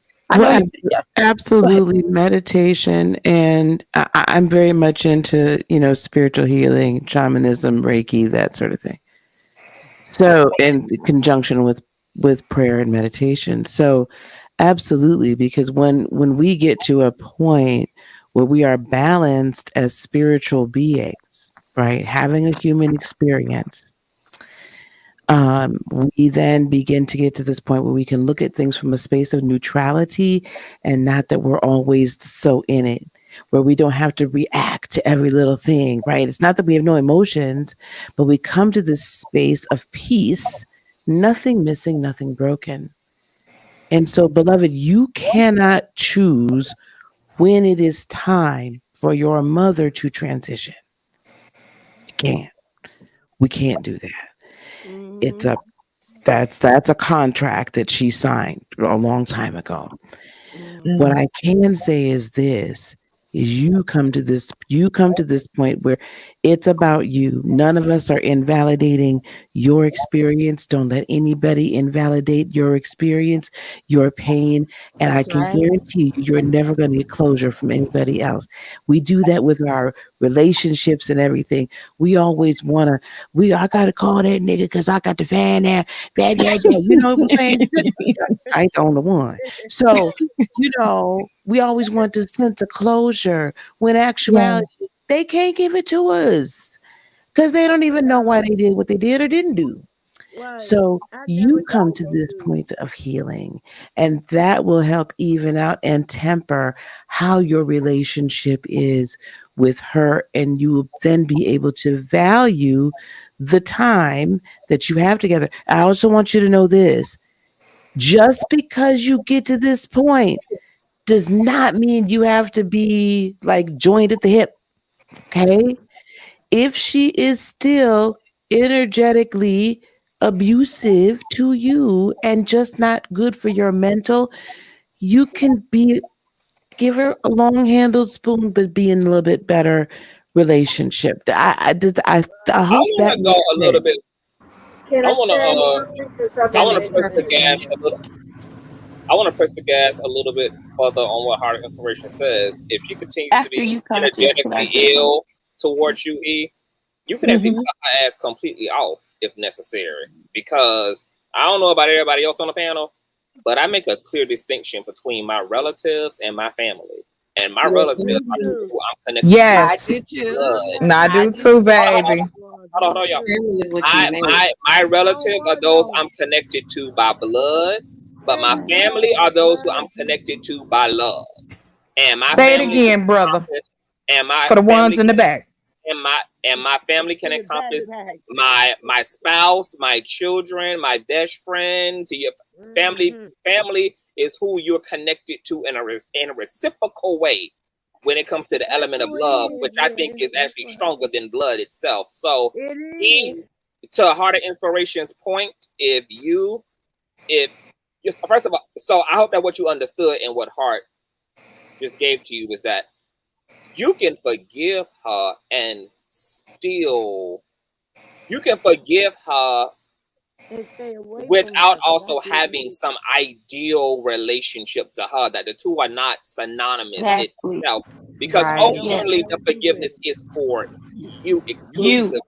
So that doesn't necessarily become some epic, amazing, loving relationship between you and your mom. All it means is that you have stopped the cancerous pattern of injuring yourself as a result of something that you believed at one point in time you needed from her. You stopped the injury. You stopped the spread of the emotional injury, of the mental injury, of the spiritual injury. Therefore, that leaves you in a place where you can salvage what's left of you and her after that. Because now that I don't need you for that, honey, like, you know, we can get together for brunch. We can have light conversation. Like, I can now be in spaces with you without being triggered now that I've overcome and transcended my triggers. Maybe even have conversations about the past now that I'm over in expectation.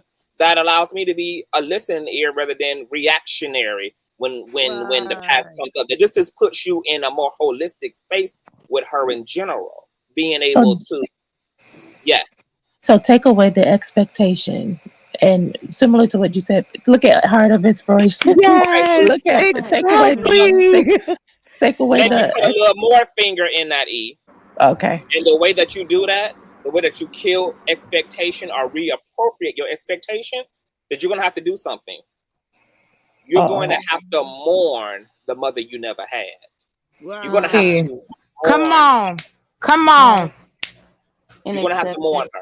Is on point. You're gonna have to come face to face with the death of the woman that's never going to be, or isn't right now. You have to completely mourn that. You gotta cry that out. That's exactly what I did. You gotta come face to face. You can't shield yourself from it. You've got to mourn the death of who she never is going to be. This is what you have in her. Who she is what you have with. And that leaves me motherless. No. Could I No, say it doesn't. baby. No. It doesn't leave you motherless. No, baby, listen. It leaves you now doesn't. with a mother that is that you mother that you're able remember to see as a woman first, and leaves you with now a relationship with this woman who is your mother and gave birth to you, but you are not putting unrealistic expectations on her. This is a little bit tougher conversation for us to have. Just hear me, beloved, okay? Sometimes even our mothers, our fathers, we put unrealistic expectations on them and expect for them to give us what they do not have. No one else is responsible for our happiness but us. Okay. And so when we can take that power back again to us and reintegrate it as the beautiful, wonderful goddess that you are, now you can see her through the eyes of a woman, and she can now be what she can be. And I guarantee you, when you remove that and make space, you'll have a mama that'll come in. Because the minute I did that with my mother, my auntie swooped in. And when my auntie passed away, then I had another wonderful woman that came in my life and was able to be my mother. I have never been motherless, ever. But I didn't have enough room for my mama to come in because I had filled it up with this expectation of this woman that by birth should have been that person, but by rights could not be. Yes. And I'll share my story really quickly. Forgiveness, baby, is your volume sound low, boo. All right, there you go. The And then I forgiveness want thing is about your liberation, your freedom. It's about taking back your power and saying, even though this moment in time happened to me, I will not allow it to define who I am for the rest of my life. I will make this about me and taking about my power because my mother did believe me. And when she believed me, it breathed her spirit. So she broke down in tears in front of me. And she said, I'm so sorry I didn't protect you. And I told my mother, I said, sweetie, I said, you did the best that you could because the person that she would have quote unquote protected me from, it's hard to protect somebody from a predator that's not making it obvious that they're a predator when you're going off to work Mm. and you're doing what you're doing and you're trusting a neighbor with her son to look after your child. My neighbor didn't even know what her son was up to because he made sure he kept it hidden because he knew it wasn't okay what he was doing. So I forgave him and I forgave myself because what I was not going to do is allow him to have me in prison for the rest of my life, talking about what could have, should have, would have been. So for me, as a 10-year-old child, I made a very powerful decision when it was happening to me that I was not going to allow this to be what my life become. This one moment in time was not going to be it for me because I also had to make a very adult decision to not tell anybody because I knew if I did tell, my father would have been in jail. I understood that he would have killed him. Excuse me, I'm sorry for that word, but he would have did some really intense things, and I was not willing to have that on my conscience as a kid. So there was a lot of things that I did because not only was by the time I told my mother, I was completely liberated and free. I had completely come to peace with it and I had let it go. And I told her, I said, I understand and you don't need to ask me for forgiveness because this was not something that really could have been prevented because we had a lot going on. My sister was recovering from an accident where she was hit by a bus. There was a lot of intense things going on at that time. This was just in the minutia of all that was occurring. So for me, I understood that. Now that came from a very ancient part of me to understand that as a child, but I was able to understand it and I was able to let it go. So when I finally did tell her what occurred, I was able to release her from the guilt because there's only so much we can do as parents. We try to do the best we can as parents a lot of times, and I can only speak for myself and my family. My mother did the best she could. I couldn't ask for her to do anything differently because, like I said, this was done in such a way on purpose so he could do what he did because he made sure that when all this BS was going on, there was nobody there to stop him. And he made sure we were isolated. So it was about me forgiving not just him because I had more than one violator. I forgave everybody because it was about my peace, my happiness, my joy, and choosing me and validating who I am and who I'm choosing to be. I was refusing to allow somebody to turn me into something that I would have never been had this situation not occurred. And I was like, I will not give you that power over me. So I wanna say something to what Purple Lover is saying mhm. is that because I always tell people who are like in a very severely broken state that it's gonna be very hard for you to like contextualize self-love because you're using your current mind to imagine a renewed mind. So it's difficult to believe that you can operate differently or you can desire differently or you can want differently because you're using what you are to try to understand what you could be. And I tell people that despite your inability to fully imagine your renewed self, that when you come into a healed mind and you heal that stuff up, your brain neurologically doesn't even operate the same. There are things in your self-love mind that you're not going to even desire in your broken right now mind. There's literally a shift of fantasy, a shift of taste bud, a shift of direction, that there's things that are not even going to exist in the healed mind that right now do exist in the unhealed self. So it's trying to understand these things, like, well, how am I going to be okay without the closure from my mom? How am I going to live alongside who she currently is? How am I? Because you're trying to imagine that in the self that can't. Yes. Because you aren't the self that will yet, but you will. You will. If you go down this journey, E, and everyone else on the panel who's struggling to let go, bring this back into yourself. Love on yourself. And this is something that I had to learn as I underwent therapy for narcissistic abuse. Is this ruminating and fantasizing over the abuse, replaying all of the worst aspects of what happened, etc., and holding the abuser in my psyche. My teacher told me something really pivotal. She said,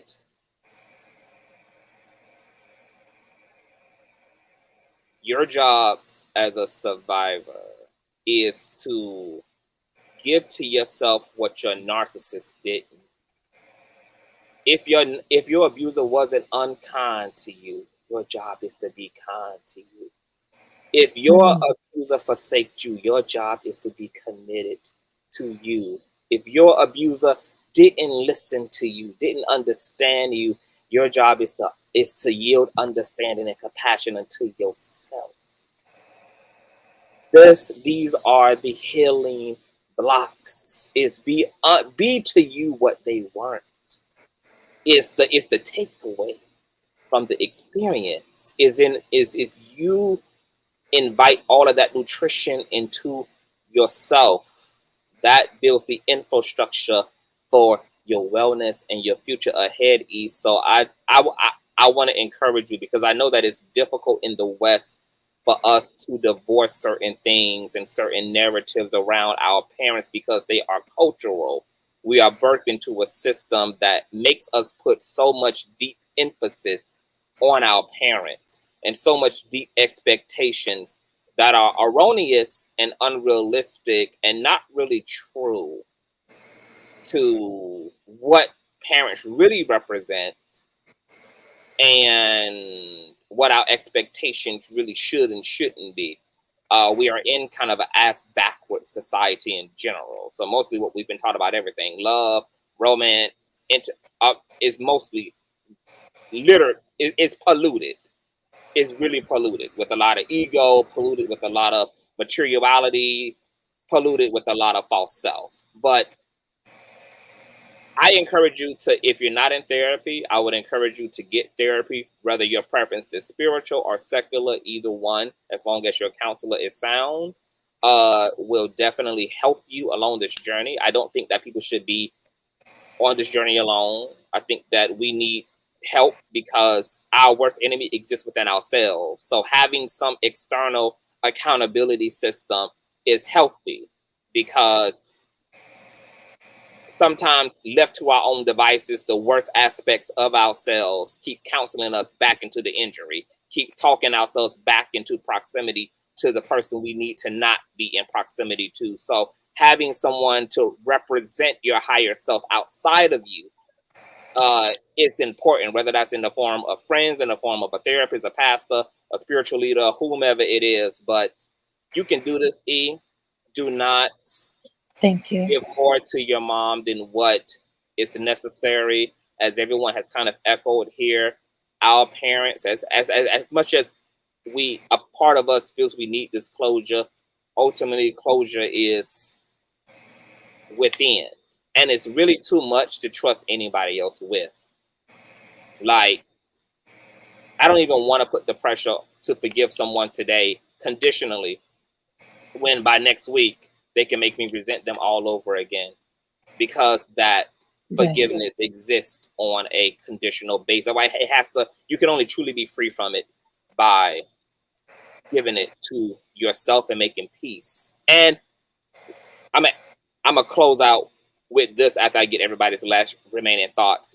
So I spoke a little bit earlier about intention, about how if in yourself somewhere exists, even on a mustard seed level, the willingness to forgive, God, spirit, the mechanisms of the universe, all cooperative components, whatever you want to call it, will come together and help to facilitate your liberation and your ultimate freedom. So with me being I'm a very hopeful person, and what I've done a lot of times when I need to get through very difficult things is I empathize and I'm compassionate enough with myself to give myself release, which means that to acknowledge the pain, to feel the pain, to mourn my experience, to grieve my experience. But at the same time, and sometimes I do this as I'm actively grieving, I try to be completely present when I'm grieving anything. But in the back of my mind, I also tell myself it's okay, Davi. As I'm acknowledging my hurt and my everything, it's okay, Davi. I can be crying profusely, ugly crying out. It's okay, Davi. It's as I'm welling it out, just reminding myself softly that it's okay to lose this. To just say that to myself, to keep that there. That not having this is okay. Not getting this is okay. It's okay. It's okay. It's okay. I think that you have to create that space to be able to leave that hurt by reminding yourself that you're okay despite your devastation. Like, I'm okay, I'm okay, I'm okay. You have to keep some slither of a crack open, because the reality is if we don't, we could get locked in suspended animation of that hurt and that trauma. There's a song, I forgot the name of the Alicia Keys songs. I'll post in my community wall. And I think it might be called It's Okay. But in the song, she's speaking about her heartbreak, and as she's talking through her pain and articulating it and describing it, there's a choir softly in the background saying, it's okay, it's all right, it's okay. And I put that choir in the back of my pain. It's okay, Dr. Because it is. Thank you, Countess. Yeah, so I want to let everybody sound off, starting in chronological order on their last remarks. I have to close the show out. This was fucking... Oh, there were so many people backstage. Oh, my Jesus. Shauna was backstage. This was an amazing panel. My God, I hope that this has been... Well, I know it's been transformative. I've seen the comments. I've seen a lot of the things going up. This was really, really, really, really incredible. I'm super proud of what you all accomplished by coming forward and being honest and transparent with y'all experiences. For those of you who have been abused in whatever way that you have, to even share that here and to even let some of us in to encourage you and to speak to you. Like, my gratitude is forever, and I hope that it's been resonating and rich in some way, shape, or form. Please stay encouraged. Please know that you're not alone. Please know that so many other people are persevering and have been given the challenge in this lifetime to persevere. And you're in good company. You are in the company of some of the baddest bitches that have ever walked the face of the earth. who have made it through the most epic of loss, of failures, of mistakes, and yet are persevering because of the power that is within the human spirit. Don't give up on yourself. Be kind to yourself and love that self. Heart of Inspiration starting with you, Boo. Is there anything that you want to leave the conversation on and the topic on? And thank you for your work, honey. I know I definitely couldn't have done this without you. I just first of all want to thank you and honor you, Conscious. I just love you and I respect you, and you're just doing an amazing thing. I want to be you when I grow up one day. I'm the only. You're the only person that can call me baby mama these days, because that's a dirty word to me. Don't say that. Don't put that. Don't put that magic on me, Ricky Bobby. Don't put that on me. I love you. I love you too, dear. Listen, the last thing I just want to say to everybody here is that if you don't hear it from anybody else today, I love you. I honor you. I have compassion for you. And I want nothing more for you than to be at peace, which again, biblically means nothing missing, nothing broken. And I just hope that someday, very soon, and my prayers for you are going to be that you too will love yourself as much as I and God and the angels and the ancestors and Black Jesus and the Black Holy Ghost loves you. So just never forget that. Never forget that. And you're going to be okay. We'll be here for you, though. We'll be here. Thank you, Conscious. Thank you, love. I got to return your phone call, too, so I'm coming. Okay, baby. A purple love of any remaining thoughts of love, and thank you as well for your testimony, for your wisdom, for your encouragement, and for your transparency as well. Oh, you're very welcome. I'm going to say this to you. How you eat a horse is one piece at a time. This is a process. And for me, it worked a lot differently than it worked for most people. But I'm telling you, it can be done. And like I got to a point where I told my mother, she was like, I'm so sorry it happened to you. I said, but I'm not though, because now I'm able to help people because of what I've been through. I regret nothing. And when you can get to the point where you can honestly say that even though this happened to me, I regret nothing. I count it all joy because I can help somebody else, and I can go into that dark space and say, baby, I know it looks like there's no way out, but I know the way. That's what I live for. That's why I do what I do as a spiritual advisor, a spiritual mother. It's because I know what it's like to feel like there's no hope and you're surrounded by the darkness. And then to one day just be able to say, baby, it's okay. Everything is okay. It's going to get better. And it's just about learning how you can't, the person you used to be has to die. But the new creation that you get to make yourself into, baby, that's worth the whole journey. And thank you for having me, CP. Yes, thank you, love, and thank you for all the moderating work you do on this here panel. Oh, you're welcome. On this here platform.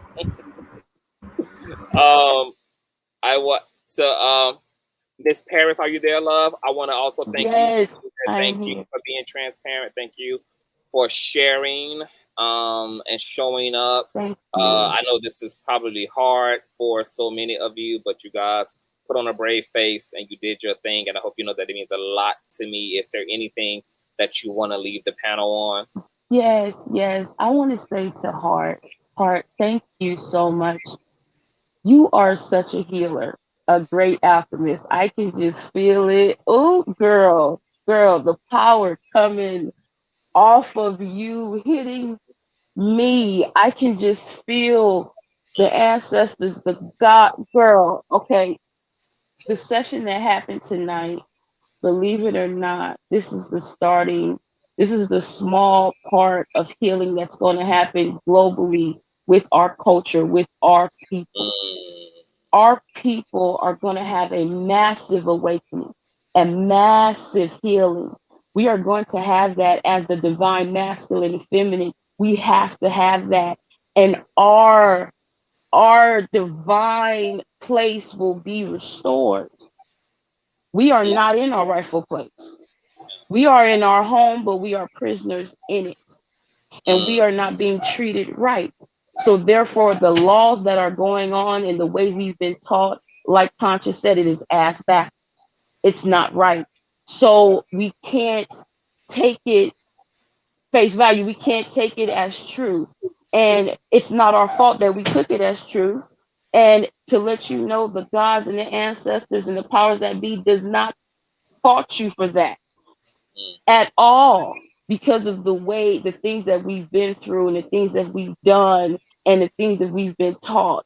Now what we have to do is unlearn, like Conscious said, and what Part said is unlearn all of those things and relearn all over again. And that is not easy.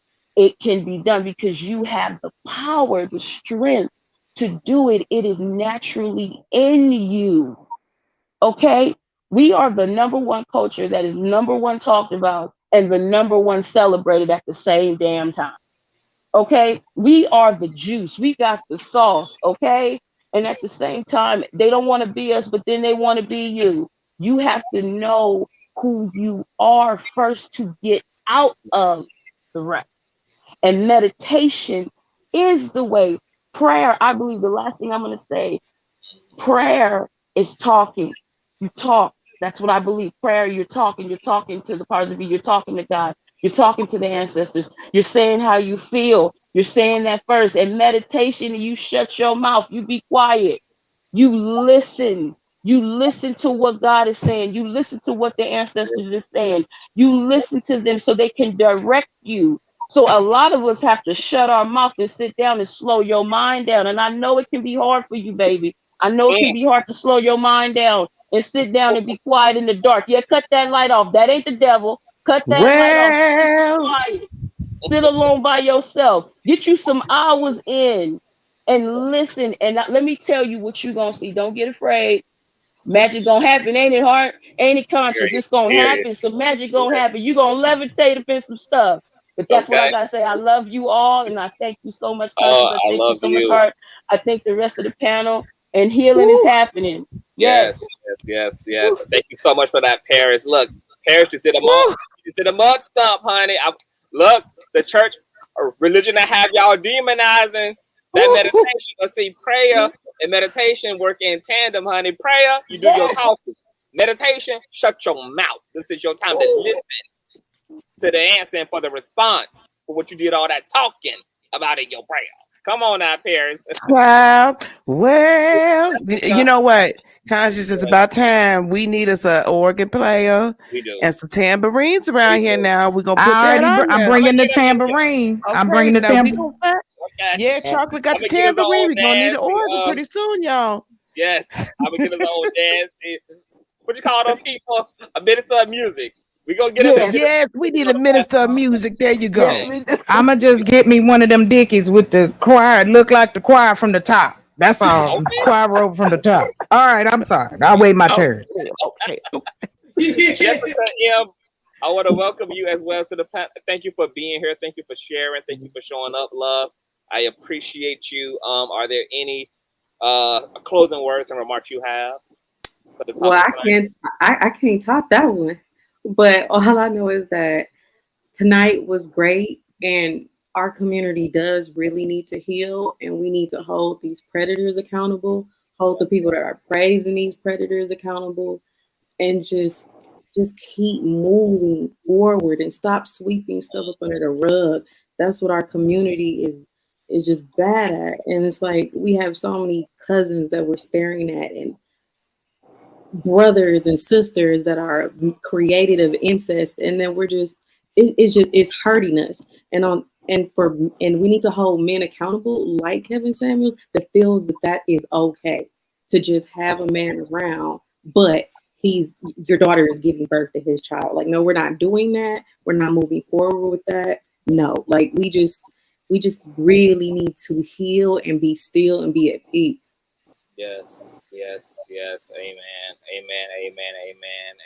And thank you, sis, so much for that. You know, and to your point, Jessica, you know, the, I there is some. I kind of don't want to say this, but what I will say is that Kevin Samuels had the potential to be far more dangerous as he ascended toward higher heights in our society. And it's not so much as his overall message that's dangerous.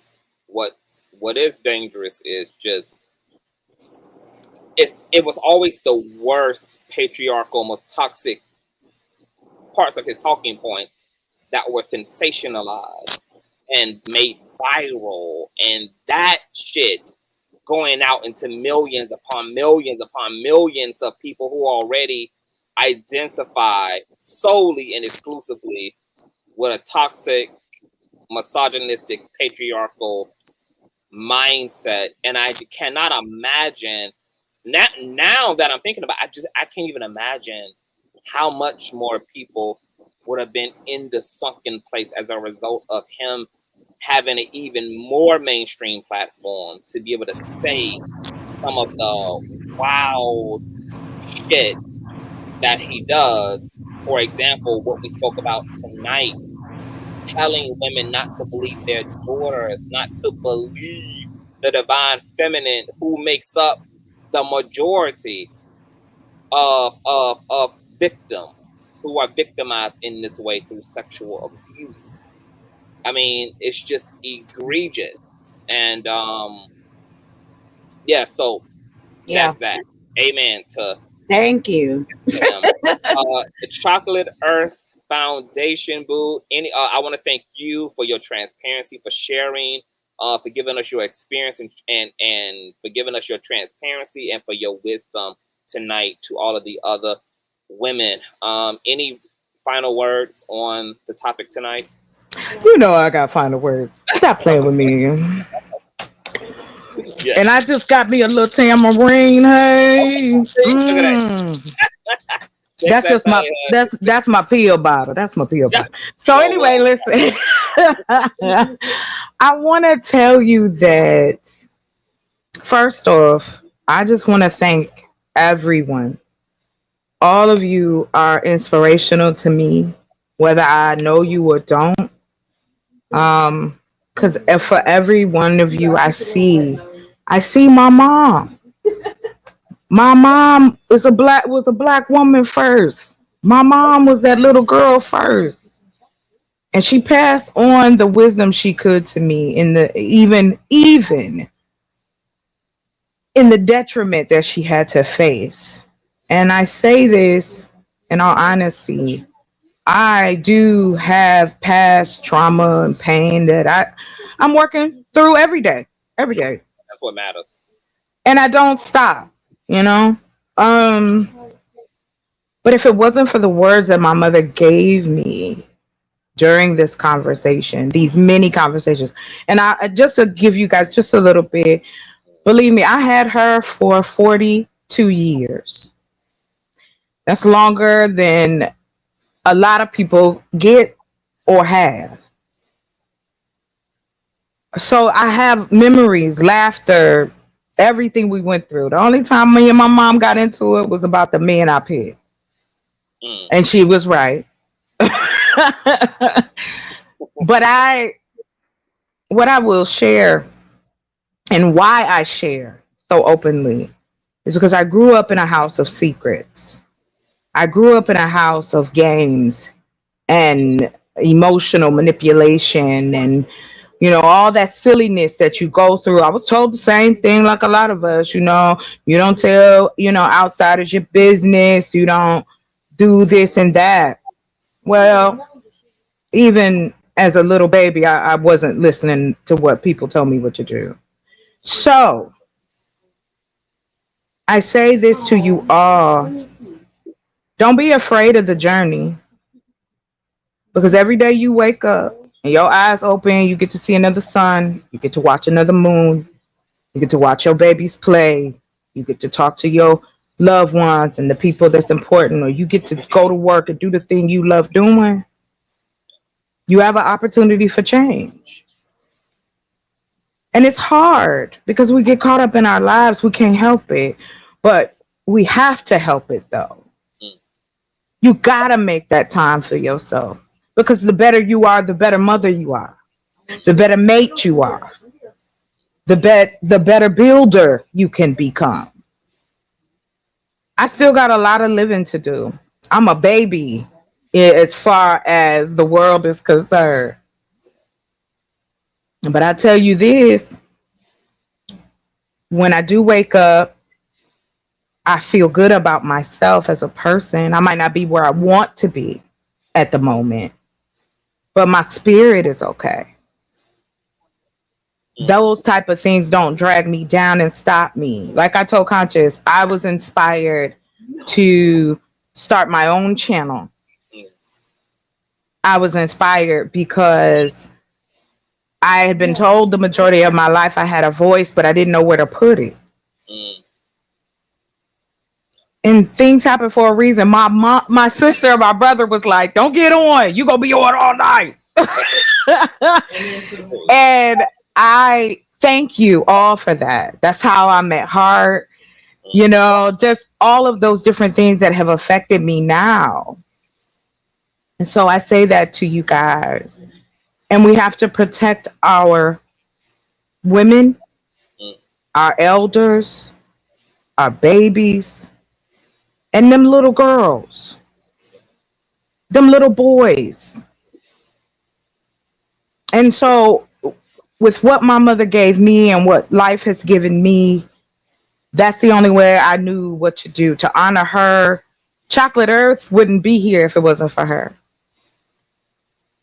She encouraged me because I told her, I said, who's looking out for us though? And we can, just with our words, just by being there. So I send many blessings and love and energy to all of you. And again, thank you, Conscious. Thank Good you night, so y'all. much, sis. You use your voice in every capacity. You have a message, you have a calling, and you ain't go through all this and then became all of this to stay silent. So you give that knowledge and you give that truth away at every opportunity that you can. Thank you for being here as well, boo. I love you. Love you too. Thank you.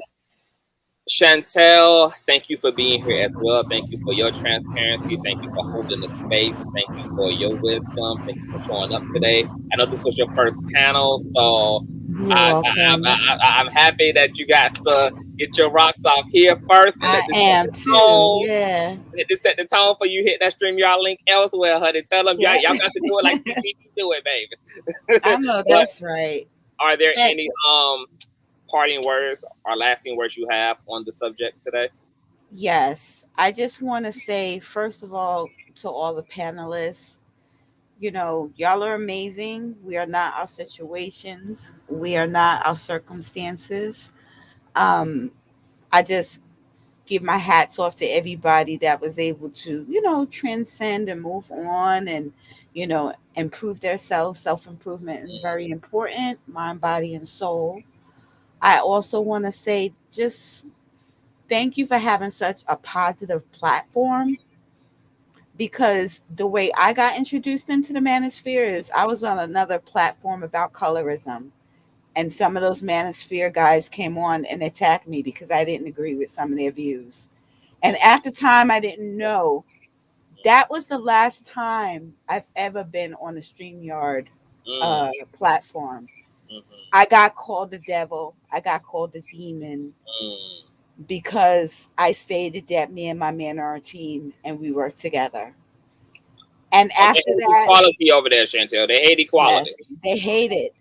And that's why I was like, what is the manosphere? What is this? What is going on? And that's when I started, I got to look into this. And I started researching. And that's how I found Kevin Samuel's platform.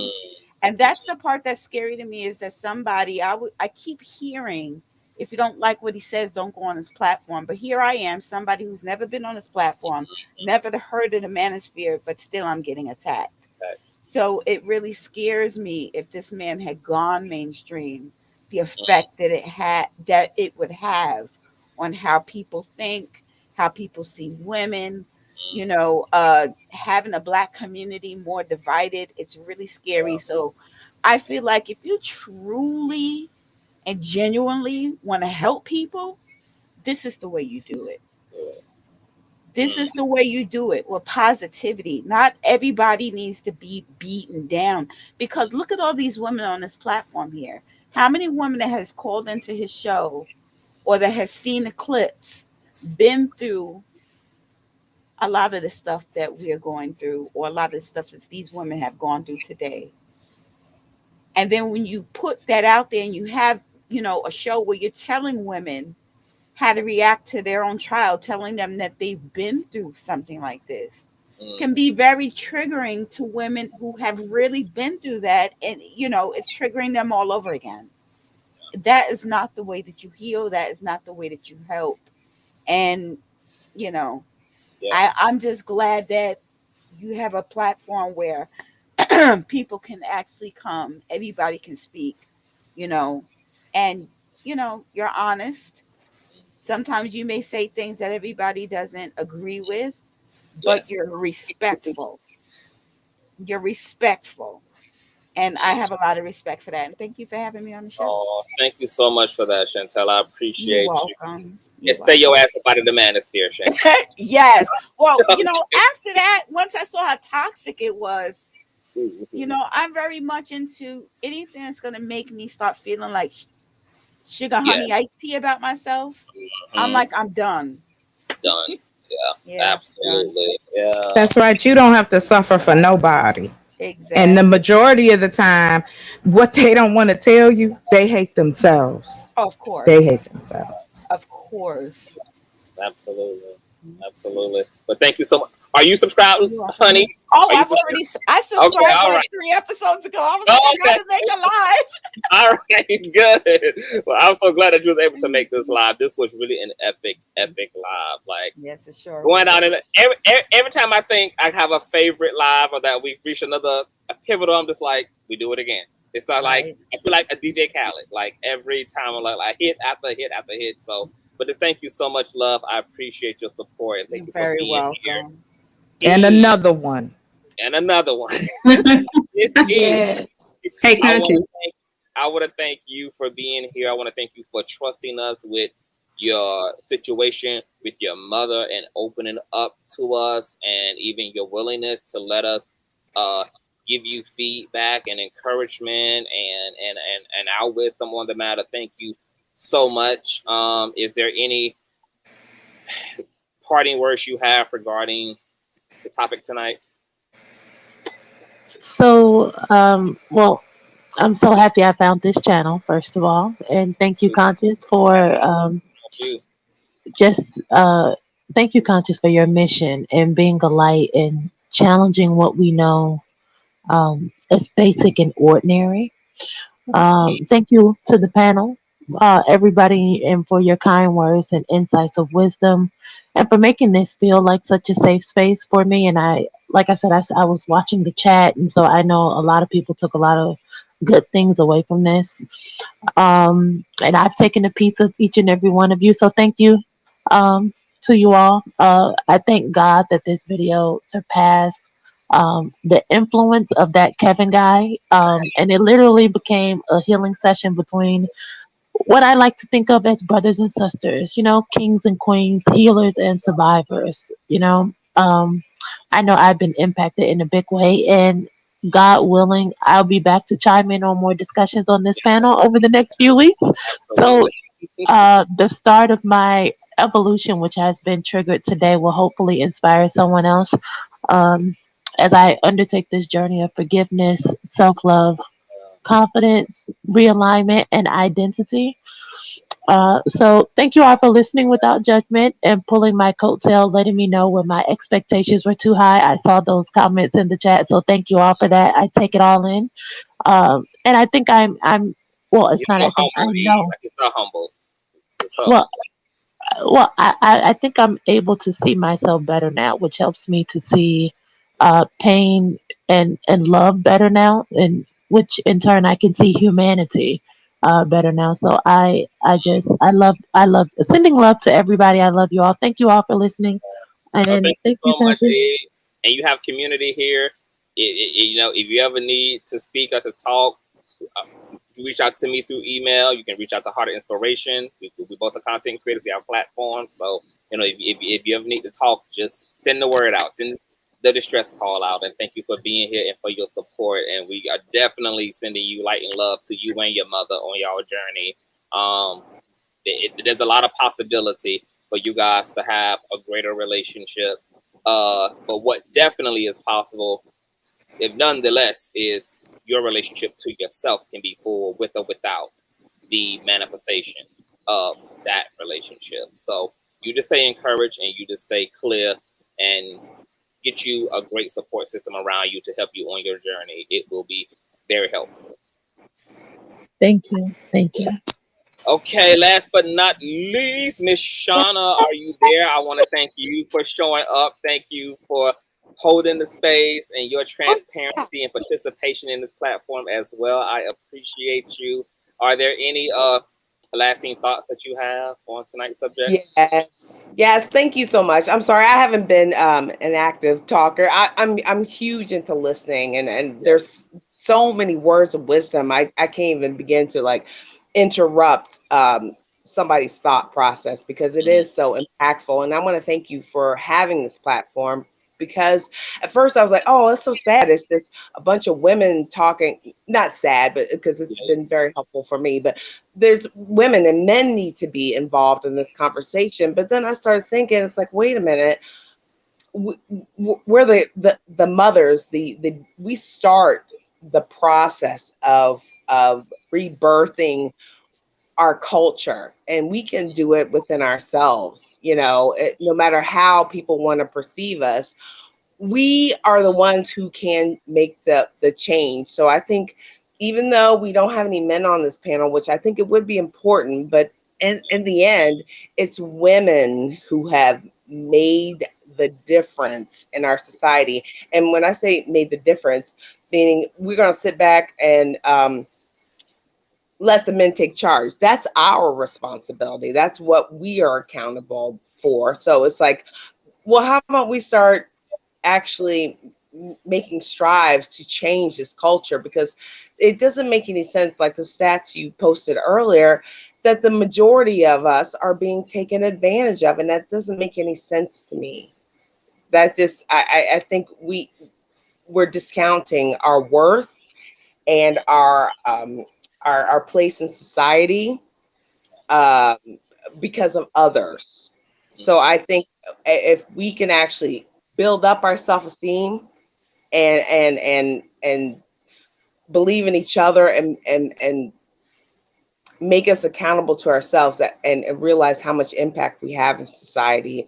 A lot of these people, like I almost forgot that we were talking about Kevin Samuels, because the main picture is that we are being taken advantage of, and our self-worth are being diminished by men and by culture and by society. And I think the people who are the strongest are the people who are put down most. And that's with our Black society, and that's also with our women. So it means that we need to get together, starting here and on this panel. Thank you, Conscious. I appreciate you so much. I can't even say, I was with you in that 8-hour live from like 0.001 seconds. I was there. I was there. I was like, yes. I was And there so, like, too, 7 believe o'clock. it or not. I was there. Oh yeah, 7 o'clock in the morning. I was like, yep. That's because I'm a night owl. So I was there, and I work night shift, so I'm there too. But at work, sometimes call.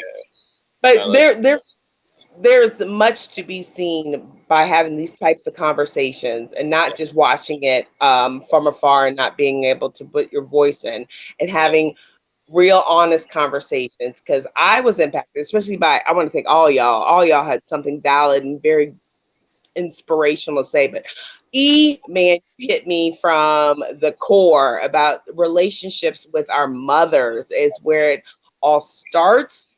and where it can begin and where it can end. And that's how we end these generational curses. That's a lot of weight for women, but it's the truth. It's us. That's all. Yeah. No, amen. Thank you for that. That was beautiful. I want to thank you guys. We are just closing out on the 5-hour mark. So, woo! This was a clean, good show. We didn't even have too much trolling going on. So I guess the guys after I brought up them goddamn statistics, they ain't had shit else to say about the subject. They had to go to the bushes and to the tree house and sit there. And then It was after that 13 hours. Yeah. Let me tell you, they would have looked real, but think about it. They would have looked real freaking grimy trying to come up here and argue these points. They would have looked real grimy. Trust and believe, Chantel, that's exactly why I had this commentary strategically mapped. I knew exactly what the shut your motherfucking mouth potion was gonna be for these when they hit the trade. I set that up intentionally. I'm like, yeah, I'm gonna make it impossible for their ass to even come up here and argue some crazy shit. So, but I want to thank you guys so much. I'm gonna drop you all down so I can close the show out. But I want to thank you all. Thanks, Conscious. Thank you, Conscious. Thank you, Conscious. Thank y'all. Thank you, everyone. Thank you, Conscious. Good night, ladies. Good night. Good night, everybody. Good night. Good night. If you guys are in the building, I'm gonna let everybody drop off. I've hit the thumbs up, you guys. Thumbs up, thumbs up, thumbs up, thumbs up to video. Part of inspiration, I'm calling you tonight. So keep. Okay, baby. Okay, I'm gonna be up. Okay, boo. Okay, love. And subscribe to Heart of Inspiration, our residential astrologer, anthropologist, expeditionist, world traveler, therapist, witch doctor. Baby, get into it, honey. Okay. Mentor trainer. Y'all want to come? Y'all want to come learn? Come learn. Come over. Come on. Here, Heart of Inspiration. Okay. Y'all see the link. Get into it. Thank you, love. Bye, baby. Bye. This was incredible, you guys. I love you guys so much. What I want to say to Shauna's point is we do need to continue these conversations. There's a lot to unpack. We need to also take these conversations offline. These are conversations that we need to be having in our homes, in our communities. These are the conversations that we need. Hell, sometimes we need to preserve the church on a Tuesday or a Thursday to have down-to-earth conversation about things that really impact us and our families and in our lives. We need to talk to our children. We need to break these generational curses, which is hard to do. You're going to be a misfit when you do that. Everything in your system is going to be against you, operating differently than the lineage. It's okay to be wrong for all the right reasons. Okay? I experienced a lot of resistance when I gave myself right to autonomy, when I gave myself right to truth, right to authenticity, when I drew boundaries and resurrected boundaries in my life, coming from a family that had no boundaries, coming from a family of people pleasing. Okay? Yeah, for a short time, I was made the bad guy, but I don't mind being the bad guy for all the right damn reasons. Okay? So never be afraid to stand alone. The Lord is always with you, and never be afraid and shun being transformative. And it starts with us. I want to thank all of my Cash Appers before I get up out of here, you guys. Shout out to the panelists. Once again, as it relates to Kevin Samuels, I accept and I understand as somebody who privied myself to the entirety of his content beyond the things that were sensationalized. And I understand that Kevin Samuels also gave very sound advice. He gave very practical advice. He gave traditional dating advice. He just delivered it in an honest way to make it interesting. But there were definitely other things that he said that were definitely dangerous. And this is one of those things. that was discussed tonight. That was, I want to encourage women to keep your foot on these niggas' necks. Men, I want you guys to, we just got to take responsibility for the world that we created, for the power that we've been trying to emulate, which is white male power. We got to take responsibility for the privilege of patriarchy. This has been a man's world for a very long time. It's okay for us to pull out the motherfucking chair and allow women to rightfully have their seat and everybody else. It's been our world forever. Okay? The world belongs to all of us. The resources belong to all of us. The safety, the dignity, the love belongs to all of us. The respect belongs to all of us. Not some of us, not just about all of us, but to all of us. It's time for us as men to do listening, to listen to what women are saying about their experience of a male-dominated society. It's time to listen to minority people and queer people about their experiences of this patriarchal structure. This is not about condemnation. This is about accountability, and then taking that information and that feedback and using our privilege to elevate and legislate everybody from the bottom up to where we are. And then we go even farther up together. I want to shout out, hold on. I'm trying to pull up my stuff. I can never see my PayPals because my emails come to, my PayPal notifications come to my emails, you guys, but my Cash App comes directly to my phone, so I'm able to see this in real time and pull it up here. I want to thank Miss Jones. I want to thank Miss Newton. I want to thank Dr. Lord. I want to thank, hold on. Oh, shit. My phone be acting like a straight up notebook. I want to thank Miss Moda. I want to thank Jordana. And to all of you who will be cash apping from the replay or after the map, I want to thank you in advance. I just want to thank you for your support. Shauna says, y'all, or somebody said on the panel, girl, that this message needs to transcend Kevin's, okay? The only reason I can go bigger and bigger and bigger is if you guys are supporting the platform through subscribing, through sharing the stream out on Facebook, on wherever you have community at, getting the word out, telling folk about where we bees at. You guys know you can find me on YouTube and Instagram at Consciouztv. I have a show lined up for you guys on Sunday, I think, so I would definitely be back for the weekend. And once again, I have to take the time to show you guys gratitude. Thank you for allowing me to be a versatile commentator.